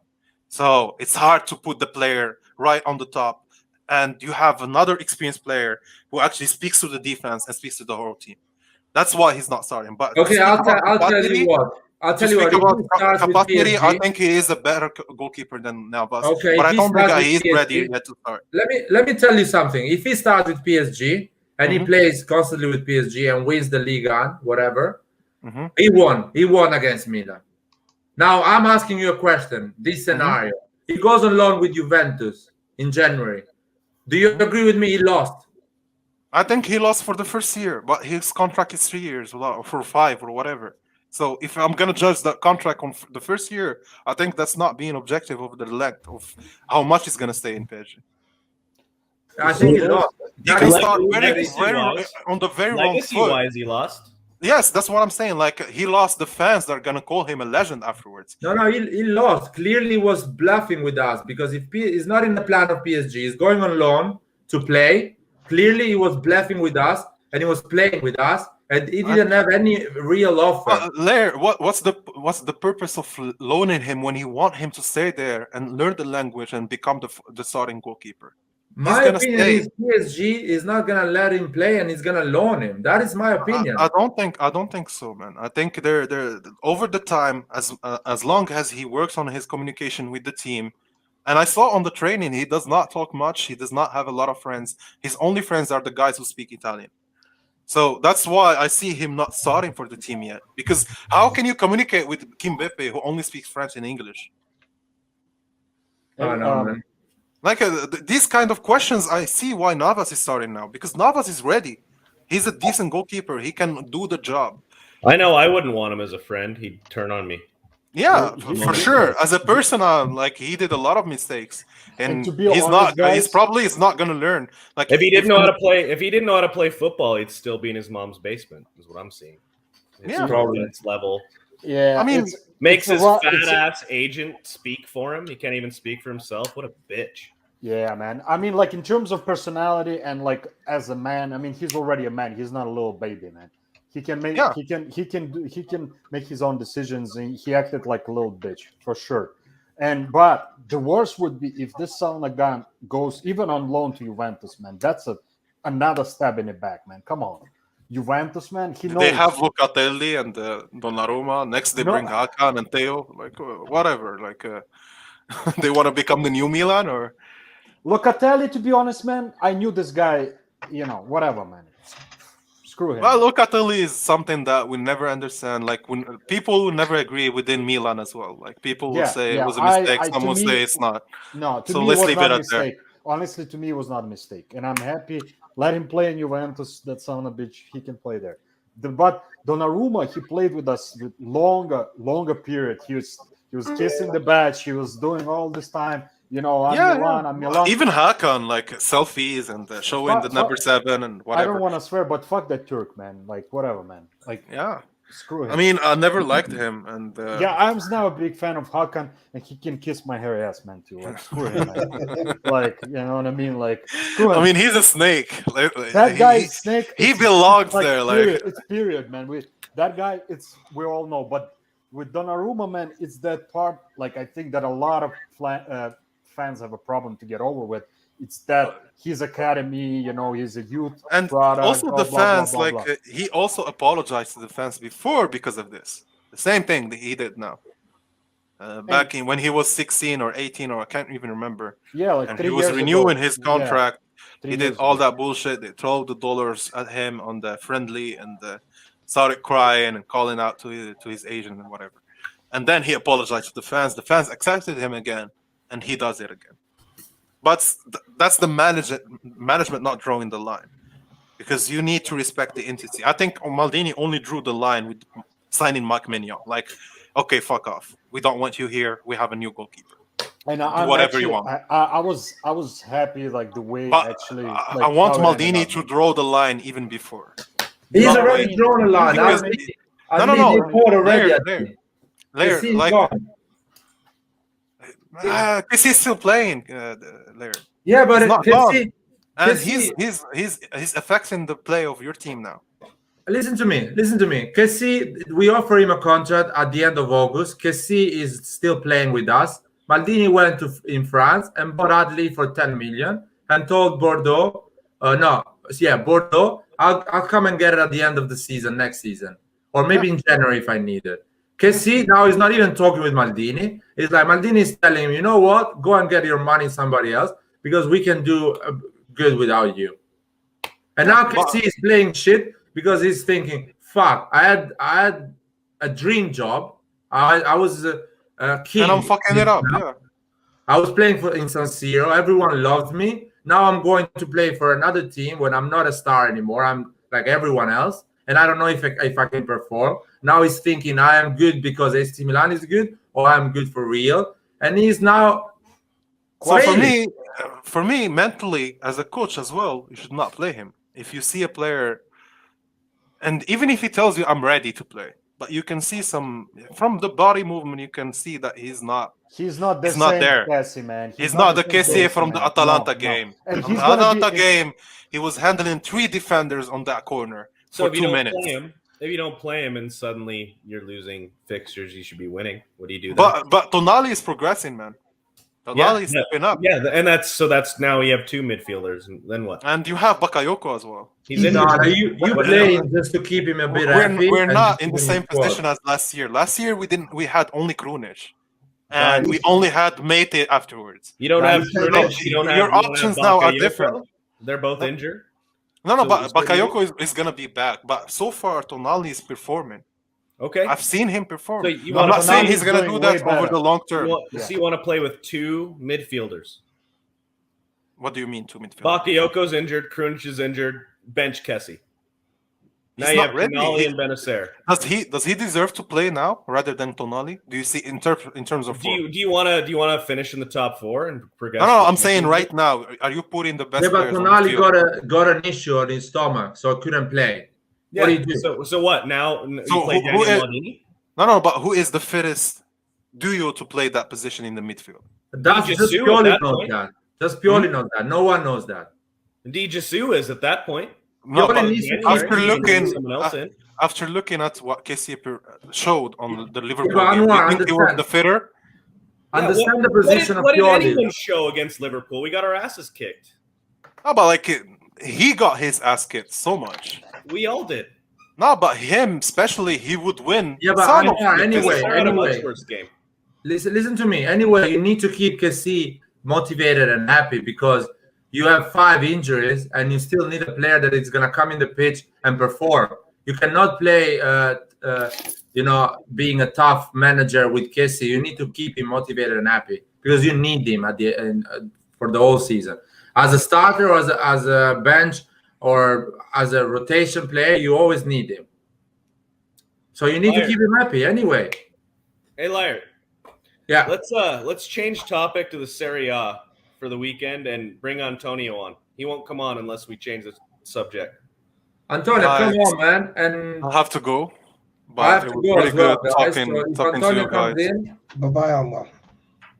if Well, Antonio, bye, man. I hope Lair, can we have like a live? When is the game exactly? Sunday. Juventus game. Yeah. Like don't do the live right after the game because we will be so up our emotions and maybe the reaction will be different. You guys, I'll do Because it. I always think after the game you're still being like angry at some player, or some action or something you saw. But I'm cool. I'm cool as a cucumber, bro. I'll be there and I'll be calm and I'll be happy. Okay, I'll do it. The game is gonna finish around 9:45 in UK, so I'll do it at 11. Perfect. Okay, I love it. Perfect. So I'll do it 1 hour. The time I get to go back home. Yeah, I mean, I hope if we win this game, or I wanted them to draw the game against Liverpool just for momentum, just to keep that momentum going. Like we drew Liverpool at Anfield and we brought our game to them, and now we're going to Juve and we're gonna get a positive result there. Like that kind of momentum, you only build it with these big games. Like once you step in, you can build on it. Yeah. But it's too early to win at Anfield, man. I don't remember what is the big club that won at Anfield in Champions League recently. A full Anfield, not a COVID Anfield. I think Napoli won against Liverpool. That was in Naples, I think. Naples, right? Yeah. Did Atalanta win in Anfield, or was that at GWIS Stadium? COVID. It's a COVID Anfield. Still, but still, they won. Believe I me, thought it's been like 40. It's been 40 games since they've lost. something like that. Crazy. Yeah, it's impossible to win at Anfield. It's almost impossible. Don't tell that to Brahim Diaz. He was pissed off that we lost. I'm He happy doesn't he's know pissed that. off. That's the kind of reaction I want to see Yeah, from that's my boy. That's my Yeah. boy. Clearly, he's young, man. He doesn't know how hard. Probably Ronaldo never won at Anfield. Liar, I know you were in the stands, and I've seen pictures of you. Yeah, like in the stands, and I've seen pictures of the away supporters. And I when we scored, I don't know if it was the first or second. Salamakers looked towards you and pointed at the badge on his shoulder at the Champions League badge. I was jealous of you. Oh yeah, man.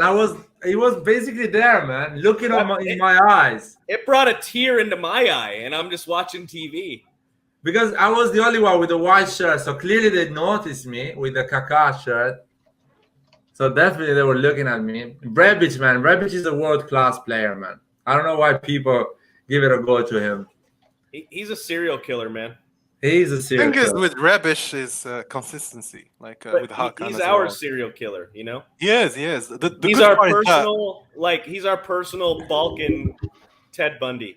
Like even for opponents, they don't know how to handle him. Like sometimes you don't know if he's gonna be like big boom Rebic score from outside the box, or Rebic who does nothing. Like he just struggles to dribble one player. Or I'll tell you what, that might be a surprise as well. Like you don't know what to expect from him. Yeah. The good thing of Rebic, I realized at Anfield that Rebic is playing against Liverpool or he's playing against Empoli. He's the same person. He's like he's not really. His personality is like he's not in Anfield with 50,000. He doesn't give a shit, man. Well, he celebrated. He celebrated very hard. Like the first two. The second goal, man. Second goal with Diaz really celebrated more than his goal. But he kept his head very, very cold. Like I didn't expect him to pass the ball. To be fair, I saw Rebic like Rio Ferdinand said the same. Rio Ferdinand said I couldn't believe he passed the ball and that. Because that situation, any striker, any winger. No, that is a typical. If he scored, listen, if he scored the first goal, people normally when they score the first goal, like in a big game like that, and they have another opportunity to do so, most of them they are greedy and they want to take another goal.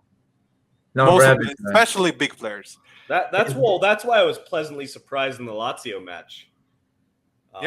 With his 2 assists, I mean, the pass he gave to Leao, that was cool, man. Every other player was shot. People were telling him shoot. Just pass it to Leao. But honestly, Leao is surprisingly good this season. I'm happy what I'm looking at so far. Not good enough. Still not good enough. Still not. But still, if I can see improvement, it's good for me. Oh yeah. And I want him to keep on that. Like if this is your pace of improving, I'm happy with that as well. Because I didn't bring Leao to be the next Shevchenko. Oh, he's gonna be the next. He's gonna be better than Mbappe. But he has the potential to be that good. He just needs to fix his mind. He's fixed. The mind is fixed. That's the thing. Like I can see that he's maturing in terms of a player. I think comparing him to when I first saw Leao step in with a Milan shirt. I think he'll have a different Leao. I'm hoping Leao will have a what was it, like 2012 El Shaarawy season. Yeah, before Balotelli came. But Shaarawy was scoring so much. I know. That's what I'm thinking this year. That could be what Leao does. I hope Except way more physical. Just technically so gifted. I mean, 1-on-1, you don't want Leao to be with you. I think Leao is tracking back a lot, which made me happy. In 3 years, Leao is gonna be as a personality-wise, character-wise, like Rebic. He's gonna go to a pitch, to a game without feeling any emotion.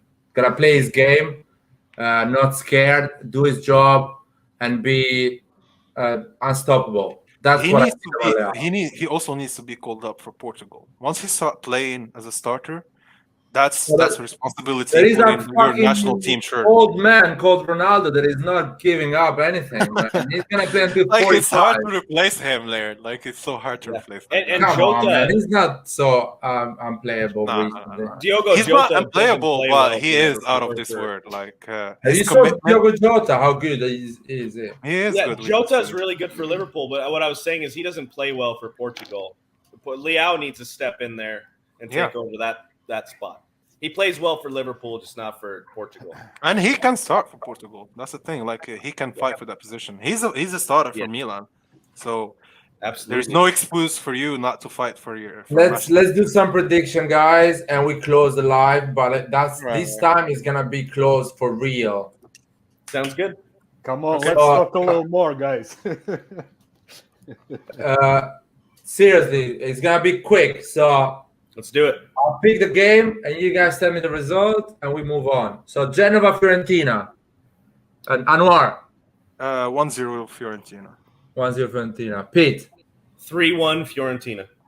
Cool. Vasile. 3-0 Fiorentina, man. Six sides. 2-0 Fiorentina. I say 1-0 Genova. Mattia Destro with the header in the 90th minute. He only does that to Milan. Destro the destroyer, man. Come on. Inter Bologna, guys. Anwar.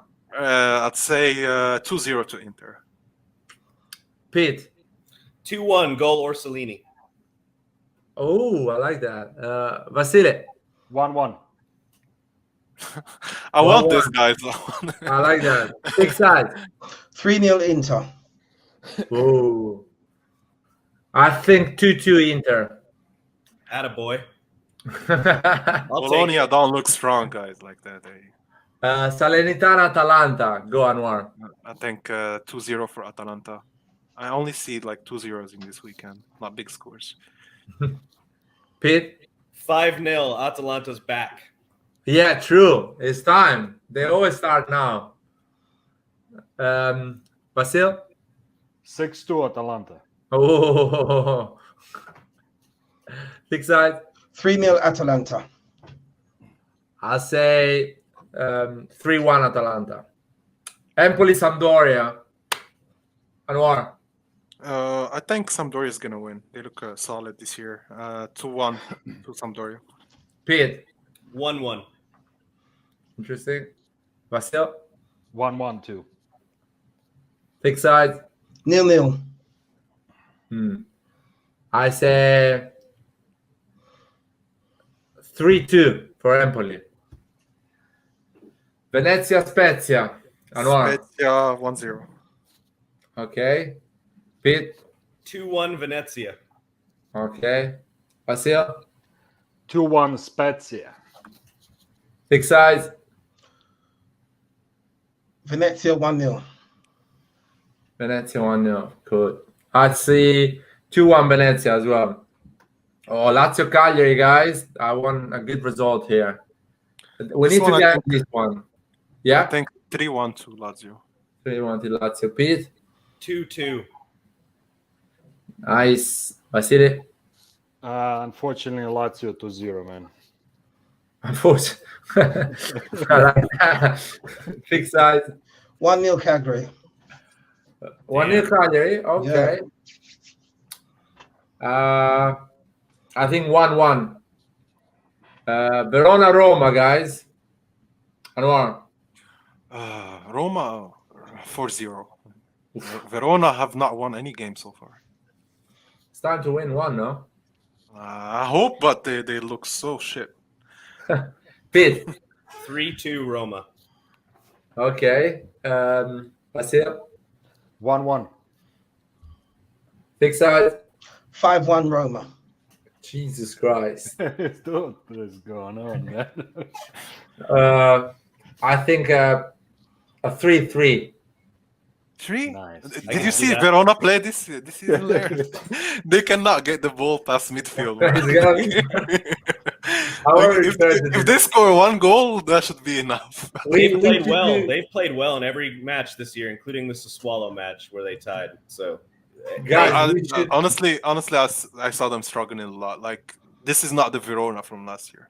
We should always do the prediction at the end of the forum. So every time we need to find them, and just go at the end of the video and you find them. I agree. I was having trouble finding our predictions last weekend, dude. It was scattered all over the place. So Juventus Milan, go Anwar. I said 2-1 to Milan. Leao and Giroud. Pete, you said 3-1. Leao, Diaz, Giroud, and Dybala. Basil? Man. I will have to go 3-1, man, for Milan. Attaboy. Giroud is gonna do the brace, man, and Diaz, man. I like it. Six sides. 2-1 Milan. You don't have the goals. I'll say. Oh yeah, I can give you the goals. Leao or Rebic. So I think we're gonna win 3-1. Selemaker. If he does that, I'll bring you the ball. I know what's going on. A national holiday. Man, I knew something is up, man. I'll buy you Udinese Napoli. if that happens. Udinese Napoli. I think this is gonna be the surprise. I think 2-1 to Udinese. Okay. Pete. 1-1. Nice. Basil. I like Udinese. They play really well this year. To be honest, they've been playing good. They play good at home. 2-1 to Udinese, man. There Good. you go. Six sides. 2-0 Udinese. Fuck. Ooh. I love it. Yeah, I'll say 2-0 as well for Udinese, man. Napoli, all the Europa League and Conference League, they're gonna be a bit weird coming back for the game. I mean, it's Monday, but they're gonna feel weird. Yeah, I see that. Well, thank you guys for the forum. It's finished 5 hours, more than enough, I would say. It's not a 9 or a 10 hours like we used to do usually, but we should do one, man. Huh? We should do one. We should do go one, a marathon. 8 hours, man, or something like that. We should do a 24 hours one. Are you guys ready to do a 24 hours one? Yeah. Oh, let's plan in advance, man. Make sure it's weekend too, man, so we can do it. You know, like something like Friday. And Friday we prepare night. things like we prepare events and stuff. So you know what, you guys? I'll give you some homework so we can actually do it properly. See if it's gonna be a 24 hours. First of all, I cannot host it for 24 hours. I need. I can do an 8 hours. I can do a shift. A proper shift with extra 2 hours. So I'll give you 10 hours. I can do some hours. I can help. I'll do it during American time. Yeah, exactly. During like, let's do it like this time. Something like let's start like 3 hours ago, or something like that. So we start at midnight Greenwich. So basically where the ground zero is for the timing. Okay. Midnight Greenwich, and we finish at midnight the other day. So ready for the Serie A. You know what? When we should do this, guys? I think we should do this at the break, winter break. No, Right? we needed. Oh yeah, a weekend. All that food, we should man. we should do it Because we'll have a international lot break. to talk about. Because we will have a lot to talk about, like the whole. We should do it the international break. International break. Yeah, I think it works. That'd It be can fun. work. When But is it's the always- international break? When is next one? It's a bit weird. The international break. I think next month. I think it's October. Yeah, I think it's next month. I think it's Anyway, we gotta find, and everyone needs to bring a topic. By the way. Yeah, a topic or something to host or an event or something you wanna watch or relive. Exactly. Or I would like to do some check some stats, proper stats of players. I want some topics on financial We situation. could talk about Donnarumma for 24 hours, couldn't we? Nah, man. No. Forget 24 the hours guy. is not enough, man. You We know, could talk about all the many players to that have left. You know, Mignon with that save on the penalty and double would- save. would turn- That's enough. It would turn into a suicide stream. We'd be dropping one by one. But yeah, if you guys everyone brings a topic, that will be easy. 24 topics because it's gonna be 24 hours. Oh, that's perfect. I love that. Each hour, new topic. Exactly. Every hour there is a topic. We put a picture, we start the topic, and when the hour finished, we move on. Even if we don't find a solution. So we can start like 1 hour, the start of career of Donnarumma, then second hour, the youth team. Okay, all right, cool. Yeah, man. And yeah, we're gonna have a lot to talk. Let's see.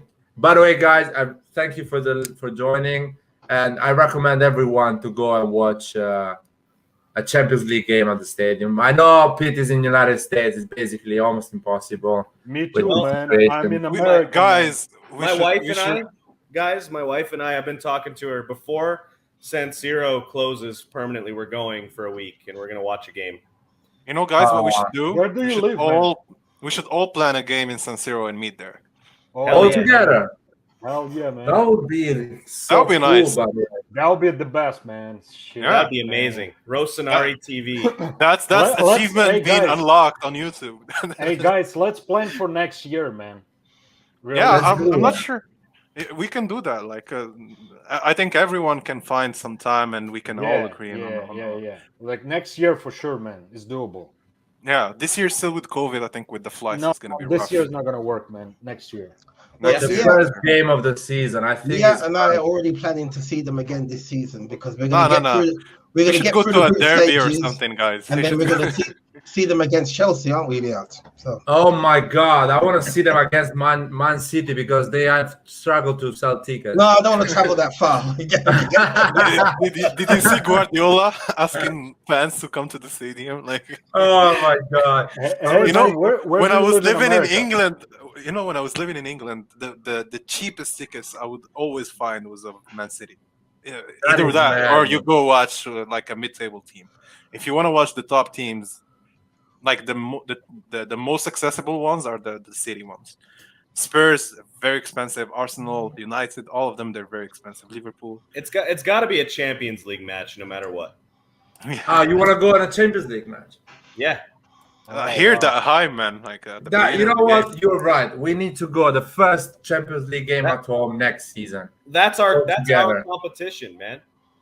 We should all make time for that. Like, just find somewhere during the calendar to go there, even for 2 days, and leave again. That'd be amazing. Yeah, let's do it all together. How many we are? We usually are like 30, 40 people. Oh man. It's gonna be some party time, man. I'm telling you. We'll create a new curve there. We're gonna put some roof on fire, man. I'm telling you. Lucas won't show his face though. That's the problem. No, he'll come. We'll find a way for him to come as well. Hey man, where do you live in Or maybe he's gonna join from Casa Milan. Who knows? Maybe he works there already. He's Maldini all along. Let's do it, guys. Because San Siro's Champions League is another level, man. Yeah, that's what I want. I already want to watch Milan in San Siro many times before, but never on Champions League. Oh man, that's what's missing. I'm missing a derby and a Champions League. I have a question. Where do you live, man, in America? Where are you from? Me or Pete? Utah. Oh man, I'm in Midwest, man. Where at? Wisconsin, Milwaukee, man. Oh, hell yeah. Nice, man. Congrats on the NBA. Yeah, man. We finally did it, baby. Giannis. Giannis the Yapalopoulos, man. We have Donovan Mitchell, man. Watch out. How expensive is for you guys to fly in Milan and stay a week? If it's planned like properly, man, I think like it should be like the ticket. I don't know, probably would be a round trip. If it would do it like beginning of fall, say good, probably 800-900, probably easily, man. Yeah, right now. If you wait, it's gonna be above 1,000, right? Right now, for me, round trip is $978. But when? For which date? Right now, if I went today. Oh, okay. So maybe if you plan it like months before. Let me see too, man. I'm curious, man. $978 US. So that's probably like maybe 1,200 euros. No, it's less euros. No, US dollars down, bro. Let me check for exactly US 900 right now. $900 is 700 euros. Yeah, I guess you're right. It's always like pound, you're right. euro, dollar. You're right. You know what the round trip for me is? It's very cheap, to be fair. Like I have so many companies though, and it's I'm not joking. It's $30. Yeah, man. Jeez. I don't have an excuse, me or Laird, to not make it there. No, I actually, guys, can get a ticket for as low as almost $400. Holy crap! I found a one-way for $120. It's a round trip for Round trip about is the $400, man. That's not bad, man. It's I want to say the only way is you guys get the ticket like a month or 2 months before. Even before. And Even Airbnb earlier. usually is not expensive. It's really cheap. If it's a group of people, it's gonna be like 30 euro, 40 euro a night, something like that. So it's not crazy. And Milan is not expensive like New York or cities like this. You can always very cheap. As long as we have enough booze, man, to keep up. Oh, booze! We go to the supermarket with booze, pasta. If we have Lucas with us, we're gonna bring all type of things. I'll cook for everyone. Great wine. We get a great wine. We prepared the. I mean, we need to have some proper Italian food there. Oh Yes, man, please. hell yeah, Please. man, hell yeah. I miss that, to be fair with you. Okay, Oh, 50 people from the Rossoneri TV, man, going to watch the game. Walking That's with gonna the, be insane, man. Liar, you have to teach me basic Italian. Oh yeah, I'll teach you all the worst word, man. You need. Mamma mia, bambina, vaffanculo. I have a Bosnian buddy, and he taught me all the curse words. Exactly, that's how you start, man, to learn a language. Yeah, I know how to curse at Rebic on the pitch. That's about it. Oh man, so Sio, Rebic is not gonna hear anything. No, he'll hear me. He'll hear me if he fucks up. I'll scream at the top of my lungs. That's gonna be fun. That's great, guys. Man. Have a good night, and definitely we're gonna do that. Yeah, Definitely. we should talk. Lair, you should create the WhatsApp group. That's the commitment for us to I have some numbers. Put 6 sides and Vasily, if you guys want to share your number, just send Blair your numbers. He'll create the chat for all of us. Okay. You can put it in the private chat, or you can send it. We talking about a WhatsApp group? Yeah. I think that make it more concrete. Like we can really talk about it and see if everyone actually is available and open for this idea. Yeah. Well, I'm happy to talk about the journey. I don't know if I can go for other reasons, which we will not talk about here, but we'll see. Well, we're talking about a year in a year time. So yes, but we're talking. I mean, your spirit can be with us as well. Yeah. we if bring the mantra there. You, man. If we get this WhatsApp group going, I have a couple website candidates for the Fanta Calcio, and I'll do it, man. I'll send a link. I've already been looking into it. I'll send a link in the WhatsApp group as soon as I get something better. Let's do that. Right, I'm sending my. Let's make this a bit more like sharing between all the members, not just the podcasters. Absolutely. I'm sending my telephone number in the private chat, so take a note of it before it shuts off. All right. Yeah, here we go. We have it.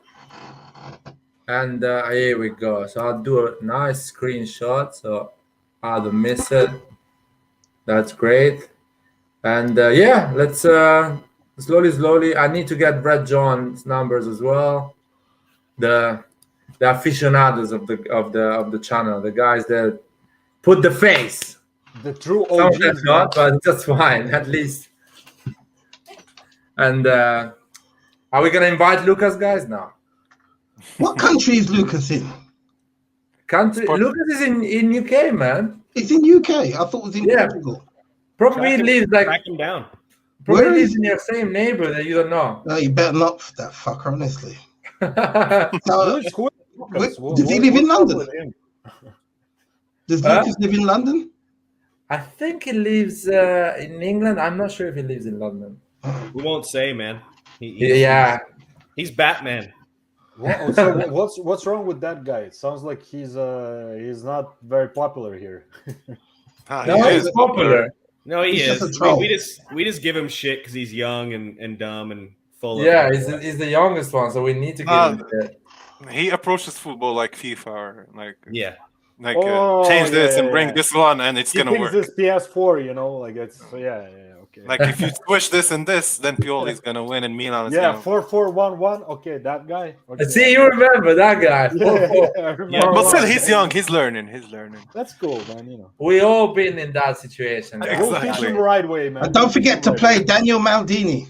Exactly. And Lorenzo Colombo. Basically, play the Primavera after a year of playing with grown-ups.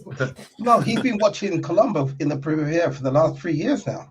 Jesus Christ. He's been watching Colombo since Lucas was 13 years old. He's been a scout. Anyway, good night, guys. All right, good night. All right, guys, take care. Milan. It was fun Forza talking to you. Milan. Forza Milan. Forza Hopefully, we Milan, win against the Zebras. Are we gonna have a stream before the game or no? I think after it would be better. No, I don't think so. Probably a stream during the game and one after. Okay, cool. So I kind of know what's up. Okay, cool. All right. Cool, man. All right, guys, take care, man. Have a good night, You guys. guys. Take care. What's up? Bye.